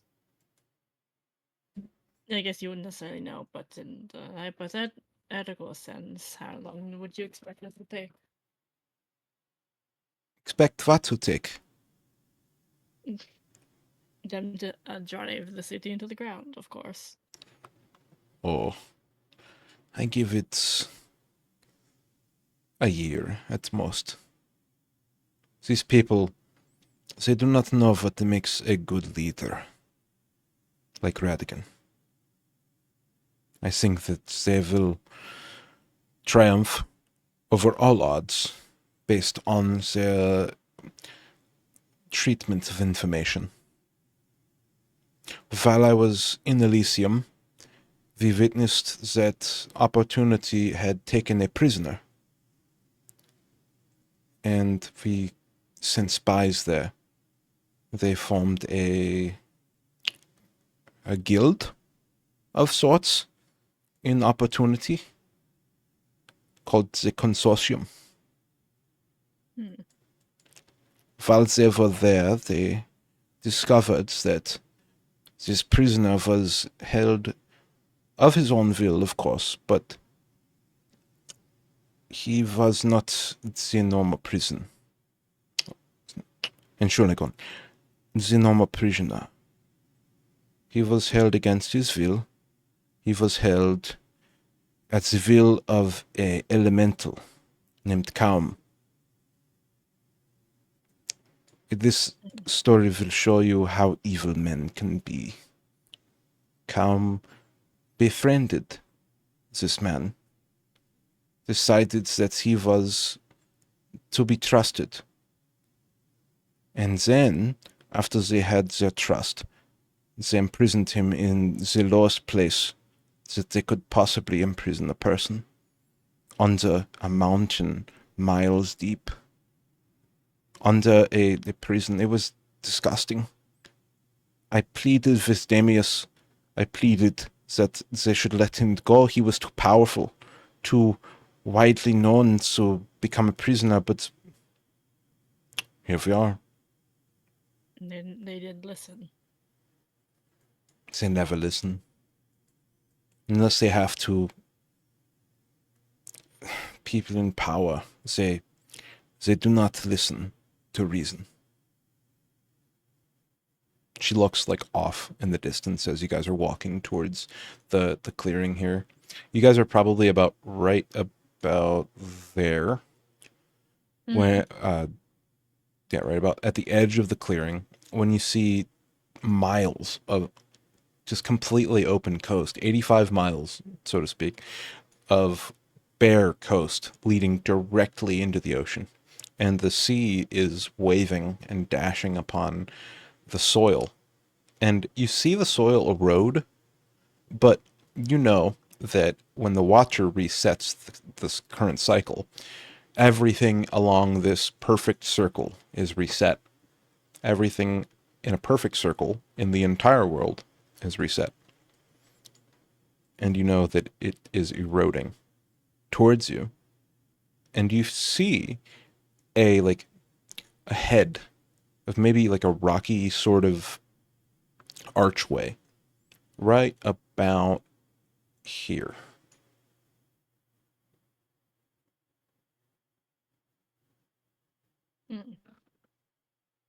Thinks we could probably take notice. Probably get slightly distracted. As Tynan is talking. Yeah, I imagine all of these like knowledgeable speakings are at length, and while you guys are walking the tens of miles from Slumberglade to where you're at, you guys camp somewhere around here. And then you continue onward because you're looking for this thing that Liralel has told you to look for. Yeah. He'll probably interrupt Tynan and say, Yeah, she says, the last thing she says is, the last things that you ever want to underestimate is man's greed. And then you say, I believe, if I'm not mistaken, that might be one of the things we're looking for. And he'll direct her attention to the stone archway, arch. Yeah, one of those. Architecture. So after you say that, she like motions to that, and you start walking there. Thump. Hello. Or not Thump, Alira and Sazin. What are you guys doing?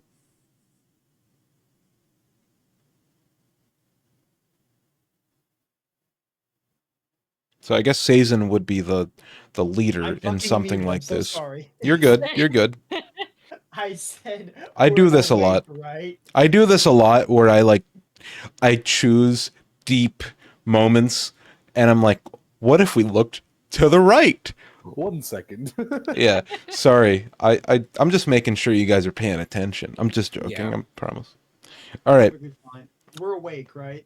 Yeah, so you guys wake to the screeching of a dragon flying back in the direction which they came. So they are going from here to here. Oh, cool. All right, don't have to worry about that. I have not engaged the plot. Good. Well, you might not think you have to worry about it. Pretty God, Gonna say, just he you wait. teleports behind me and Fucking- says hi. Fool storms in the room. What have you caused? The dragon was like, "You see, I heard a decoy. Hi, what's up?" All right. Actually, me, the So, woman. Sazin, I'll allow you to direct Alira in whichever way you choose necessary. But Thump's still fucking dead. So, it's too bad, I guess. It was sweet, so it depends. Would Alira want to stay? I would tell Alira to go at least go back. I will roll. We should walk around, yeah. I will roll something. What do you guys think would be a good roll to determine this, Thump? Wisdom. What do you think would be a determining role in the factor of loyalty? I think wisdom. Yeah, probably a straight wisdom. Straight wisdom check. All right, this is for all the marbles. Okay, they choose to stay with Thump as they are recovering. Totally reasonable. But you wouldn't know this, so what would you say in roleplay? Well, I'm going to head out. I have stuff to do. Do you want me to at least go with you when you head back? Would you like me to go with you when you head back over to visit Verona? Why are you going back to Verona? Do you not want to speak to Verona to explain why you're not going to show up, considering Thump is dead? I own no loyalty to Verona. She's just a neighboring business. We stopped there because we couldn't stop at my bar. Okay, understandable. Whatever. Fine. I will go and look for possible information on Leto's possible party, see if I can get invited for it, and go visit a friend. You just sit here and relax with Bump and Scream. Oh, don't worry. I'm sure me and Aerith have it covered. Don't worry. Just, hey, here you go. She hands you a stone. If you have any problems, just let me know. This was a gift from Aerith. Is this a motherfucker? He looks down to make sure what it is. It's a stone of sending. It is a sending stone. We have our first cell phone. I can do the Drake dance, but I'm not because You got games on your sending stone? Oh shit. I don't have any signal here. I can't hear you. What? You have fucking Uno. You Different it device, came but with your that's- Xbox. It came with your sending stone. Yeah. Get shut off at word 25. So as you know, that can be channeled virtually anywhere at any time, and Alira will be able to respond. But it's just Alira. This is the second day. You know, you guys still have 2 whole days before you get resurrected in bodily form. Yep. So Space is gonna go ahead and exit the city, and he's probably gonna walk over to the consortium and probably listen around to see if there's any. Sorry, information. it bothers me. It's pronounced the consortium. Consortium. God damn it. Thank you. Actually. It's good to nip this in the bud before it becomes a problem. It's gonna keep being a problem because the way it's spelled in my head is different. Consortium. Consortium. Look, sorry, Damien, you're gonna have to deal with this. This is just another Sam thing. He does the same thing in my campaign too. Yeah. See, he Okay. likes playing amnesia characters because he's amnesic real life. No, I get What that. am I doing in your games? What am I doing in your game, Sam? I get that. Need I Need have I to- remind you? Need I Yeah. remind you? Need I have to point out all the spelling in the Because I don't know how you just pronounce. You don't ever put it down how it's spelled.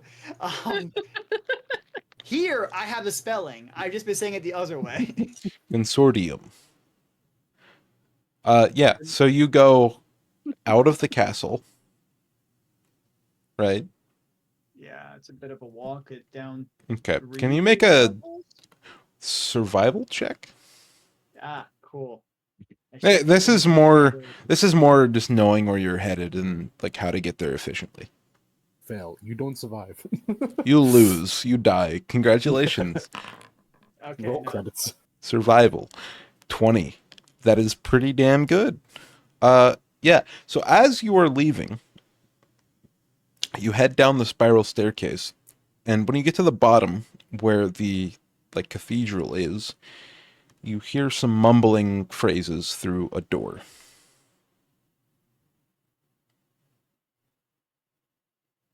If you choose, you can stay and listen, but you can also leave and not draw attention to yourself.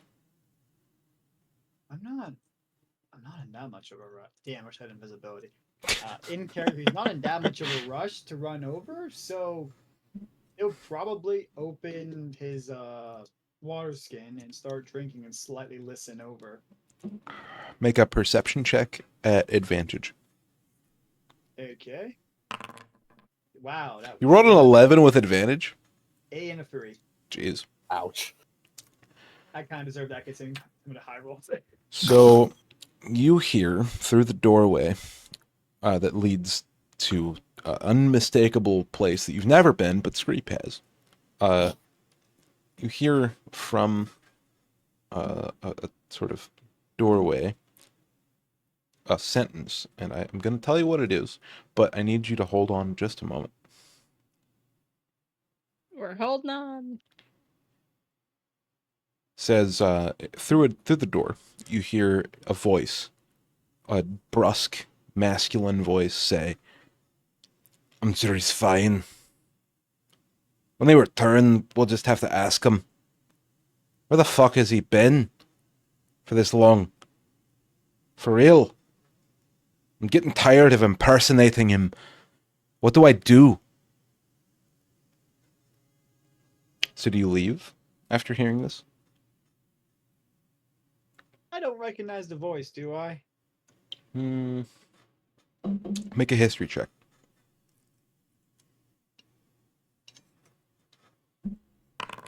God damn it. Now it's getting No. Yeah, you don't recognize him, but I don't know. It must be someone in the court, because the place that you're at. Oh, wait a minute. I remember this plot point now. What? Earlier, we talked about how Leto could possibly always be sometimes hiding because he has someone else shifting his face. Oh, is that what with you the think? Sky spell.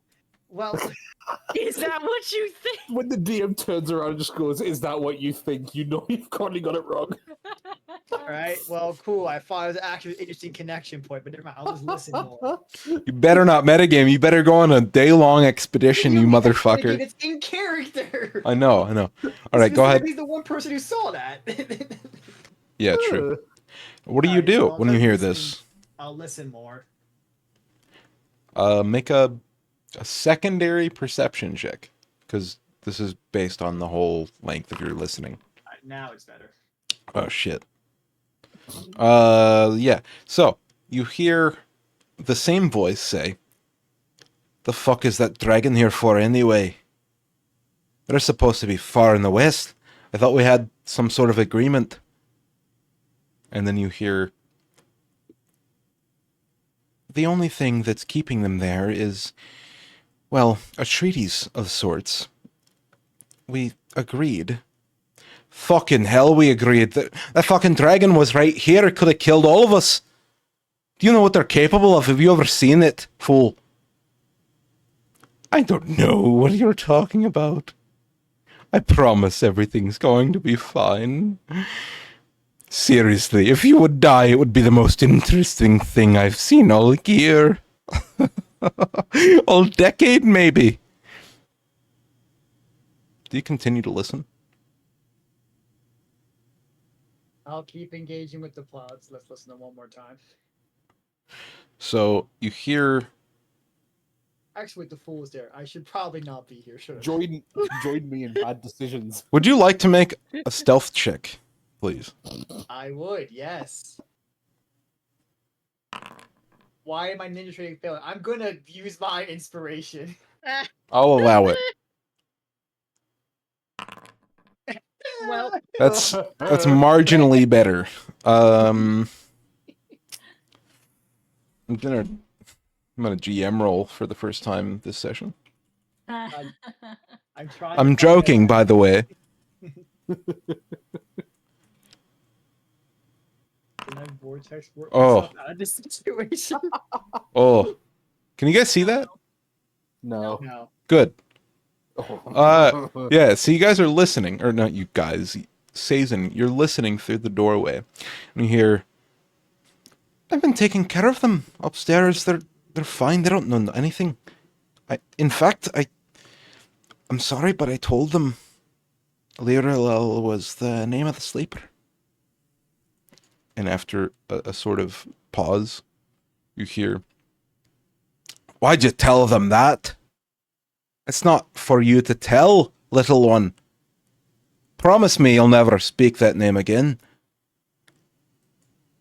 And you don't hear what the response is, but you imagine it's probably because they're whispering it. "No matter what, we must ensure they make it to the Howling Plateau. We must ensure they make it to the Obsidian Peak. The only thing keeping us from utter damnation is the discovery of that place." And then the door opens. I want to make sure I heard that correctly. They said they want to keep us from there or want us to get there? Get there. Get there. Okay. The only thing keeping them from knowing is from your knowledge of the place. Okay. Then if possible, wait, what do I have for? Right. Yeah, I have Tween and Quicken. Whatever. Fine. I'll I describe will- what you see as you're describing your reaction to the thing, because I think that's fair. You see the door opening, and stooping to a much lower level than they're used to is a harvestman, singular harvestman, opening the door, going outwards. They have crouched and they're kind of awkwardly straddling the doorway as you do what? Quicken spell, but what? Why even runs out needed uses? Okay, one sec. I think it's being weird. Quicken spell. There we go. Cool. Who does it? Quicken spell to make Wait, no, I do not do that. Never mind. I forgot that Misty Step is a bonus action. Nice. Nice. Also, I don't have Misty Step. What? Wait, how do I? You don't have Misty Step? I thought I did. No, I apparently don't. That's kind of cringe. Imagine not having Misty Step as a sorcerer. I have Vortex Warp, so I can see. I'm watching. New places. I'm watching. You best not. You best not prepare no shit. Swear to God, I'll We get all you. know- We know what you did. I know what we you did. all- Well, I No, guess I would be no. trying to stealth and casually look like I'm trying to. Actually, no, I'm gonna try to like casually like I'm walking past the door. Make You know a. what? My deception is higher than stealth. I can do this. Are you trying to stealth or are you trying to decept the person? Yeah, that'd be performance. Don't mind me. I was gonna try to deceive them into thinking I just walked by. That's why I have the flash. So I can Okay. drink it, making it look like I'm not paying attention. Okay. Yeah, make a deception check. Please. What the? Here's for all the marbles. This is what Susan gets for being curious. Citizen wins the This fight, is what dies I get afterwards. for engaging in the plot. Apparently, I'm gonna get my ass whooped. Okay, I need to start not selecting character tokens because it rolls in chat as you, when in fact that Yeah. was not you. Can we make it me? What do you mean by that? I don't fucking know. Yeah, so the guy walks out of the doorway and he's like, "What the fuck is causing that?" And he looks at you. And you're walking. No, it's a flesh crafted guard, Okay. tall. One of the harvestmen are walking through the doorway. They duck, and then on the other side of the doorway, they are able to extend fully and realize that you're the only person who was nearby. They say, "You, were you listening?" Two. He says two. Two. Okay. Make a deception check. God damn it. Yeah. Wow. Ah! Never mind, citizen. Leave this place. Understood. Then he'll walk back out immediately. So, assuming that if I can see all of them slightly now, I'm guessing I can see the fool. I can see the dwarf from earlier. And I'm assuming he was the. Do I see the third person who I could identify through voice? How or do no? you see them through the door? Oh, wait, no, he closed the door behind him.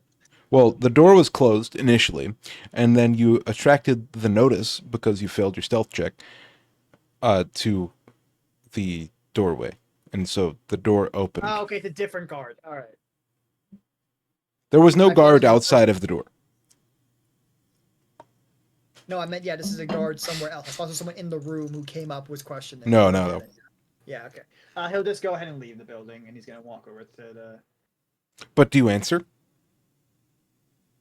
Well, I said, listening to what? And then he said, never mind, leave. And I said, oh, understood. Okay.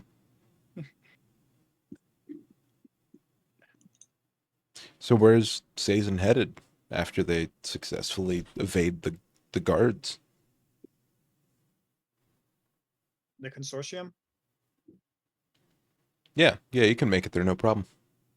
So you reach the sort of bazaar that they have set up.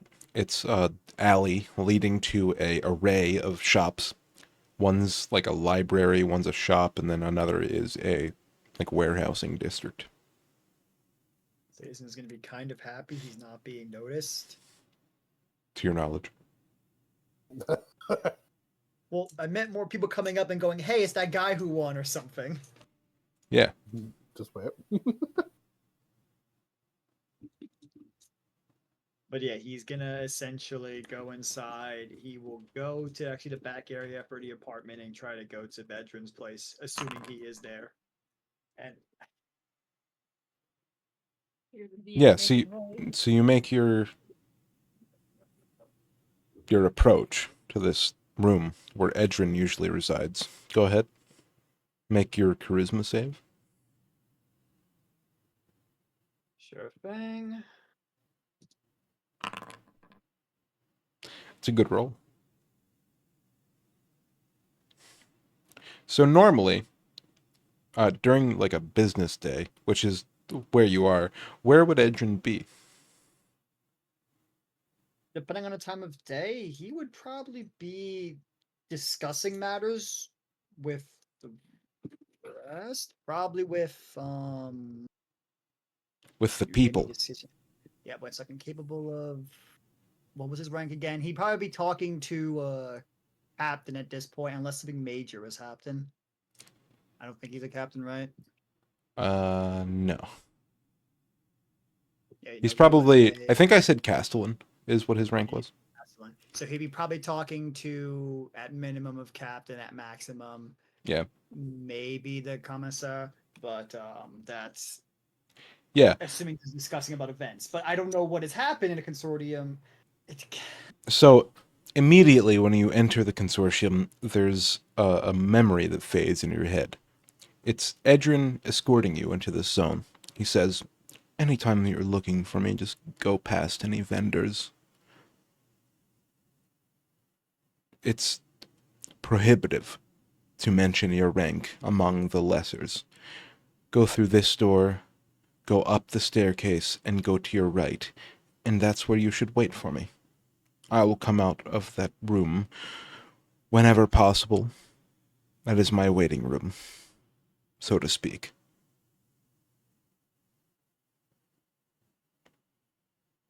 He probably said this when, Probably, tenant. yeah, at very Not first. anymore. Yeah, this is a memory more than that of anything.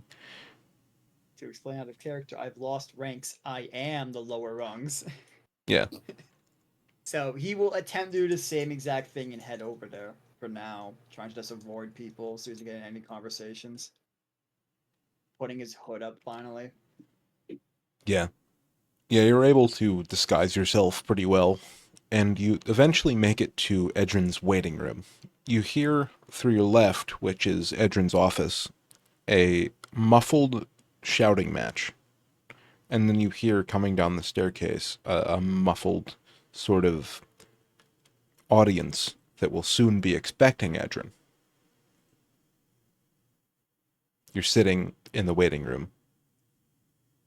He is trying his hardest not to think about this walking in to hear all this. Okay. He knows he's not allowed to, but it's basically just it's a weird thing. Like he didn't want to be a part of it, but because he's a part of it, he now wants to actually be fully involved with it. Mm-hmm. But he'll just essentially say, "How loud is that shouting match?"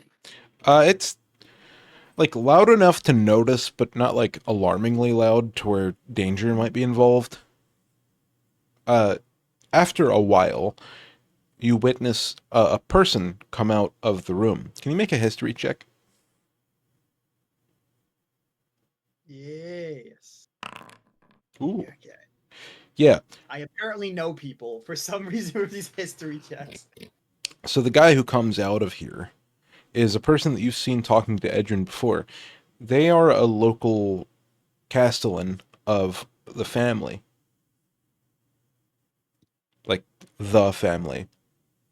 With Leto and Diane. Yes. He doesn't really say anything to you. He regards you, but he leaves down the staircase and doesn't make any mention of it.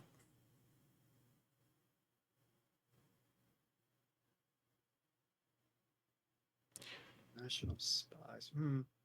He's gonna just lean back and watch him go. Does anyone else follow after him, or is it a while before someone else leaves the room? It's a while. Then the door opens, and you see Edrin's head poke through. Oh! It's good to see you. Didn't necessarily expect you to win, or whatever you did. I've heard from little birds that you may have won. Is it? Could that possibly be true, Sazin? Is gonna give the biggest eye roll. I mean,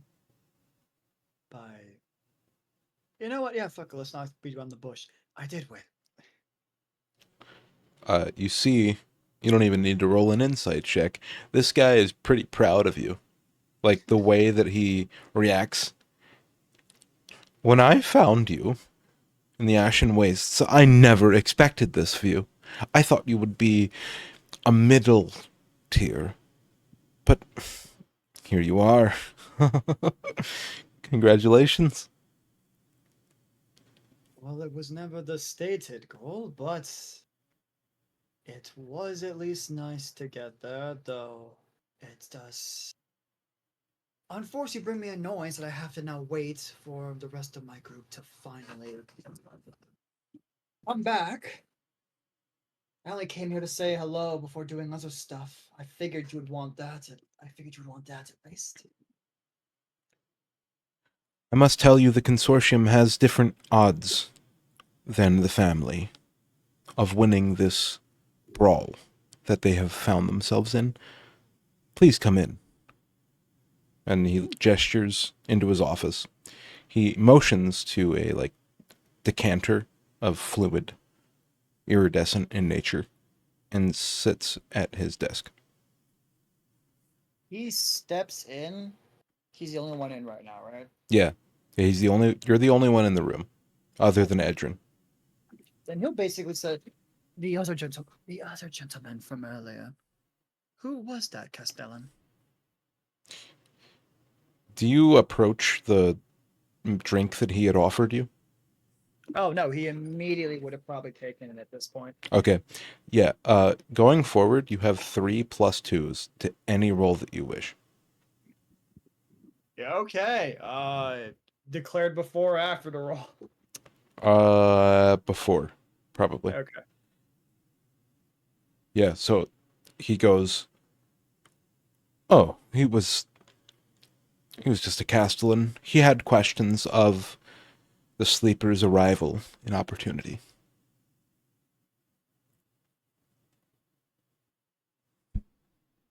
I'm sure you do too. Very much obviously. Did anyone here have any actual indication they were going to show up, or was this fully just blindside everyone? It seems as though when you made your wish, it awakened something, and she pursued it. I would consider yourself lucky that she didn't know who the wish came from. Being as that during the war she enacted a major weapon amongst the people that you come from. The place I found you. I will be fully honest with you, Edrin. I think she knew I did it. I saw her, and she was looking directly at me. He sort of chuckles. How is that possible? Wow. Maybe dragons can see further than we thought. Amazing. The wish was obvious. He kind of shrugs. She didn't come at me at all. She did stop. She did have a conversation, apparently while I went to sleep, and left. So I'm in the clear for now, or the fool did something that indicated that she wouldn't do anything else. I can't say. Well, how do You ever you seen the know? fool act nervous? Yes, you say that as he's saying, well, how do you know it was you who caused it? And then you say, have you ever seen the fool act nervous? And Edrin responds, no, I can't say that I have. What exactly did you do to cause that? Did the news of my wish not come through? Oh, you think it was your wish? I mean, did something else happen during the tournament that I miss? No, I suppose not, but opportunity's been growing for a long time now, maybe. Oh, never mind, you're probably right. Well, there could be something else, but gambling is gambling, and I don't have any other explanations. So I'll just bet on this, and if something better comes up, then we'll know. For now, though, you don't have to send that letter to my friends down there, at least. So there's that good thing. I sent a whole new one, actually. He legitimately looks actually kind of happy for the first time in a bit. He hasn't given a straight, like, smile in a while, considering since he's actually left to go to Opportunity. He's kept up a good fake smile, but he's basically just going, they're all okay. They're all good. I have nothing next to me. Like, most of, like, a lot of weight on his shoulders was lifted off. Do you have a pen and paper so I can write what we discuss? Of course, yes. Here. And he gestures to a, like, writing table off to the left. He grabs it and he's basically writing a note over to who would be most likely in the group to grab the actual letter. I'm gonna make sure I get their name right as well.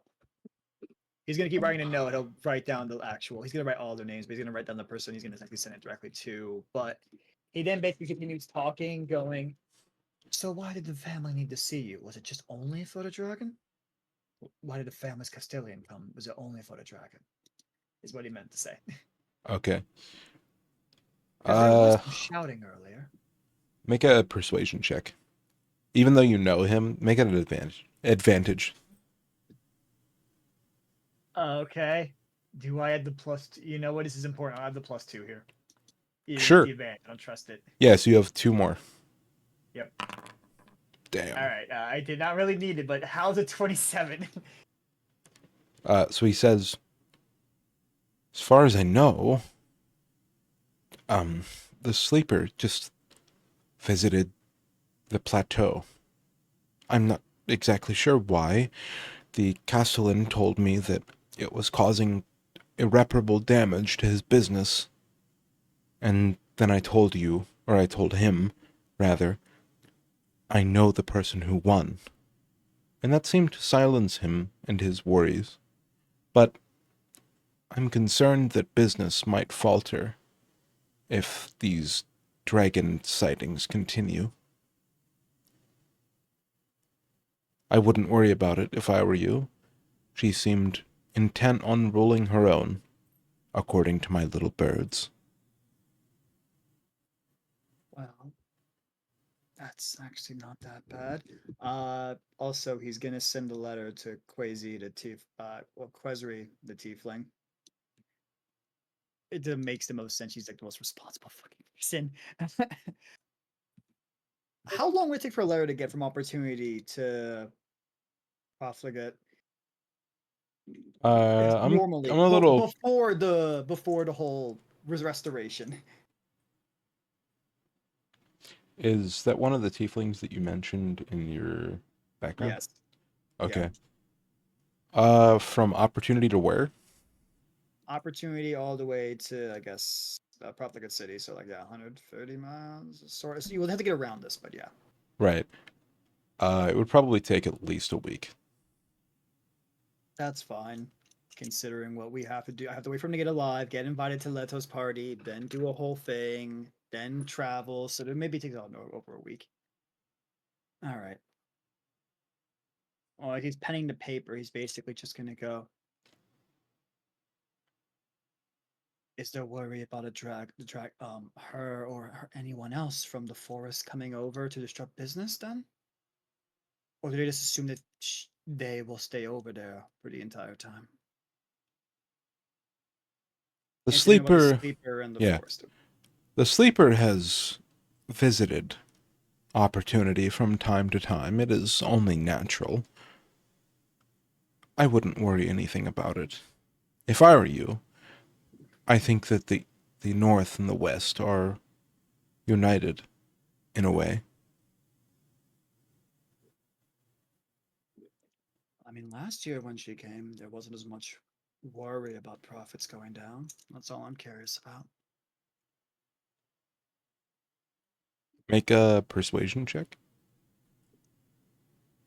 Sure thing. I don't have my character sheet up. 1 second.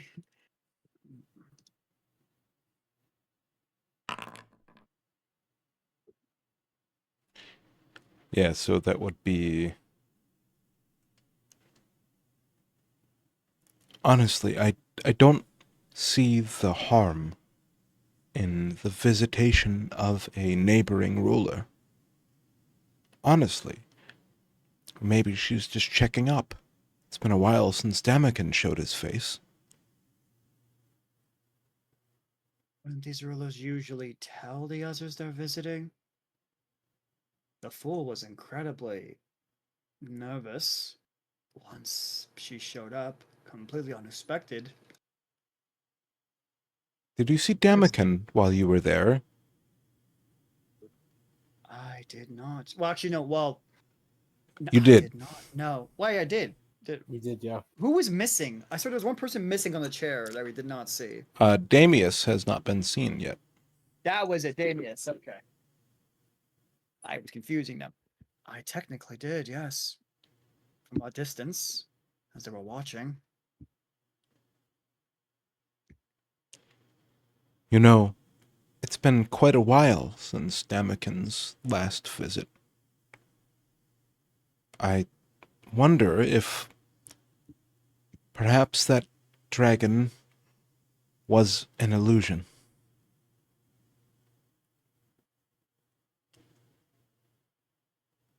For what purpose? Damakin wanting rule over what he is and what he has been. I speak of the first dragon, not the one that has approached recently. Of course, though Damakin has his successor. So, it's not too worrying he doesn't show up as often. I'm not wrong about that, right? Yeah, you're right. Okay, good.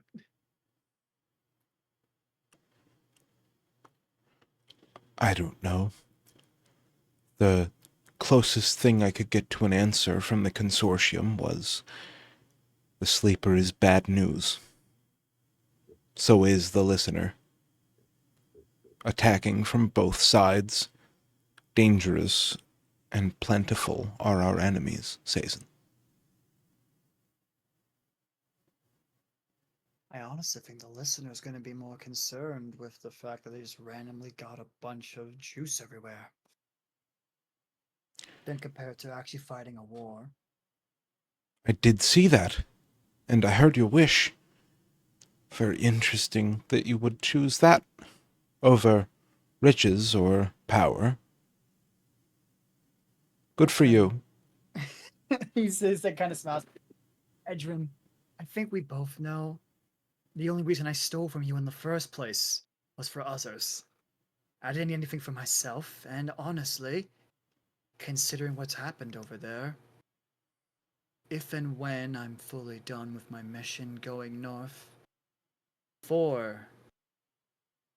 he doesn't even want to say it Yeah. at first, but he's gonna basically be like, I probably should just say it out loud. Once I'm done with the flesh crafters getting their mission completed, I'm thinking of going back and staying with them. All the juice is needed over there.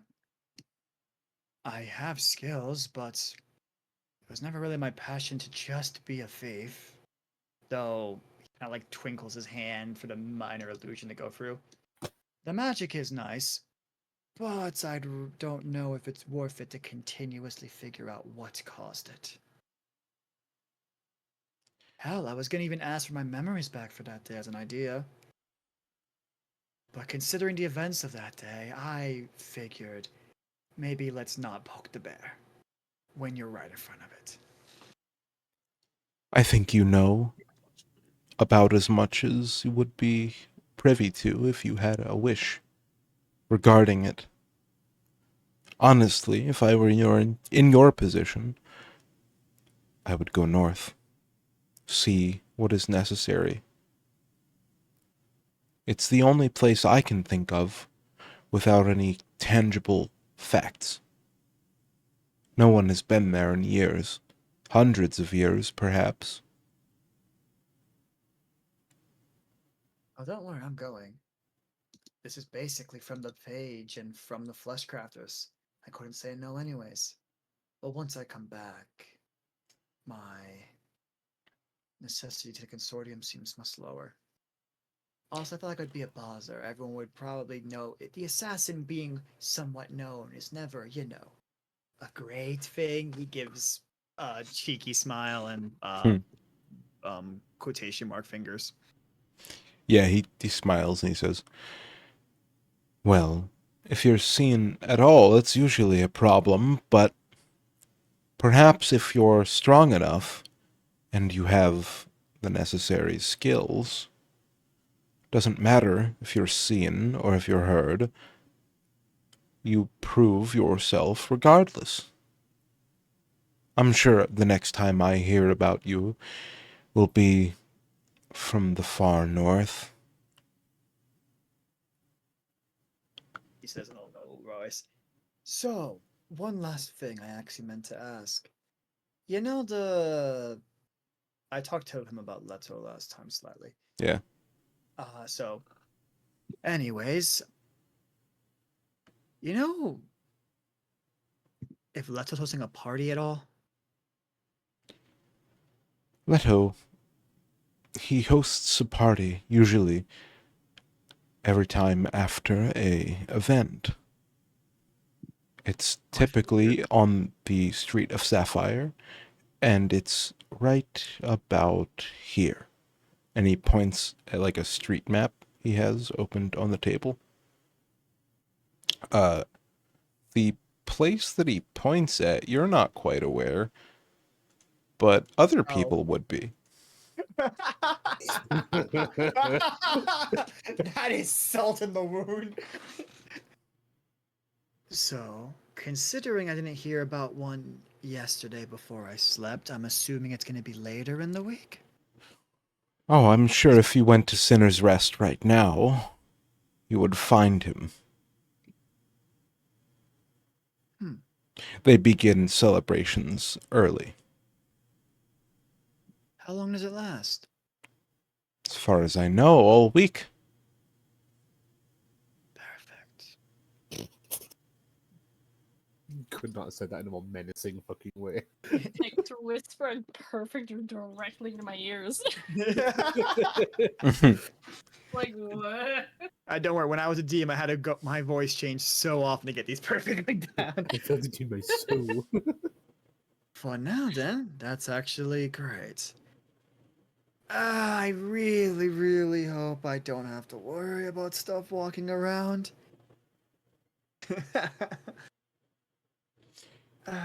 I will Besides that- be oh, go honest. I will be honest. Your visage is sure to enact sort of oppressive presence. Everyone will recognize you. You've announced your presence to everyone in the city, essentially. All of the fame, not the money. Thus is the way of our art. Maybe eventually you'll get a reward. I'll write a book. Maybe that'll get me something. He gives a chuckle saying that, and the idea is like, oh yeah, I'll just write a fucking book easily. That's how I make golden juice. For now, I'm glad I at least got to see you before anything else. Remember, we have that stone between us if you should need it. Of course. Or the I was wooden thinking about wooden I was tablet, rather. I was thinking about using it when we were trapped in the room, but didn't seem worth it at that point yet. Just I don't even know think that a consortium could have got me out. no matter what, the consortium is more powerful than you think. We are in the shadows, waiting.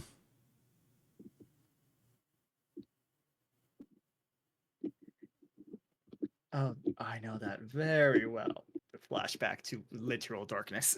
Flashback to the moment where you guys registered under the consortium for Vein Hunter stuff. Yep. For now, Edrin, I will bid you adieu, and I will hopefully see you somewhat soon. I fare thee well. Good luck. If you need me, you know what to do. Of course, of course. I'd hate to Before lose he an said- investment such as you. Before he steps to the door, he does ask something, and he turns around. The day of the mission, when I don't remember what happened, and I was found. We said it was a day later, right? Yeah. I believe we said a day later. When I was found a day later, did any of you know what was going to be down there at all? Make a persuasion check. He will use the +2 if I can get my character sheet open. That means you have one more. Yep, 16. Alright. Well, you mean 14, right? I don't know, +2. So 16, right?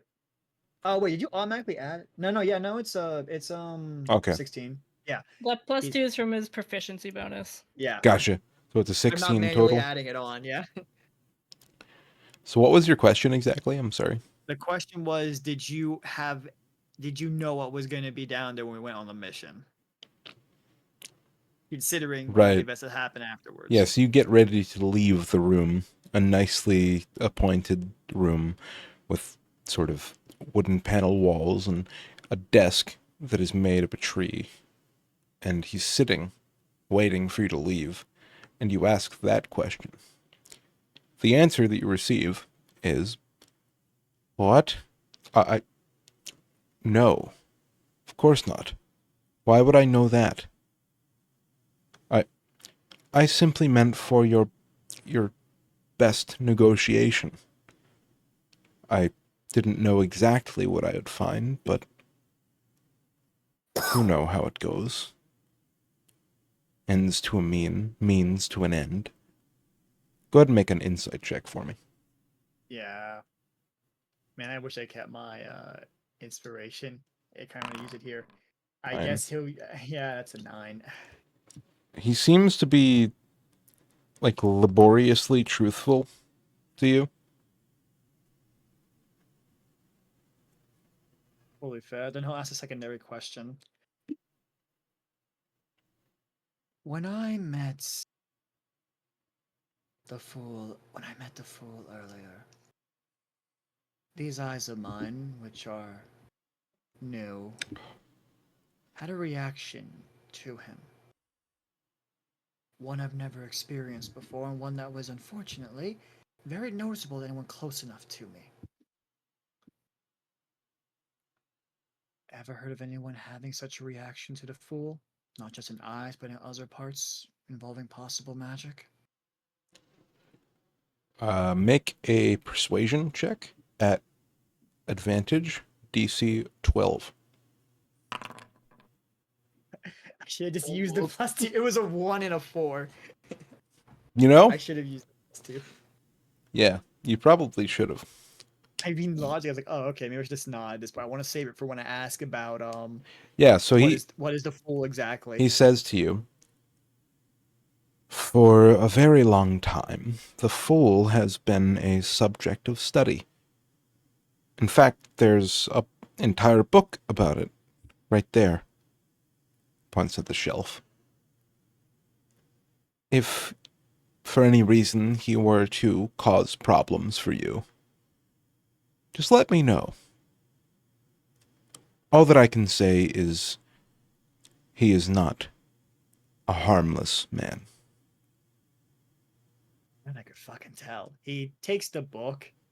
And Yeah. He's gonna put it into his bag.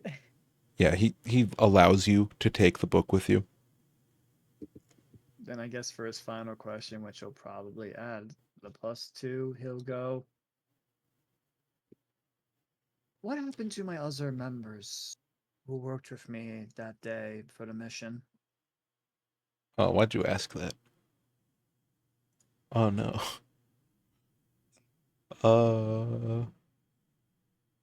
Okay. Believe it or not, everyone except for Cassidy died. We haven't been able to find them since.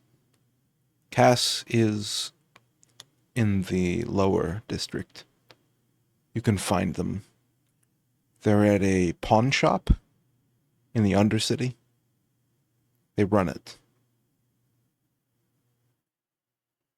Stolen goods and such. Why ain't he working still?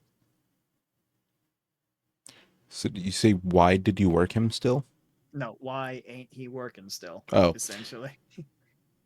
Cassidy had a less intrigued point of view after the witnessing of the Herald.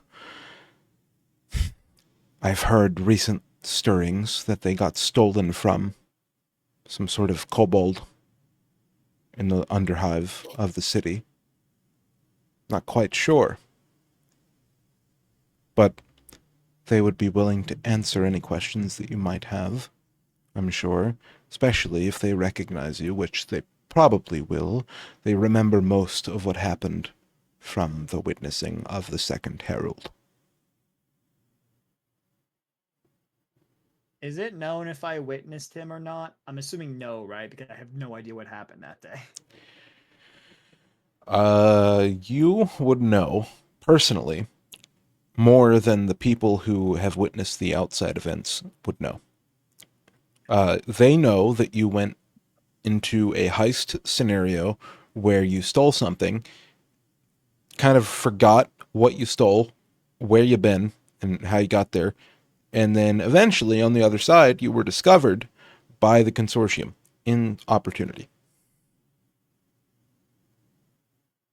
Do I know what was I supposed to steal again? You were supposed to steal a pocket watch. Locket. You were told that the engravings would be very recognizable and that it would be some semblance of E plus V. Like that would be the engravings on the pocket watch sort You of of course item. would have asked this as well. Did we ever get the pocket watch? You did not, but you did steal something very valuable. And during your stealing fiasco, you met the Herald, or the Second Herald, first. You're not really exactly sure, but he has been referring to the Second Herald when he refers to your encounter with him. Yeah. What was the other thing I stole besides a look at the Herald? Or do I not remember that at all? You were originally stealing, your goal Watch. was to steal a watch, but Yep. you did not get it. You eventually stole a piece of malurite that was worth quite a bit of gold for the family. Or not for the family, for the consortium. Okay. Then... Yeah, you saw the pedestal where the stopwatch, pocket watch thing was supposed to be, and then it was empty, and you saw a pedestal beside it that was a giant jeweled like hunk of malurite, which is sort of a magical sort of jewel in this world. Then he will ask one last thing. Why did we want the stopwatch again? standing by. Because they probably would not have actually told him what the actual significance of it was. It was too low. So he's going to try now.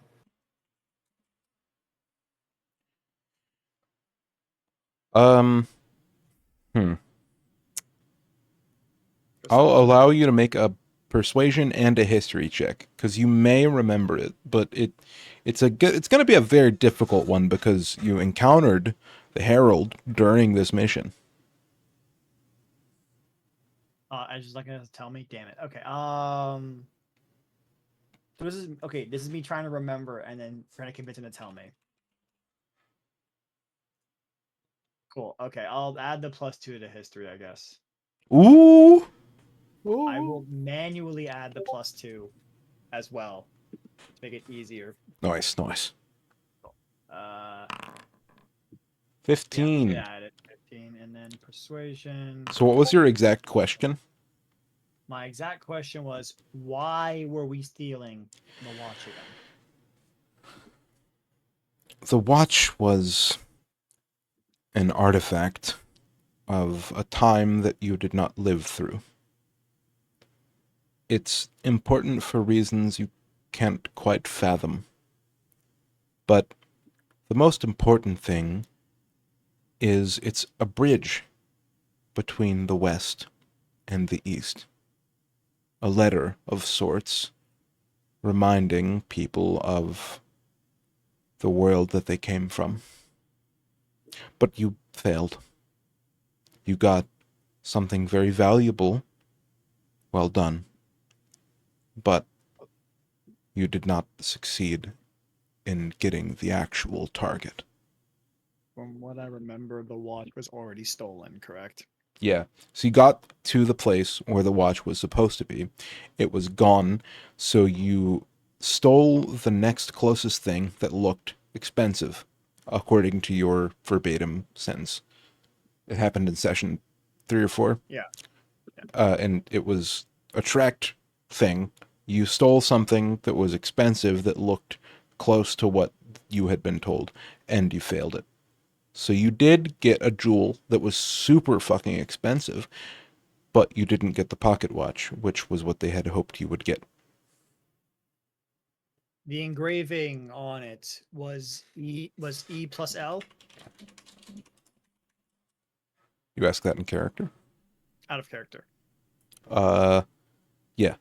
Yeah, you would know that E plus L or E plus V, sorry, were the two engravings that you should be looking for. They weren't quite sure the full names, but on the inside of the locket, you were told to look for E plus V, the beginning letter of the first name of the two people that were described to have had any influence on this locket of sorts. Okay. Then that is all he's asked. He will take the book and he will say, then Edrin, thank you for humoring me. And he will take a quick bow. Sorry, what did you say? Oh, he will say, thank you, Edrin, for humoring me. Healing me. Humoring. Humoring me. Okay. Yeah. I will then see you later. Hey, before you go, you got my tablet. You know how to use it? Yes, I do. You simply hold it in your hand, use some sort of energy that you have, and send it to me, and I will know what you say. If you tell me where it is, and when you say it, in any desperation, I will make my best to save you. You have my word. I've known you forever, since the Ashen Wastes, since past life. And now, I'm sure evermore that you would want to see how everything lands.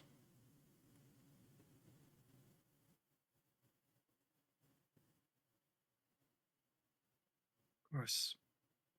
I promise if I get to a situation that bad, I will use it. For now, though, I'll make sure to avoid those situations unless absolutely necessary. And about the sleeper. Do you, like, have any reaction to that sentence? No, we were talking about it earlier, so he has no real reason to be confused. Okay. about this. So Yeah. you're not concerned by this reapprehension of the conversation? Not really. He's basically go like, okay, continue. Okay. I must say, there are those in your espionage that draw attention of the consortium. Make sure you know who you're working with before you set out on this goal of the Obsidian Peaks, before you prospect this northern place.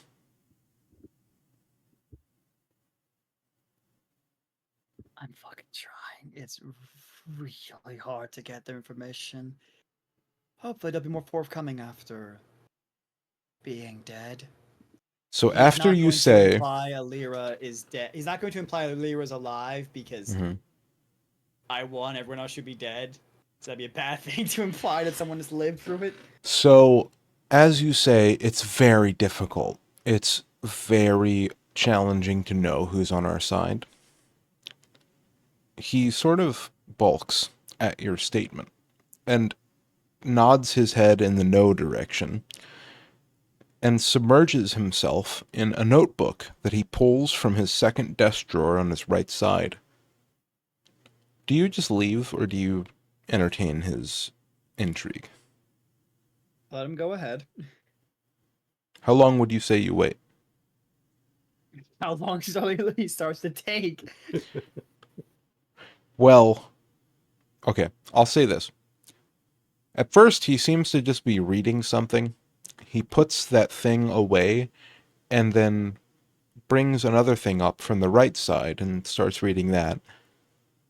And then starts reading the left side. And then he pulls out another cabinet on his right.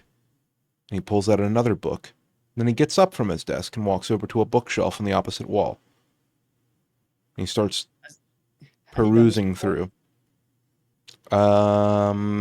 Make a D12 Yeah, okay. roll. 1 is yes. Okay. No, he has not done this before. He looks very interested in whatever sort of answer he's perusing. You have only seen this before when you had asked him who caused your misfortune with the Herald. So it's up to you if you choose to leave. Wait, how did you roll as Matt's character? What the fuck? Wait, what? How would I just do that? That okay, so I'm that hap- I clicked on Matt's character, but I don't know why I Yeah. rolled for it. Yeah. So Well, any no, so player can do if- that, huh? yeah, if you click on their token and then you make a roll even from your sheet, it will roll as them. That's weird. All right. I've never had that happen before. Okay. Okay. So you witness him based on the 2. You witness him starting to like go through texts. Now, in the past, you've watched this guy go through numerous books, numerous, authors, like researching all sorts of different things. And can you make a history check? DC 10.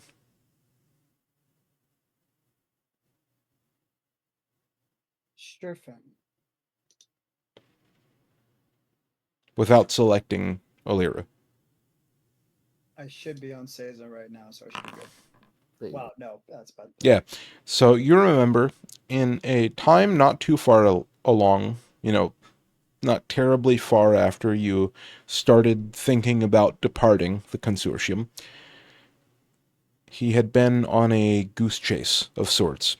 You weren't quite sure why or when or how, but you know that this is the same emotion he was purveying. He's looking for something that might not even be there. He's looking for something that he needs to be there. You can choose to leave. I'll just say, so what are you looking for? He looks shocked at you. He says, "Oh, I wasn't aware you were still here. It's good you're here, though. Look for books relating to the convergence. Books relating to the basin and the walls dividing the different provinces. I think I have a hunch on something. I'm not quite sure what." So you can roll a history check. I've been so hit and miss on these. I don't know what's gonna happen when I roll. I know. Okay. Yeah, so he looks at you and you totally agree with him. And it's up to you if you want to do this, but you can choose to spend an entire day with him. And you think maybe at the end of this day you could possibly get the answer to what you're seeking.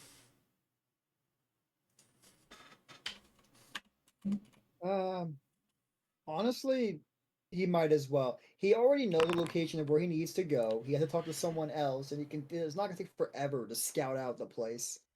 He has a couple of days, and he has them to get back up. He will spend probably the rest of the day trying to look for a Yeah, book that matches so this. So the place that you're at currently is Edrin's personal library.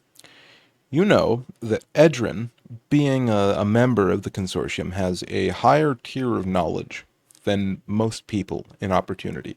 He lives at the bottom of the base of a huge complex. You know, the whole tower and Calm's Heart and Calm's Keep and everything that lies above his current complex is sort of mysterious to everyone except for you. And you sort of notice patterns. You notice that everyone who has been richer in the world has been quietly trying to hide the city's history. You notice that the people that Edrin talks about in conversation not only have the majority of the economic power of Opportunity, being as they are prospectors, being as they are flesh crafters, and even educators in the Halessian Institute, you remember and project that the person who you think that Edrin is looking for may be some sort of folk hero or deity or legend. You're not quite sure. But you can choose to spend an entire day. This is the second day as you have arrived. This would be the third day that you would spend, being at the end of the day that the rest of the party would awaken. You can choose to spend an entire action of downtime with advantage if you risk Edrin's friendship. Meaning, you can choose to get advantage if you risk the loss of Edrin's friendship. You can choose to roll regular with inspiration or regular with no inspiration or anything like that, but you'd have to choose one or the other. Wait, why would I lose Edrin's friendship? If you chose, you could get advantage on the roll for free, and you would just stay there, looking for answers. But you would lose Edrin's direct loyalty and friendship. But you could choose to use inspiration to get that same advantage, or you can choose to have no advantage at all and keep Edrin's friendship.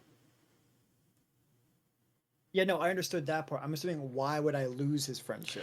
Because you're lingering in his office, and you're being suspicious about the things that you're looking for. Because when you're really looking at it, the people who would be looking at reasons for the consortium to have ties on Opportunity would be the family.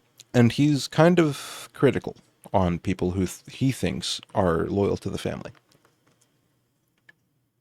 Okay, I understand now. I thought he was also looking with me, so I was like, I can't really do this, obviously. But he's not gonna. At first, he's looking with you. Yeah. Okay. He's not gonna use the advantage. He's basically just going to casually look, not make it DC as obvious. 13. Yeah. DC 13, no advantage. I don't have. I will keep his friendship. I'd rather keep that for now. Okay. Now he says. Well, no, Yeah, hold on. something Hold on. So you can choose to spend the entire day. This is the whole day. After this day, everyone awakens. If you want advantage. You have a whole day after this if you choose to not have advantage on this roll. Won't Andrew be suspicious? I've been here for 3 days. Is looking. Well, yeah, kind of.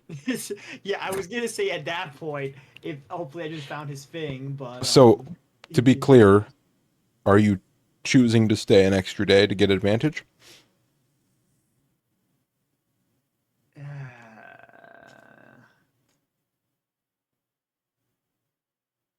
I will be honest, this is an important roll. Oh yeah, no, I can tell. Because the funny thing is, we also still haven't found the book Edrin was looking for, anyways. Also got a +2. Yeah, you got... Well, no, you used all 3, didn't you? No, No, did I he? did. Yeah. No, he still has one Yeah. more. Did he? Sazin, do you have one more? I thought he had one So more. I used one for persuasion for the first one. Then I used one again about the question involving what happened during that. Yeah. day. You have 1 plus 2, I think. I think. Okay. Did I also use one when talking to the? Oh yeah, no, I didn't use it in time. That was. Yeah, You you're know, right. I can't confirm it, so if you want, you can have a plus 2 for this. Okay. But And- the advantage rules still apply. Edrin will be your friend if you choose to not have advantage, and then also, it depends on what you choose. Edrin will be your friend, but you will have 1 less day to explore. I will choose Edrin will be my friend, but I will have one less day to explore. Okay, plus I 2, have whatever no this reason roll to is. be- I have no reason to be suspicious.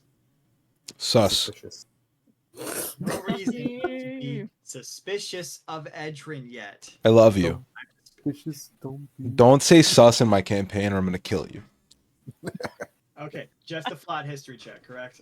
Did I say history? I thought you said history, yeah. I'll allow investigation or perception as well. I will take perception. I have only a +1 to investigation. All right. Let's go, baby. I will add the +2 to the actual physical thing. Come on. Come on. Yeah, buddy. Ah. All right.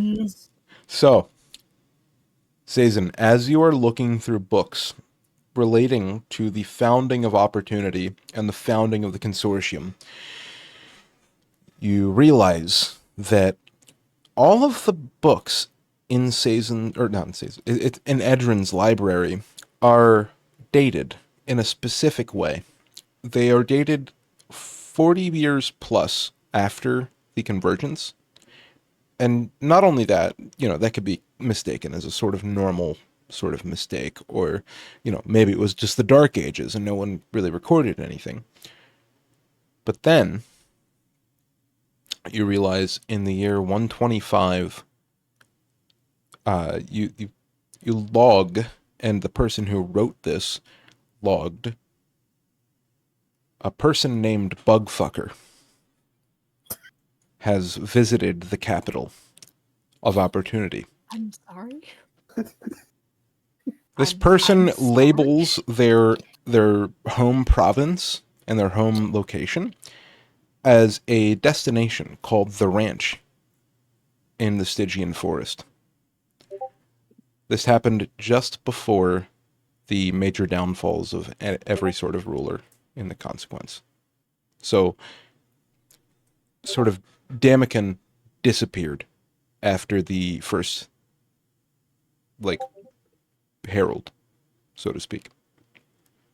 The second is what you witnessed.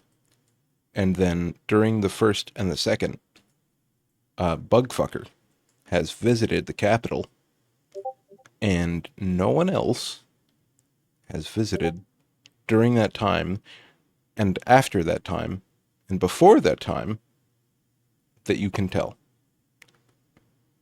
So, every year, without fail, a person called Bugfucker has entered the ledger of the consortium from a place called the Ranch in the Stygian Forest until 1945, or rather 145.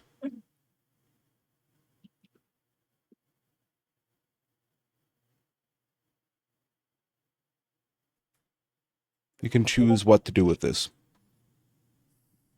I want to make sure It, consortium books only go back to the year. I 40. said 1945. I meant 145. My retarded mistake. So, from what I've gathered, the consortium books only go back up until year 40, even though they were supposed to be year 40, 4 years before the actual founding of the city. Yeah, anything after that is like hardly a fucking footnote. It's like a bullet point. You know, no one modern cares to keep detailed ledgers from what you can tell. Okay. A person named Bugfucker has labeled in this book every single year up until 145, 1 year consistently, and it's from apparently the ranch. Yeah. And you would know that the ranch is a place in southern Stygian Forest. And their disappearance is noted. Edrin sort of notices you following the consensus, and the moment that you notice his like absent in 1946 or 146, sorry, in 146, you 45. would see, no, 45 is when he appeared, rather. Like, before that, it was sort of a Bugfucker ranch sort of thing. Like, the ranch visited opportunity. Now, ever since like 50 or so years ago, it was Bugfucker visited. Thank you for asking.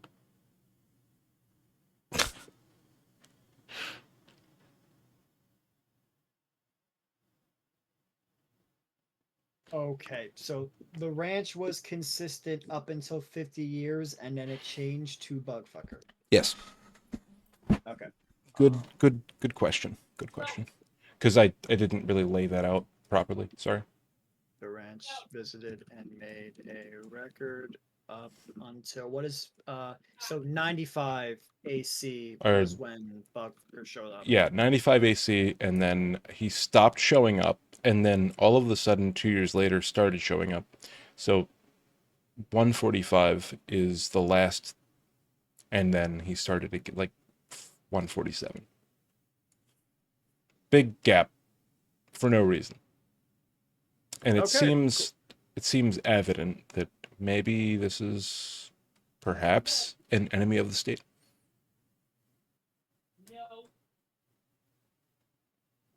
All right then. Well, shit. I mean, I can't really bring this up. You could. You know, in the past, that Edrin has been open to conversation on events that may have seemed open and shut. Because originally, the way you met him was not quite orthodox. Smoke bomb. Yeah. So he will ask this question after he speaks to Cassidy. Considering he should probably get as much information as possible before he asks about Bugfucker. Okay, so you don't ask about that character before you leave. No, he will choose to after hope. Did Edrin find what he was looking for or no? We started all this because Edrin was looking for a possible book on the founding of the city, so I don't know if we ever found it for him. Make a insight check. Okay. 11. Yeah, you're not sure. He seems more at ease than when you left. Than when you last left off. All right, well. He's gonna blink, realizing a day has passed, and go, I should go visit Cass now. I'll be back later, Edrin. I have actually another question to ask probably after I speak to him. You're still talking to Kaz. It's been, what, like a month? Are you sure that's wise, given your history? What do you mean it's been a month? Out of character, what do you mean it's been a month? Like, since you talked to him. At least a month. Because you talked to him, like, what? At the very beginning, right? Has that We've long spent have a lo- passed? We've spent a long time outside of doing what we were meant to do. Maybe I don't maybe think Edrin there's is no, mistaken. Wait, I don't think it's been that long though. I thought it was only a week. It's been like It's two. definitely longer than a It's week. been like 2, maybe 3. How long did it take to go from bleeding heart to opportunity? Because we Well- have that much opportunity, yeah. Well, bleeding heart to opportunity is one thing, but then you also have the current event of the carnival, and you chose to participate in that. Yeah, the carnival lasted how long? Like a week and a half. Oh, wait, those fights were okay. I swear we should have had to we got in like last minute to enter the tournament. That's why they sure as well. Right. And the tournament started when? It was the first day, right? Or the last? Probably like 4 days ago at this point.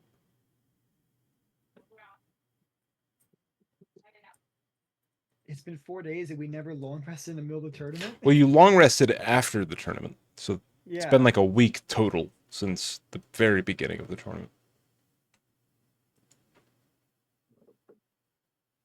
I swear we were only a day since we figured out what the tournament was. Okay, then.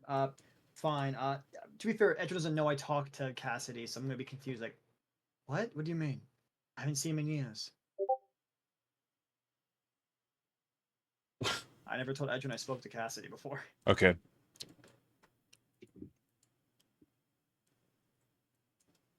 When's the last time you spoke to him?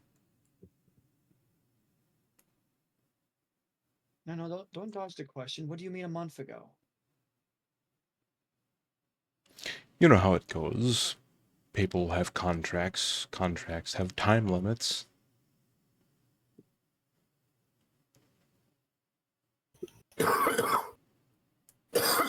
You can make a persuasion check if you wish. Yeah, he's gonna try.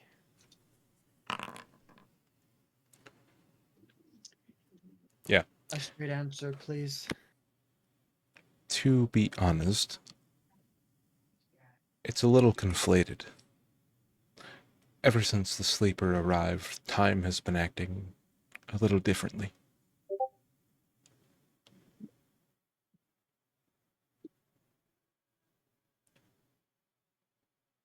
I'm guessing that also didn't happen last year. He says sarcastically, no, it's not. It's not what happened last year. Yeah.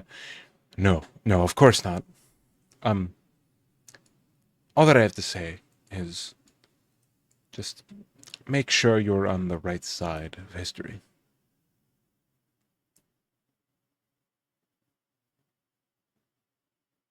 I'll see you later, Edrin. I'll ask more questions later. And he's going to walk off, not realizing that how the a month has passed since he spoke to Cass when he swore he did not that long.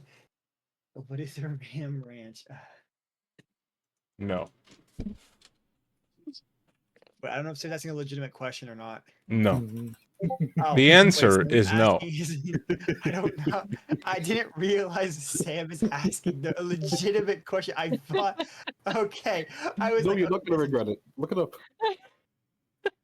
for now, yeah, he's gonna Oh, go no. ahead and head over to Cass, and it's 11 o'clock. Do you want to keep going, DM, or should we stop before you probably get too much? What? Huh? Well, no, in the DM, it's 11 o'clock Oh. PM. 10 o'clock for you. 4 in the morning. for me. Yeah, 4 for you. That's 10 o'clock for me. 11 for the DM. I'm like, I'm okay to keep going so long as we're not all losing our minds or anything.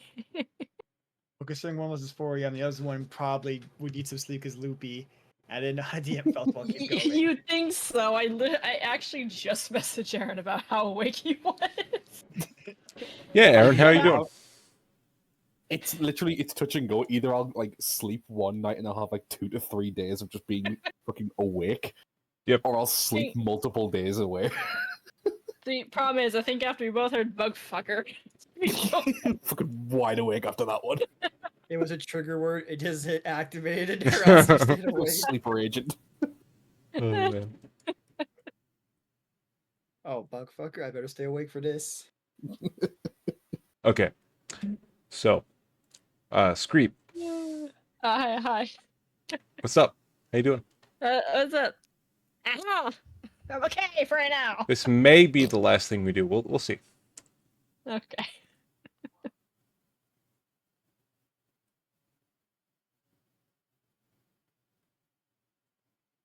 Okay. So, you awaken, a normal morning in the glade of the slumber glade. You know that ruling this place is, of course, Leorlel, and occasionally Tynan, but you don't really give them the rule of this place. What do you do when you first awaken in the village? Town. And this is memories, right? This is dream. I mean, yes? I was just making sure whether this was dreams or whether this was back to the tower, or no, after he died. But yeah, no. I think he'll just get ready for the day. I think he would just. What do you do? Okay. Can you make a history check at advantage?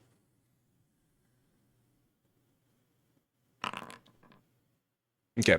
Yeah, you remember that running away from the sort of situation that you and Tynan were in, there was a tunnel or mine or like gorge of sorts right around here. Hmm. You could choose to Oh. pursue it or to ignore it. He will pursue it. Yeah.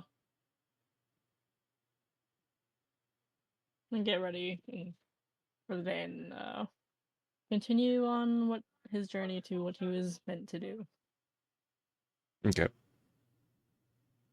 Doing the whole. Right. Can you roll a perception check? See if you can notice something. These. Okay. Yeah, so after you get to the point where you've been before, you notice this sort of downward sloping mine. Almost like a mine shaft. In the main entrance, there's less of a focus on entrance and more of a focus on entry. Like from a lower point of view. You can see that it's not proportional to how it is. There's a much bigger exit than there is an entrance.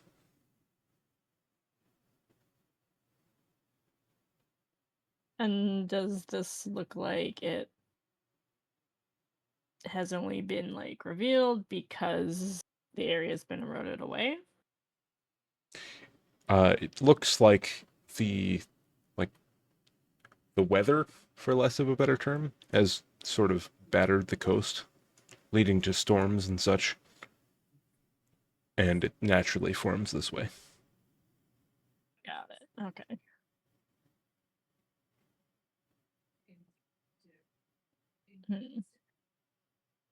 And he doesn't notice any sort of entrance or anything? But yeah, Or there's a he main entrance. It's okay. yeah. Yeah. So Creep would I guess slide down to where the entrance was. Right. Yeah, so you make it to the entrance of this mine shaft, and there's people going to and from. Do you say anything to them? Just people looking busy about their work. What kind of people are they? Or like, what race are they? Or like Majority people? tiefling. Okay.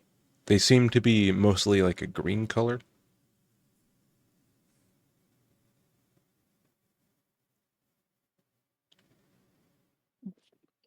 Given what Literal would look like green tiefling, not surprising, but no, he won't say anything.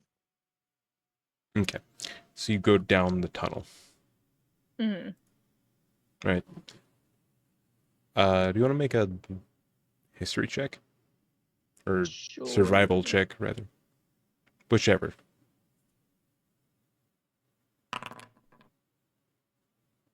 Okay. So you follow a map of the tunnel system, and eventually you're led to a darker portion, like a deeper portion of the map. You see just normal stone in your way, being chiseled slowly by the people who have reached this far.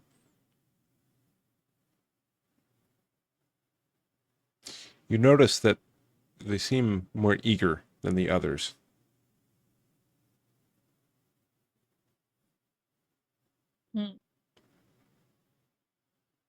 He'll go up to them and say, "Is there something nearby here?"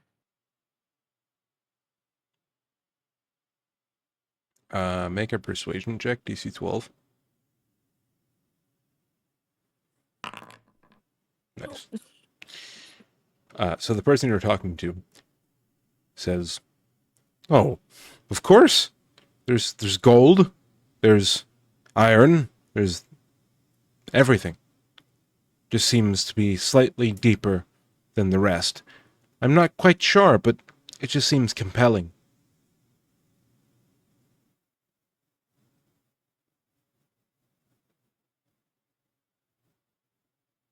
Can you make an insight check? Yeah, go ahead. On that?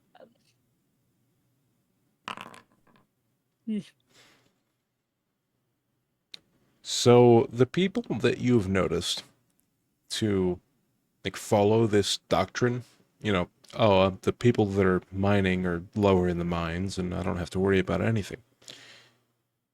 You've kind of noticed slowly they died off.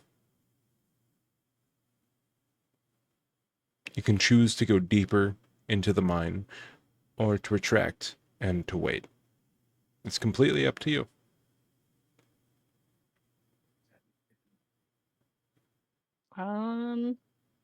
Titan's still here, right? Or Tynan's been visiting this mining operation that you have going. Yeah. It's not okay. very common, but they sort of make their place. Then I mean, this is sort of a retroactive question because I didn't know if Titan was following or not. Would Screep be able to ask Titan like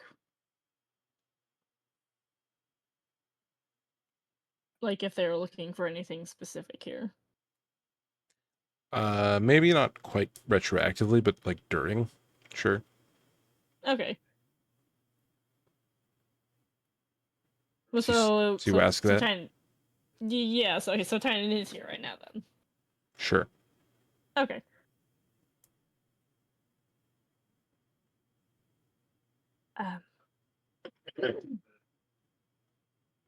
So, what is this exactly you're looking for here?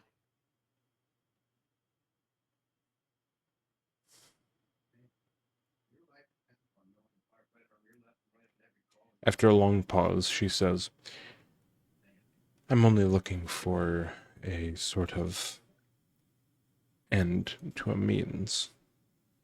I don't wish to have power over people.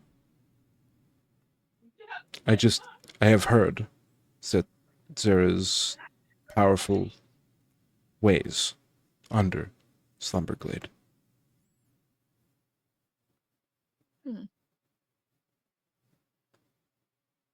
Then, what would you want to do? Continue mining or continue going through the caverns? It seems wise to go through the caverns. No?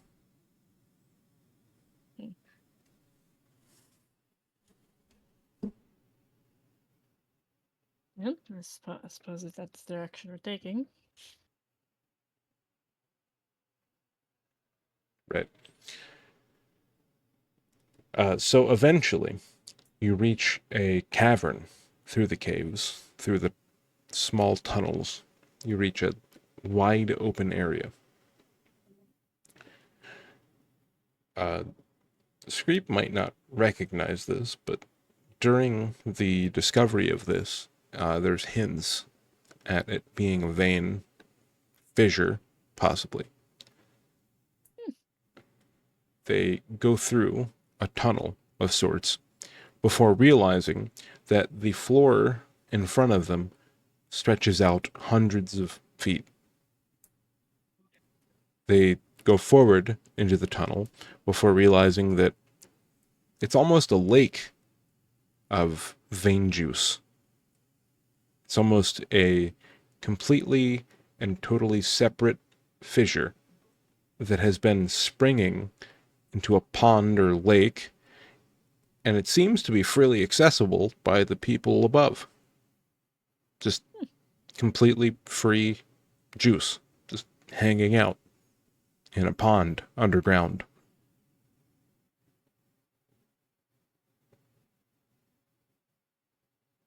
And no one seems to just be taking more than what is necessary, or... This is kind of a new sort of expedition. There's a few that have made their way past and are making like maps of how to get out of the place that they're at. But it seems almost entirely new to the people who are mining here. He would take note of it, and then begin heading back up to report to Liralem? Yeah. If that is what he found here. Can you make a perception check, please? As you're leaving. Okay. Yeah, so you notice a little doorway off to the side, but it doesn't seem that important, so you leave.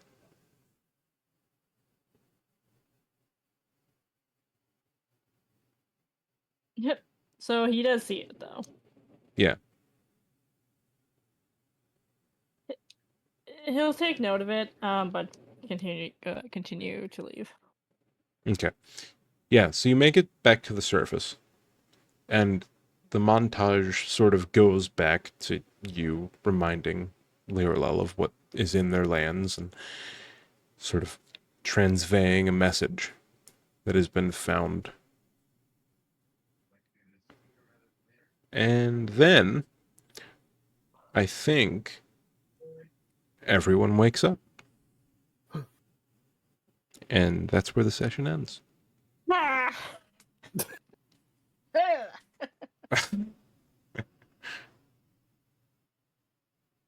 So, yeah, Scrape wakes up, and so does Thump.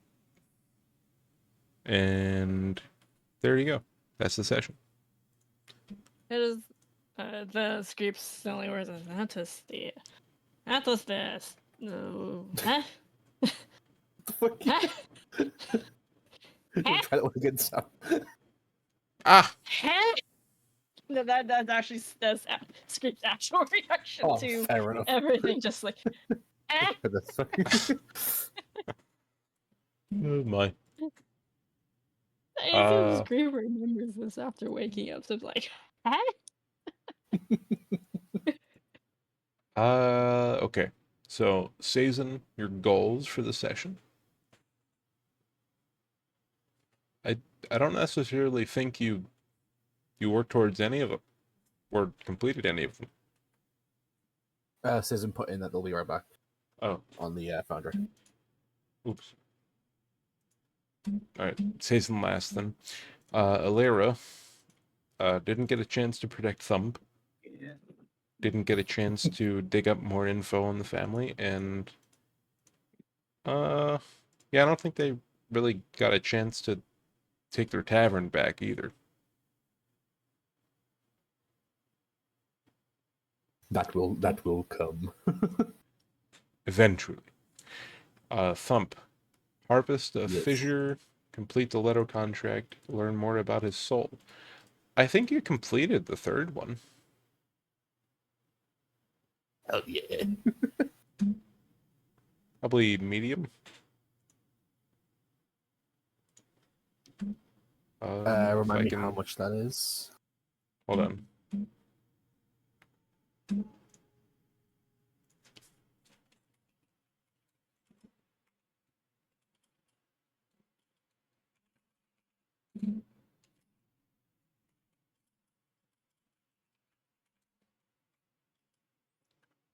It's your third level, right? Yeah. So that would be 450. Right, too. Has you leveled up yet? I'm so close. How much you at? 350 away. Did Screech level up? No, the script's 24, 25. He's very close. Oh my god. He's 275. Do you want me to do me or Lyra next? Yeah, I don't think Scrape finished any goals or N- worked towards anything mean- really. Unfortunately, not because he was kind of asleep the whole time. Yeah. This was the but dead session. unfortunately, I would like to argue that because of his past actions, maybe working towards, but I know it's probably a stretch. Sorry, the past actions of Nothing working in your towards dream the would have first had one. you learn stuff for your goals? No. This Better is what for the goals something. are, to be fair. This is for something else. Well, we don't know. I'm saying like, yeah, none of those dream sequences you just have where you were just talking literally to goddamn lion. Yeah, I don't think Laria? Yeah. Lyrilo. Or Lyrilo. Lyrilo. They're allowed. Yeah, no. Not surprising. Eventually. Soon. Probably have something more to go by next session. And then Sazin. Unfortunately, I don't know. Many Unless you other- can figure out one thing you work towards, maybe. I can't think of anything. Glowing eyes and figuring out where Leto is. I completed the third thing. I know exactly where he is. Did those not post in the Sazin XP? Do you not see them? Mm, It should be at 5:30 when I sent them. no, I see him. I'm confused as to how you know where he is. I was just told Leto's party is usually at the location where Ah, yes. Pompa and here. Yeah, I almost know exactly where he is going to be. Yeah, I think you're right. Good job. We're just Got dying. that bitch postcoded. I have his IP address. I am doxing him. Guys, I'm gonna dox the President of America. He I lives got in your- this address. I got your fucking location downloaded. All right. Yeah, so I think 3 is complete. You know his like habits. The consortium has knowledge and has shared it. I would say I work towards 2. I think- specifically. Yeah, I think on, you work towards 2 as well. Because Yeah, you I know asked. nothing for 1. And you're still level 3? Yep. Yeah, so that's 600 total. Boys, we out of here. Exactly 2700. I am there. Oh, you lucky motherfucker! Oh, you're level 4? Level. Nice. Lucky motherfucker! I just made it. See, at least I don't have to be at that point where I'm saying I'm so close because I Screep is just asleep. He'll get He's there. gonna, Scoop's gonna wake up going, wait a minute, I'm not there yet? What? And also, to be fair, guys, I was the only person awake doing stuff. Me being the one person to get up True. there is like the most realistic. Poor Alara. I feel like she might have had some input, but who knows? Oh, don't worry. Screep will. I think will. Given next week's session, I think Screep might complete at least two of three of his goals, possibly all three. Who knows? You probably want to Perhaps. train us again. Let me betray you. Cool. Just Screep. So that in would his be- memory sound like a betrayer. Yeah, well, no, it's Dream doesn't. You do. Definitely leveling up the sorcerer. So that would be Actually 600 roll. total for Sazin, 0 for Alara. She didn't really protect you at all. Or dig up more info on the family, or take the tavern back. Thump, Well, technically protecting, they did willingly stay by their side, even though they could have gone with me to I think- explore and stuff. I'm making the argument for them. they did stay by Thump. I'll say work towards. All right, Yeah. fully reasonable. So that's 150. I forgot if we were doing anything special when we roll for health or no. don't think so. No, not really. Alright. Do I roll then take average? Average or take the roll, yeah. Average is plus. No, I'm a sorcerer, so D. Oh, Wow, I do not It's a know. D6. live HP roll. I mean, might as well. Let's see. Oh, Average would be. Wait, actually, there's no point. Average would be what? 4. 3. 5. 4. We just keep going up. The average for sorcerer is 4. It always for HP it always goes by the highest. That's 4. D6. Yeah, why would I roll? That's actually awful. Do it. Legitimately, let's look at a 6. I mean, it actually the, sucks. the potential of getting two more. Okay, so Alara got I could use working 3. towards for protecting Thump.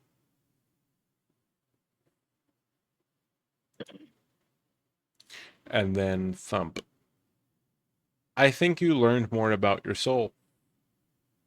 Oh yeah, we did mine. So I completed that one. Yeah, so 450. Yep. And Am I Scream gets no rolling? goal XP. So far.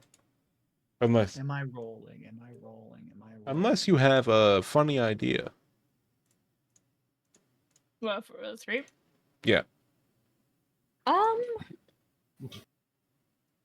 Let me argue in the XP chat.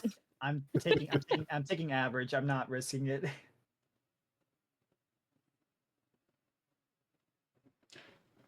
I'll move between I warn you, you've been dead the entire session. You were murdered.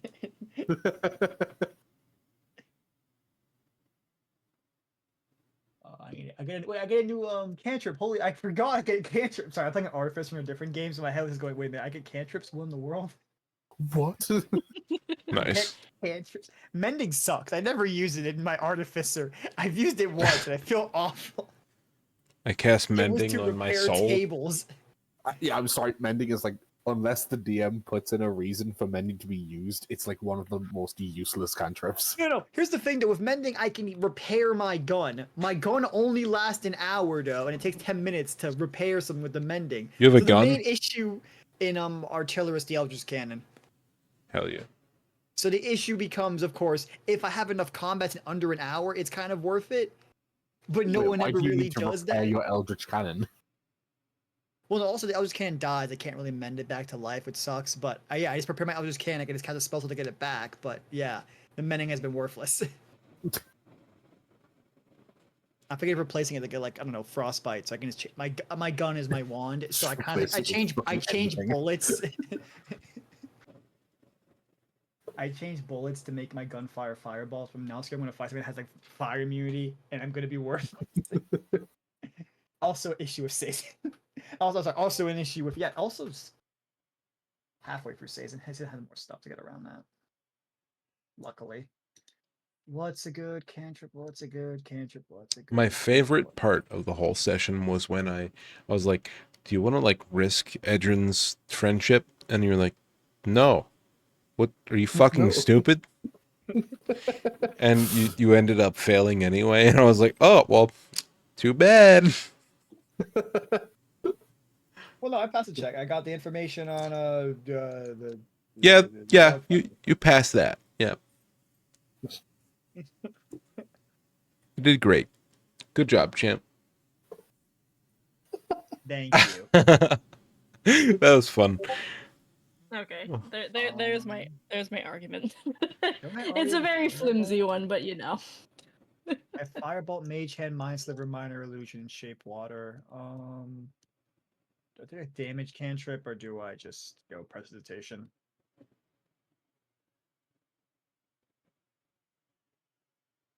I'd say that because Screep is unconscious this session, you're not really capable of relaying that.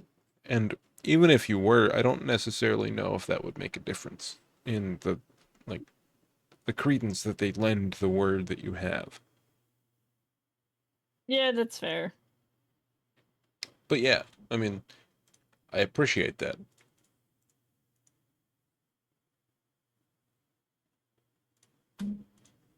Did I go with Frostbolt? I mean, Screep got some good lore and info. Just I as the player, I'm like, darn, Screep had to be dead this entire time. What do you think? I'd be like 350 XP away from leveling up. Frostbite or Prestidigitation? I don't think we need light. We can just get a torch. But either way, Honestly, take frostbite if you decide between the two of them. I'm tired. I'm gonna head out. I'm gonna have off as well. It's 10:30. Yeah, no, the original was still on. I need to choose stuff, and I had to change that. Okay, that's. I guess. Also, Sam, 10:30 is a week. Try having it be 4:30. Look, I'm not the one who lives in like on an island in the ocean, okay? Cool. Technically, everyone does. Yeah, technically. I can't. Nice try, fucker. Weirdest ass So argument. everyone has their XP. The session is over. Yes. It's only 6 hours this time. Woo.